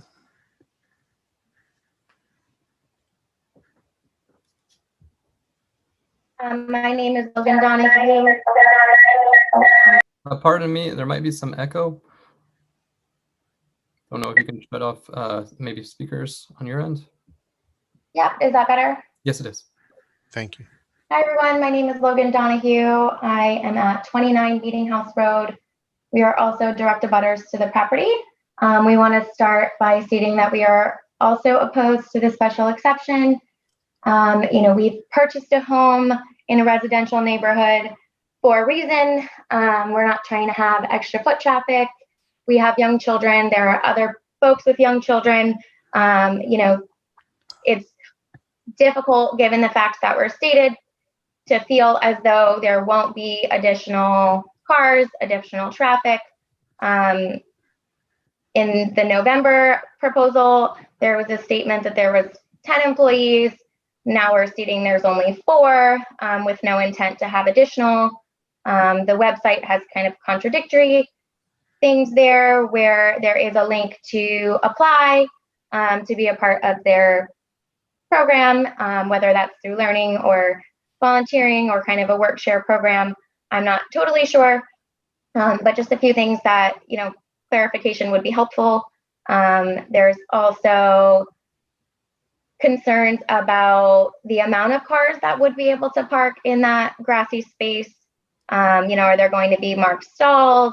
Should it be paved and held to the same standards as other new businesses with underground retention ponds, things of that nature?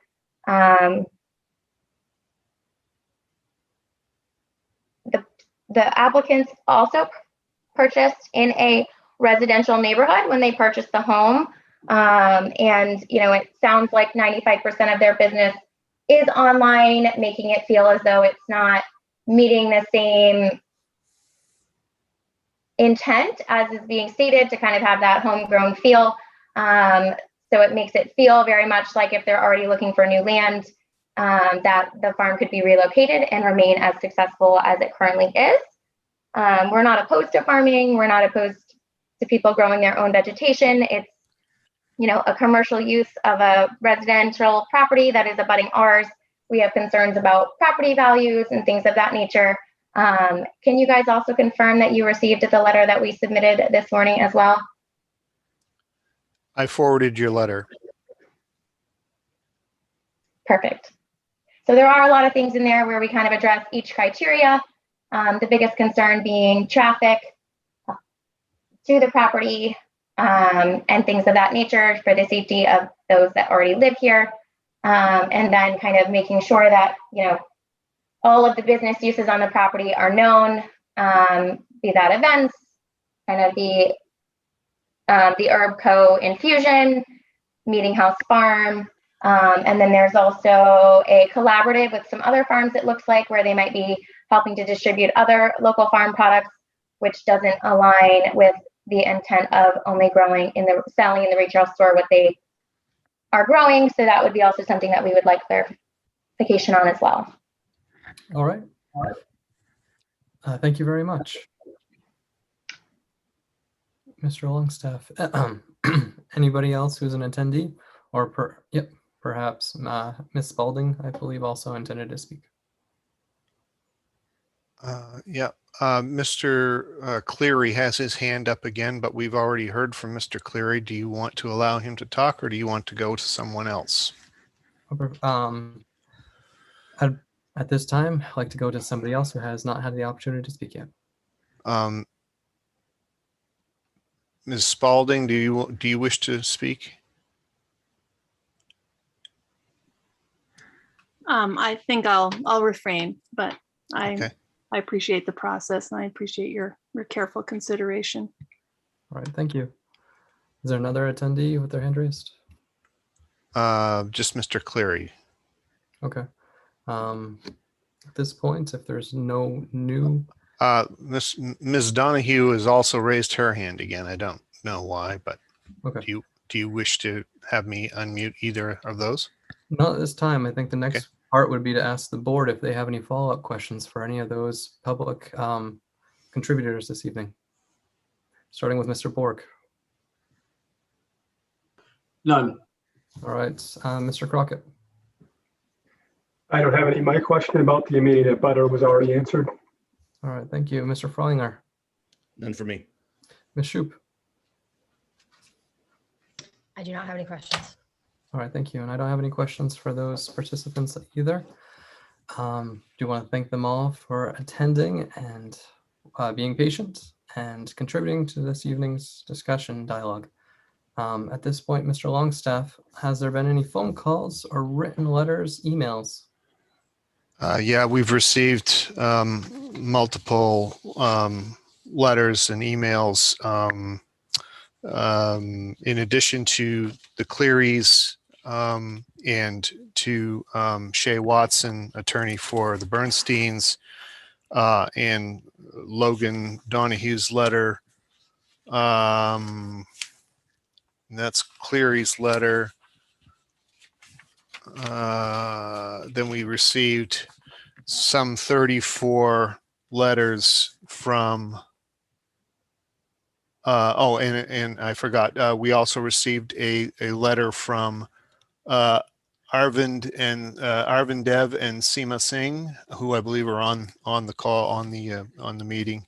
I haven't seen them raise their hand yet, but they did submit a letter also opposed to the commercial agricultural use, the special exception use.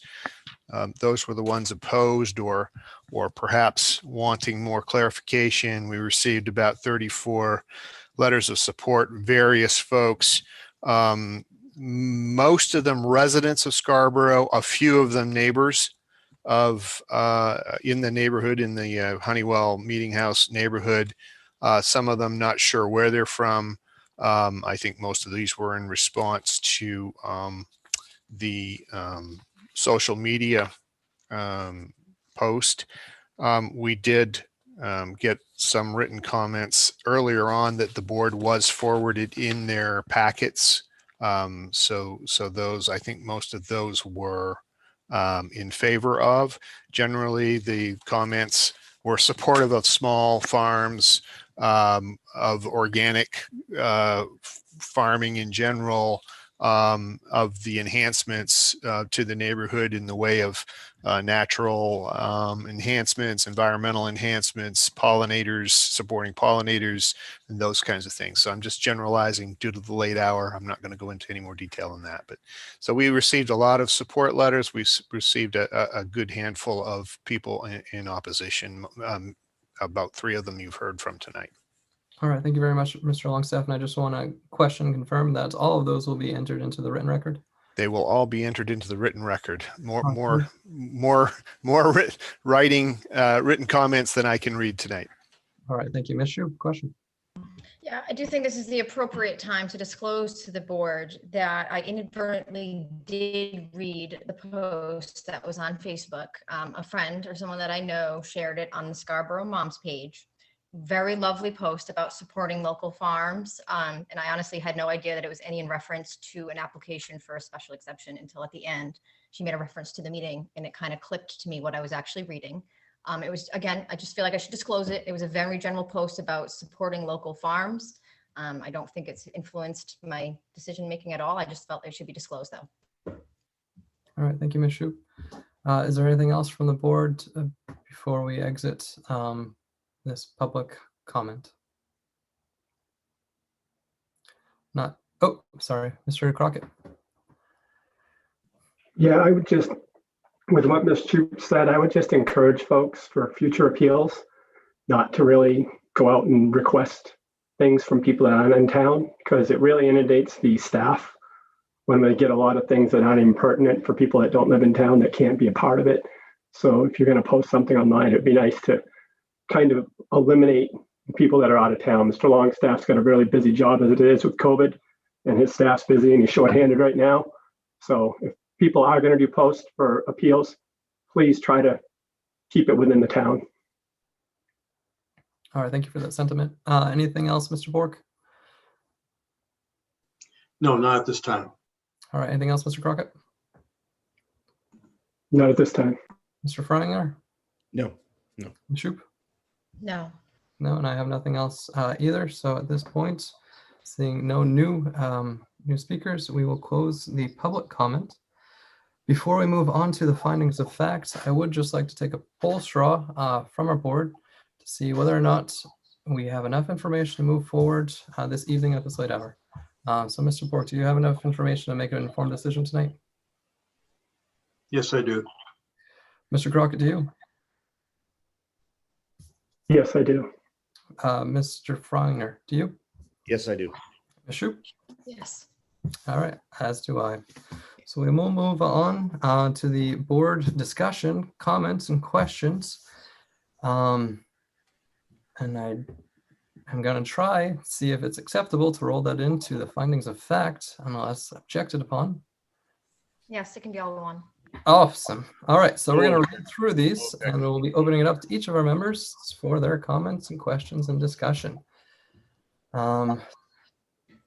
Starting off with A, the proposed use will not create unsanitary or unhealthful conditions by reason of sewage disposal, emissions to the air, water, or other aspects of its design and operation, starting with Mr. Bork. Other than the shed, which needs to be removed, I don't think there's an issue here whatsoever, and that should be a condition of approval if we get to that point. All right, thank you. Mr. Crockett. Yeah, on this one, I really don't have anything. I would agree with Mr. Bork that if that's in violation and it's already creating erosion or sedimentation to someone else's property, that needs to be a condition that's imposed on this. Okay, thank you. And I just want to remind the board to make note of any conditions to be made during any future motions. Going to Mr. Freininger. Nothing to add. I concur with Mr. Crockett and Mr. Bork. All right, thank you. Ms. Shoup. I think they've met this criteria. Unfortunately, I appreciate someone bringing up the shed, but I don't really think that's applicable under this. All right, thank you, Ms. Shoup. And organically grown plants and vegetables would not create unsanitary or unhealthful conditions nor produce air or water pollution. So all set with this, and then we will, I believe in previously we took a vote before moving on. So Mr. Bork, how do you vote? Yes. Mr. Crockett. My screen moved. Yes. Sure. Mr. Freininger. Yes, without condition. Actually, I agree with Ms. Shoup. I think the condition that for this would apply elsewhere. So yes, without condition. All right, thank you, Ms. Shoup. Yes. And I vote in the affirmative for A as well. Yes. Moving on to B, the proposed use will not create unsafe vehicular or pedestrian traffic conditions when added to the existing and foreseeable traffic in its vicinity. Mr. Bork. Here again, I do have a concern about traffic safety issues, and I think that we may be able to do something here that could work out for everybody in the neighborhood. If this is truly going to be a neighborhood farm, then why would there be vehicles at all? If people could just walk up to it or use their bikes to get there. So, I'd be willing to say, to vote in the affirmative on this one, if it was limited to non-vehicular traffic in the neighborhood, very localized. Otherwise, if they can't walk, just mail it to them. You said most of the applicant said most of their ordering, 95%, is direct order, through internet. Well, why can't you mail it to them? if they can't walk to your place. And as far as events, I just don't see where that's relevant unless people walk to it.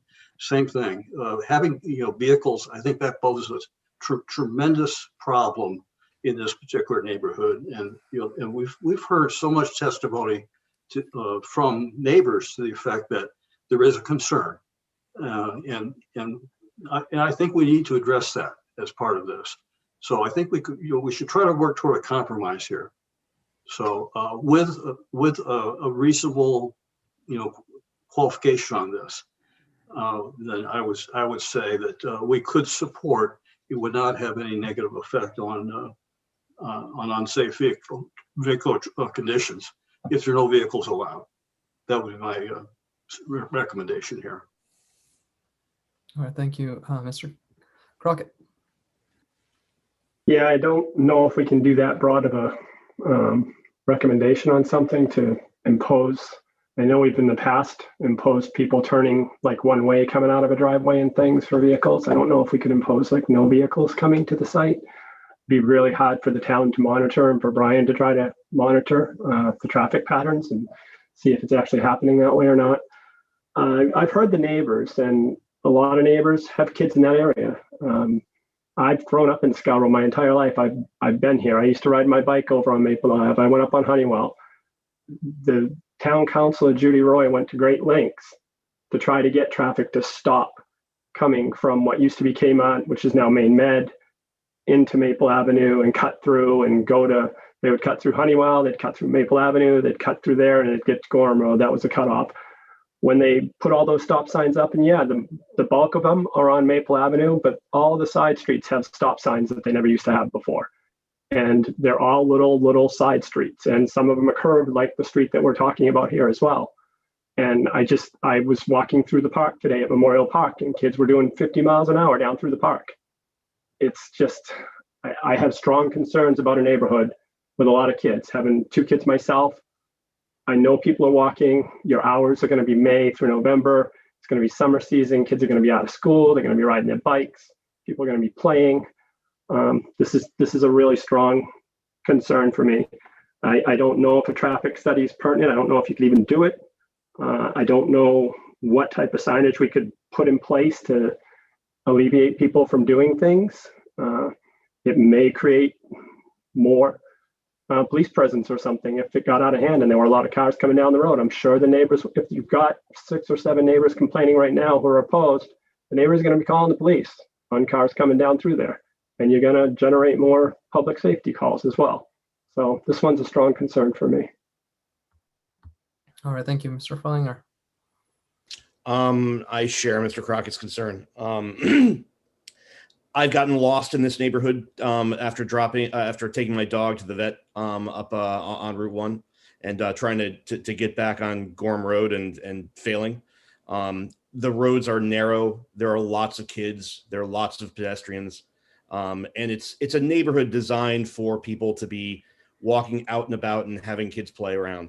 And adding any traffic to that, to an R2 neighborhood, which is designed clearly for a specific purpose, is going to increase the unsafe pedestrian traffic conditions. So I share Mr. Crockett's concern, and I'm troubled by this one.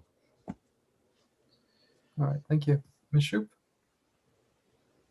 I have the same concerns as Mr. Freilinger and Mr. Crockett. I myself have little kids. Also, what concerned me was actually the evening classes, because my kids are out, out on the streets, riding their bikes and doing things like that at night. I really, our job is to see if this is an exception that would be allowed. I really feel like we have to listen to the neighbors and the people that are living in this neighborhood and who have been experiencing it. I really appreciate the neighbors and the thoroughness that they have come through to kind of support or not support and show their problems with these applications. And it's not something that we can take very lightly. I think this would drastically change the neighborhood and would create unsafe vehicular and pedestrian traffic.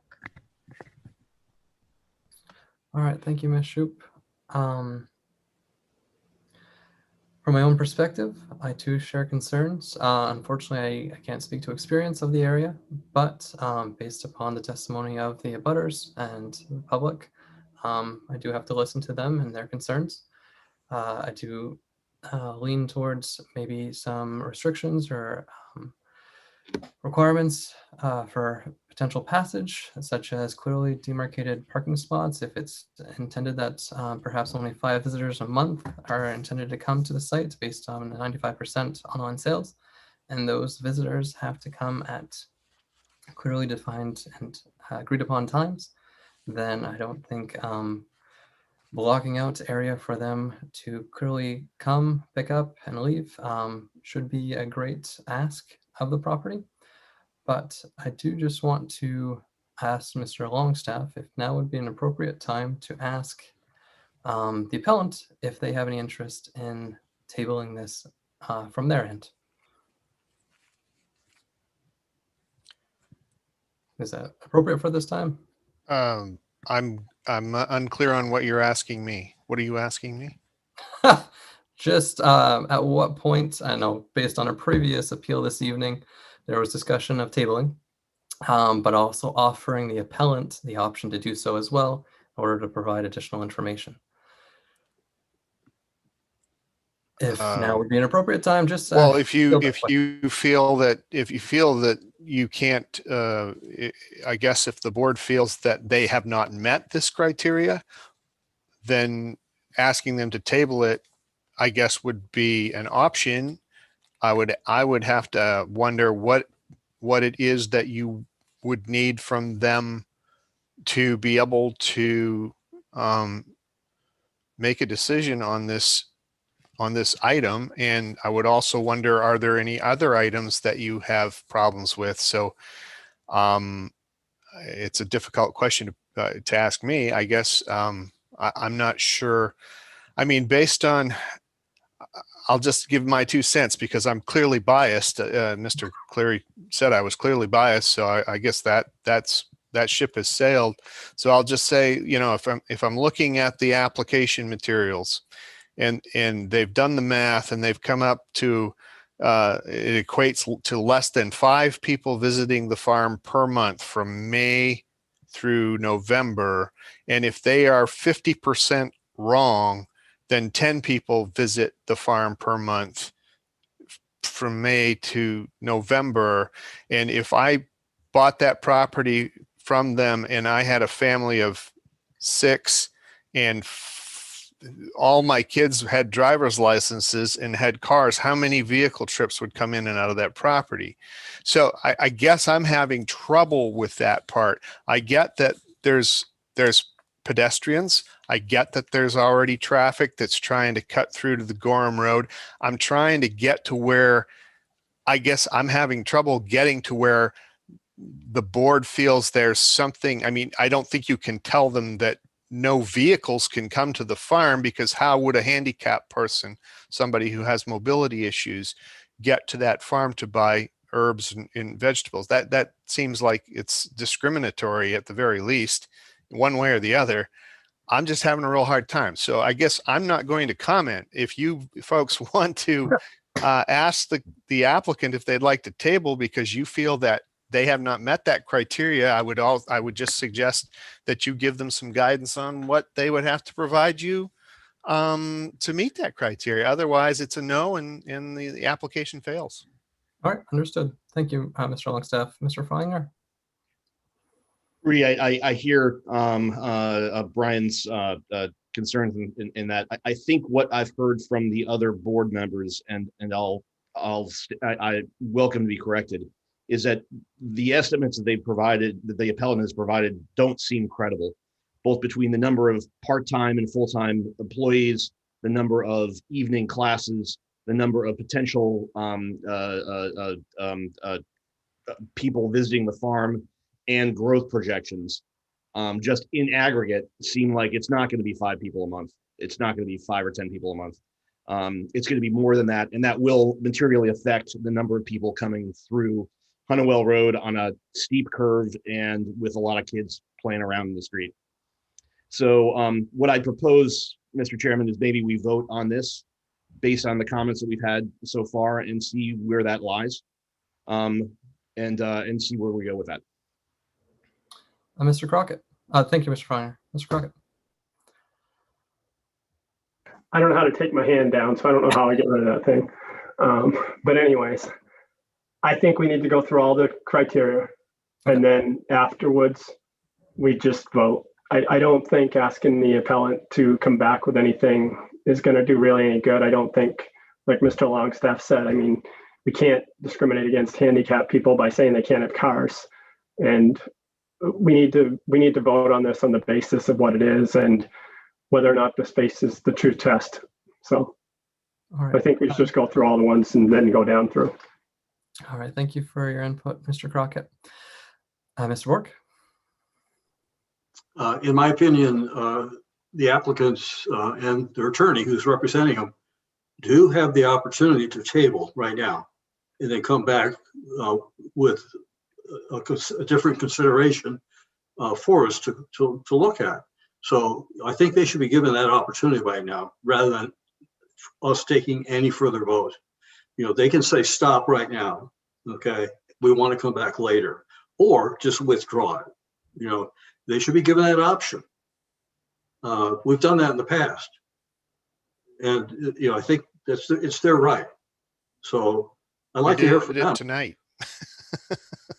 Thank you, Mr. Bork. And I think that's what I was getting to, is to just give them the opportunity to request such an action. Mr. Crockett? I think what we should do is give them the whole picture and go through all the criteria. I mean, if we've got one that we're completely opposed to, if there's another one we're completely opposed to, then they're kind of going to get a feel of where it's going. So we can go down the ones, and then if they do want to table it, they'll know specifically what we're looking at and what items of the 6 or 7, how many ever there are. So they'll have a thorough understanding of what they need to come back to us with. All right, thank you, Mr. Crockett. So the intent of the board will be to continue with the findings of facts of these items, but before voting on any motion, provide Mr. Schofield and the appellant the option to table or withdraw. All right, so we did already talk through B. Mr. Chairman, did you call on me when I put my hand up? I couldn't, it was glitching. Oh, that's fine. I have not yet called on you, Mr. Schofield. May I say something just to make sure I'm clear as to the process? Sure, you may ask a clarification about the process. We're fine tabling, but I think Leroy addressed it. As long as you go through and tell us the other criteria so we know what, if anything else you want, so that we can table it and come back with something. All right, understood. Thank you. That's all I wanted to say. All right, thank you. Voting for B, Mr. Bork. No. Mr. Crockett. No. Mr. Freininger. No. Ms. Shoup. No. And I vote no as well. Moving to C, the proposed use will not create public safety problems which would be substantially different from those created by existing uses in the neighborhood or require a substantially greater degree in municipal fire or police protection than existing uses in the neighborhood. Mr. Bork. Certainly public safety issues here in regard to the potential for pedestrians being injured and also automobile accidents. This is a U-shaped intersection. Well, it's an intersection of many roads, but right in front of their house, it's U-shaped. The line of sight isn't that great. And so I think there's a high potential for accidents, which is a public safety issue, which would definitely involve, the police to have to deal with. All right, thank you, Mr. Bork. Mr. Crockett.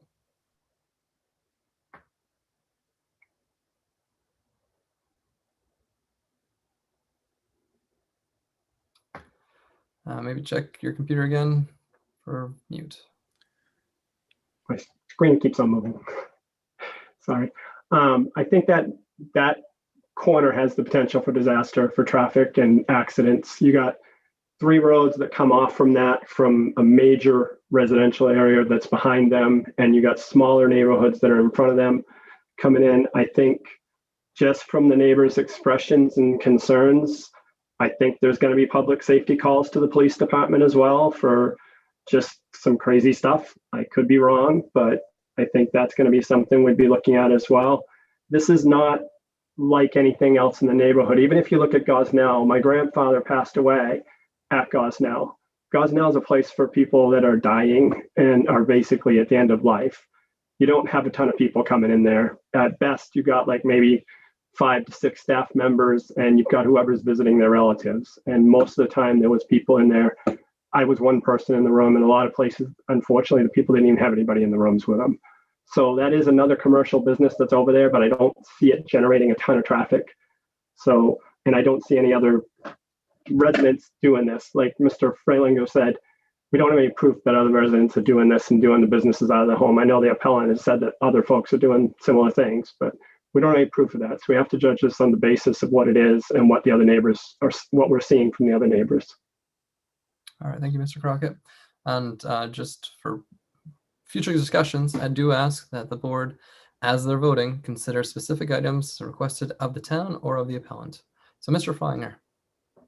Nothing further to add. In the interest of time, I'm on board with the comments that have been given. So, All right, thank you, Ms. Shoup.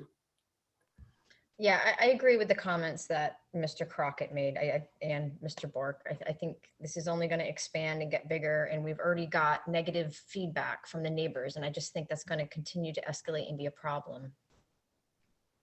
All right, thank you, Ms. Shoup. I agree with the sentiments and comments shared by the board. So how would you vote, Mr. Bork? No. Mr. Crockett? No. Mr. Feinger? No. Ms. Shoup? No. And I would vote no as well. For D, the proposed use would not result in sediment or erosion or have an adverse effect on water supplies. Mr. Bork. I don't see a problem here at all. All right, thank you, Mr. Crockett. I don't see a problem. The potential could be a potential well putting in. I mean, we don't know what that's going to do and what that could pertain to for things. I know various places in Scarborough have different things. I can't imagine a farm's going to have arsenic down deep when they dig a well or something, but who knows?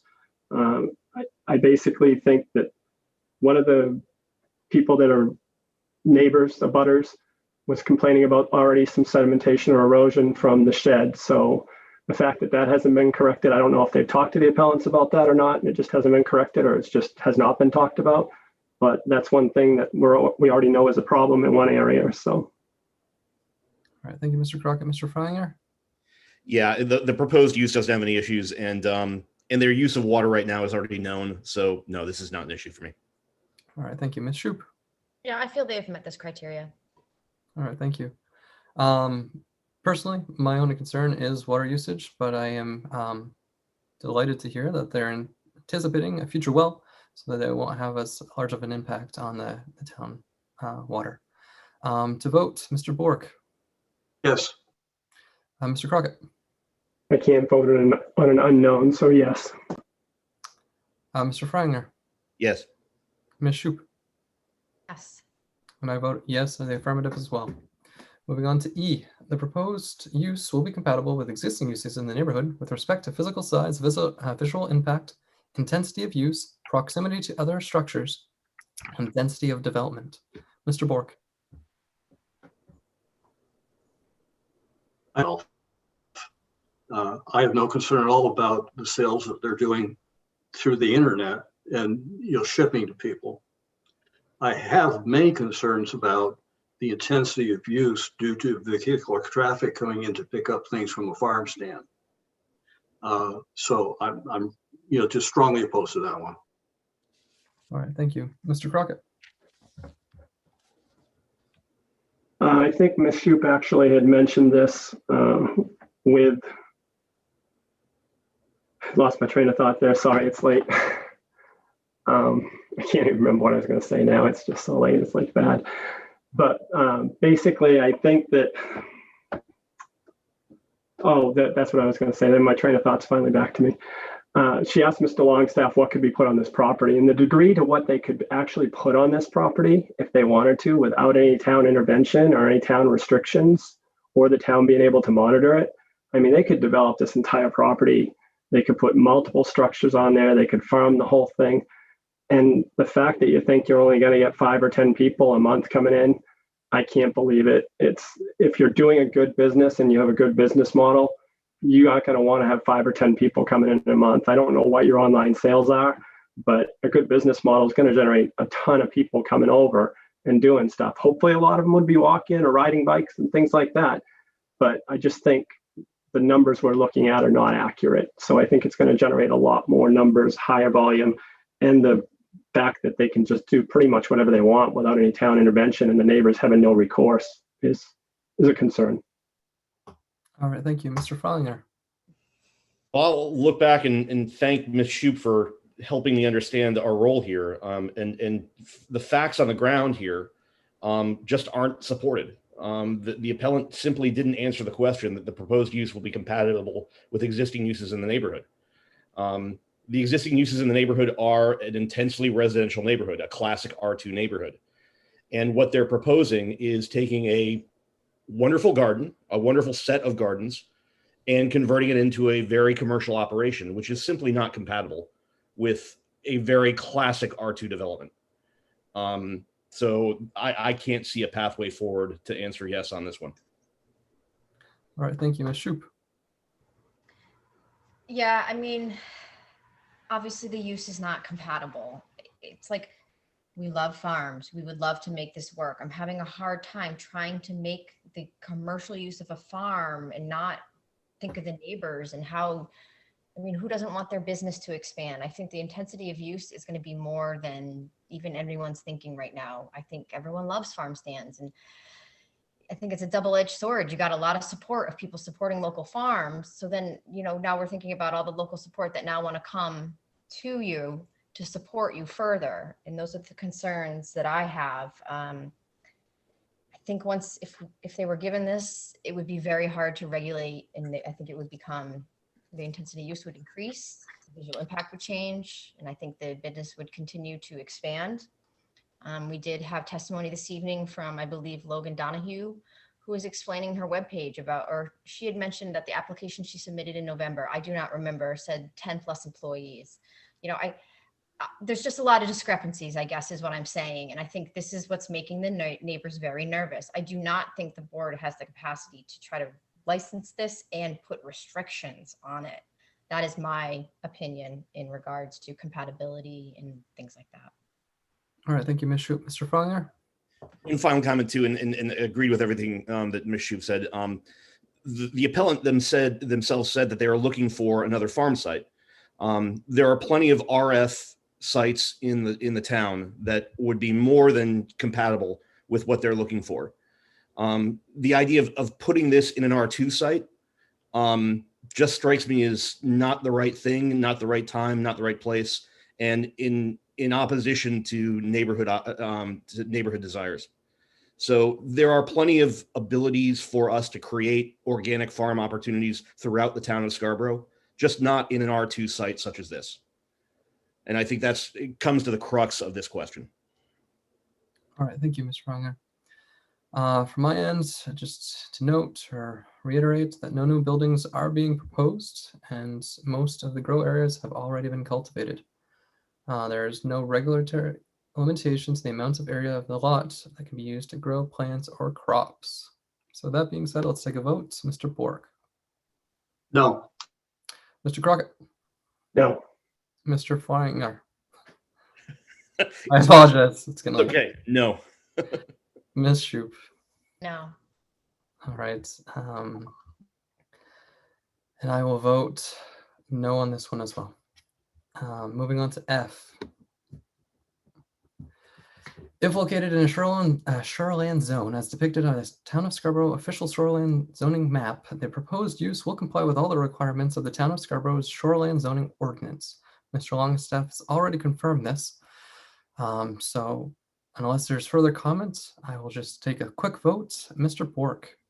Yes. Mr. Crockett. Yes. Mr. Frolinger. Yes. Ms. Shoup. Yes. And I vote yes as well. G, the applicant has sufficient right, title, and interest in the site of the proposed use to be able to carry out the proposed use. Mr. Bork. Yes. Oh, I apologize. Findings of fact. Any additional comments to add? I agree. Okay. Mr. Crockett. This is pretty self-explanatory. I was trying to see if there was a deed or title in here, but I'm sure there is, and I'm sure they have the correct title and interest in this, so yes. I don't have anything. Okay. Mr. Frangner. Mr. Longstaff concluded this earlier. Can I bundle this with a yes vote? I don't, I apologize. I don't have that much knowledge. No, no further comment. Okay. Ms. Shoup? Yeah, they met it. All right, sounds good. So I will just do a quick vote just to be safe. Mr. Bork? Yes. Mr. Crockett? Yes. Mr. Frangner? Yes. Ms. Shoup? Yes. I vote yes as well. H, the applicant has the technical and financial ability to meet the standards of this section and to comply with any conditions imposed by the Board of Appeals pursuant to subsection 5 of this section. Mr. Bork? Agreed. Okay. Mr. Crockett? Yes, I think Ms. Springer stated that she would be able to comply with anything that we had put as long as it was reasonable. So I believe that they have the financial ability and the needs to actually satisfy this. Thank you, Mr. Frangner. Yeah, no further comment. Agreed. Ms. Shoup? Yeah, I agree. The applicant testified that she would be able to meet most financial or technical standards if we impose them. Agreed. And based on the fact that it's current or was previously running, it does sound as if they have the technical ability as well. So I agree. Taking a quick vote, Mr. Bork? Yes. Mr. Crockett? Yes. Mr. Frangner? Yes. Ms. Shoup? Yes. I vote yes as well. Last one, I, the proposed use will be compatible with existing uses in the neighborhood with respect to the generation of noise and hours of operation. Mr. Bork? Again, I'm concerned about the use of a farm stand and events as being not compatible with the general uses of the neighborhood. Without that, I feel better about it if all this is online, but not as a farm stand and the other events kind of things that were proposed. All right, thank you, Mr. Crockett. Yeah, this has the potential to blossom into something very, very big and much bigger than I think we're looking at. I'm thinking we're looking at a bigger than 9 to 4 hours, and I'm thinking we're looking at a Tuesday to Wednesday and Thursday hours being like a weekly hours, and possibly some classes because people want to go and explore. They were talking about possibly doing tours and people wanting to come in and look at the property and take paths through the property and stuff. They've got the picture in the back of them with a nice pass drawn out and everything.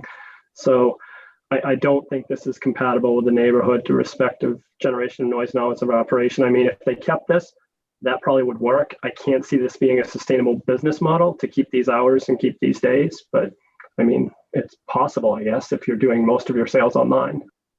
All right, thank you, Mr. Frangner. Yeah, just on the facts and how they've been presented, it's just not compatible with the existing uses of the neighborhood on its surface. Again, the appellants haven't shown any evidence that there are other businesses that are similar in the sense of having part-time or full-time employees, having a decent amount of foot and commercial traffic. There's the one example of the hospice in the neighborhood, but that is a very different organization and is considered differently from a zoning purpose as well. In the R2 district here, they just haven't presented a cogent argument. So no, I can't agree with it. All right, thank you, Ms. Shoup. I agree with the board. I think they've touched on all my concerns. All right, thank you. I have nothing further to add, so taking a quick vote, Mr. Bork. No. Mr. Crockett. No. Mr. Frangner. No. Ms. Shoup. No. And I vote no as well. So at this point, we've gone through all the different items. But before we take any motions, I would just like to review each of these with each of the board members. There were 4 that did not pass, and I believe all 4 passed by a vote of 5, or failed by a vote of 5. So I would ask the board to consider what additional information may be necessary or to help inform or change the information previously provided. So speaking to B, the proposed use will not create unsafe vehicular or pedestrian traffic conditions when added to existing and foreseeable traffic in its vicinity. What additional information could be provided that may be missing or not clearly defined to help the board further answer this question, Mr. Crockett?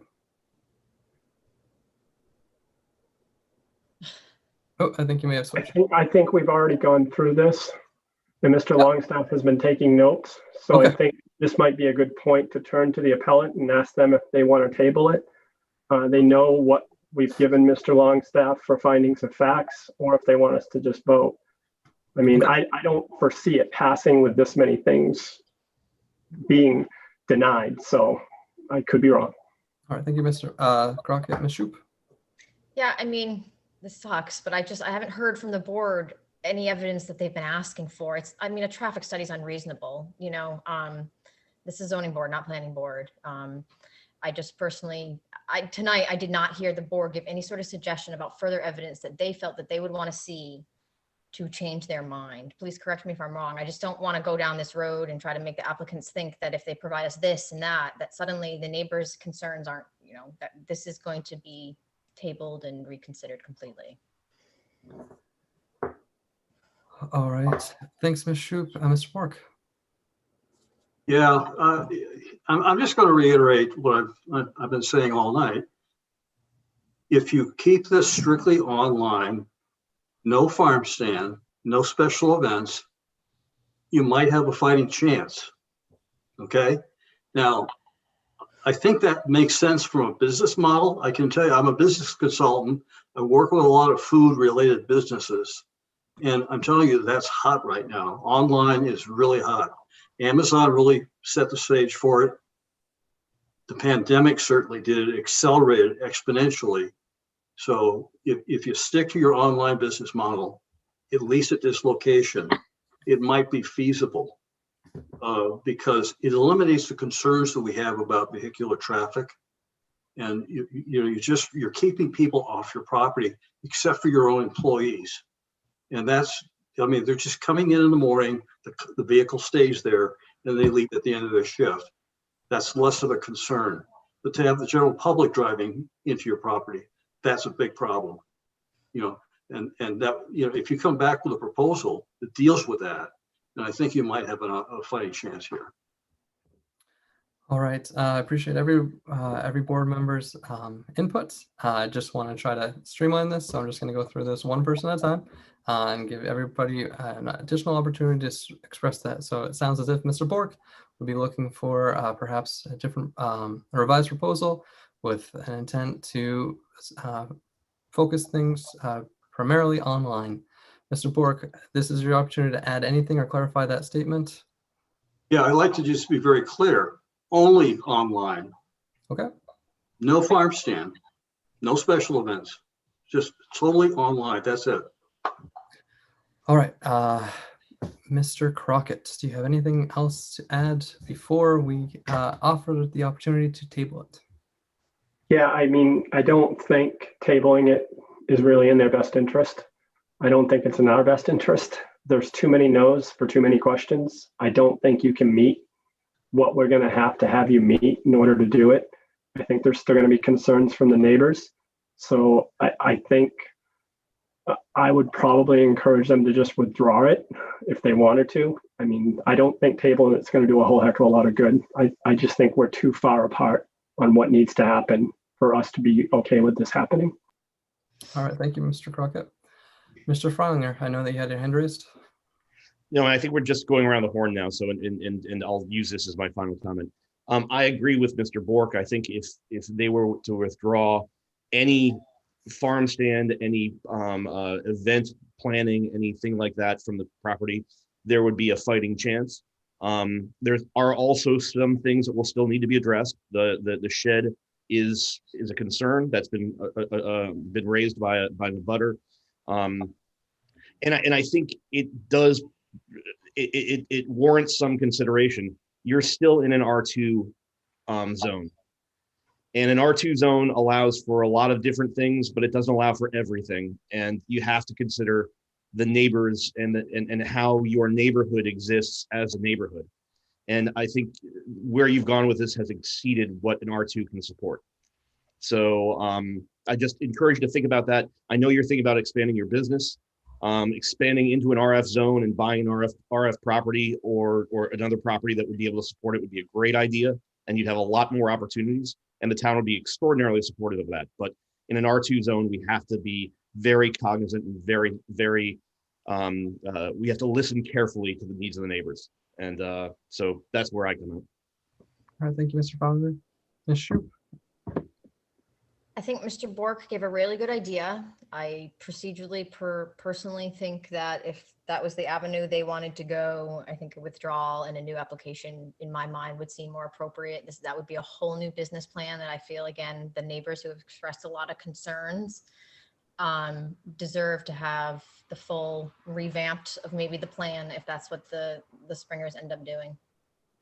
All right, thank you, Ms. Shoup. I am going to reach out to Mr. Longstaff, as his name was mentioned previously, about taking great notes.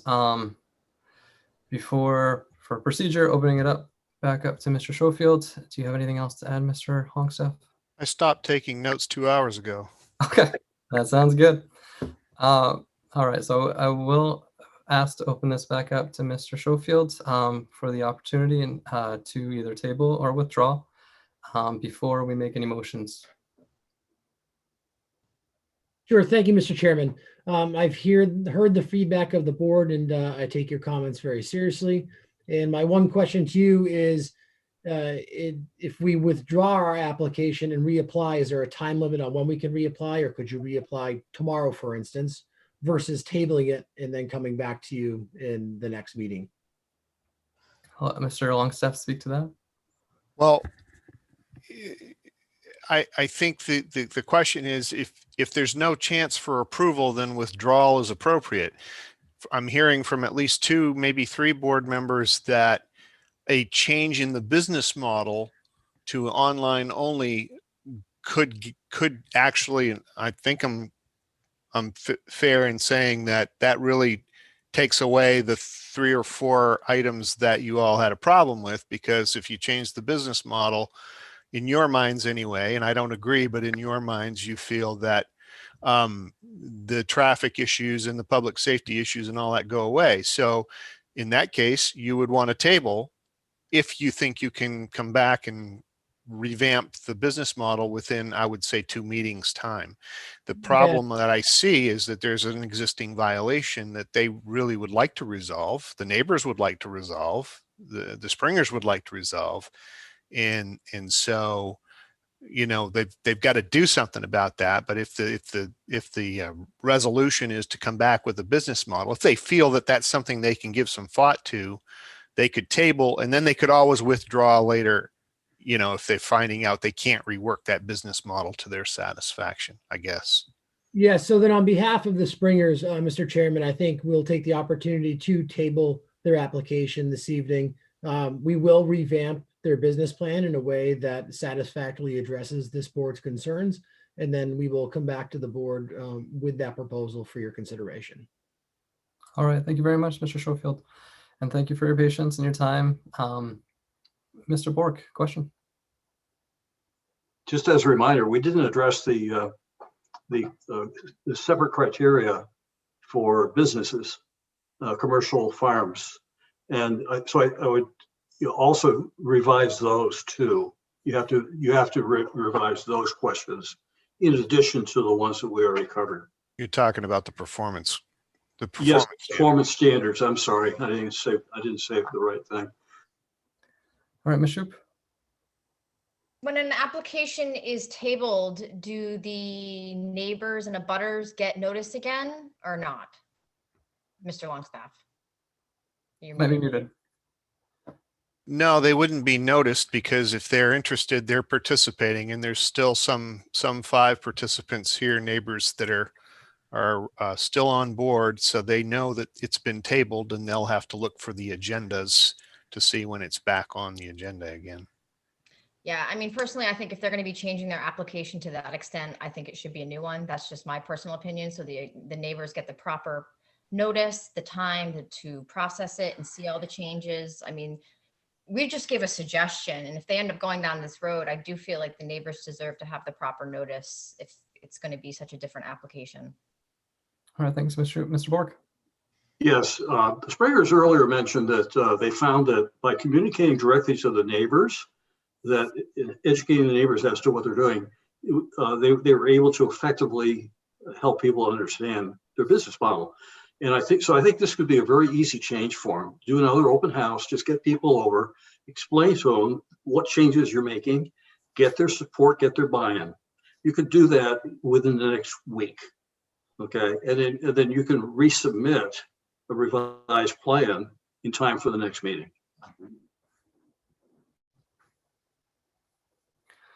All right, at this point, Mr. Schofield has requested it to be tabled.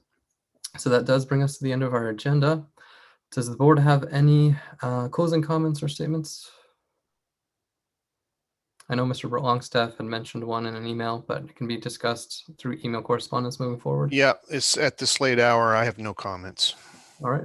I think Leroy's got his hand up. Oh, I apologize. Once again, my computer. Yes, Mr. Crockett. I just like to make one comment. I've worked with Brian Longstaff for about 10 years, on and off for different things. He never exhibits a bias.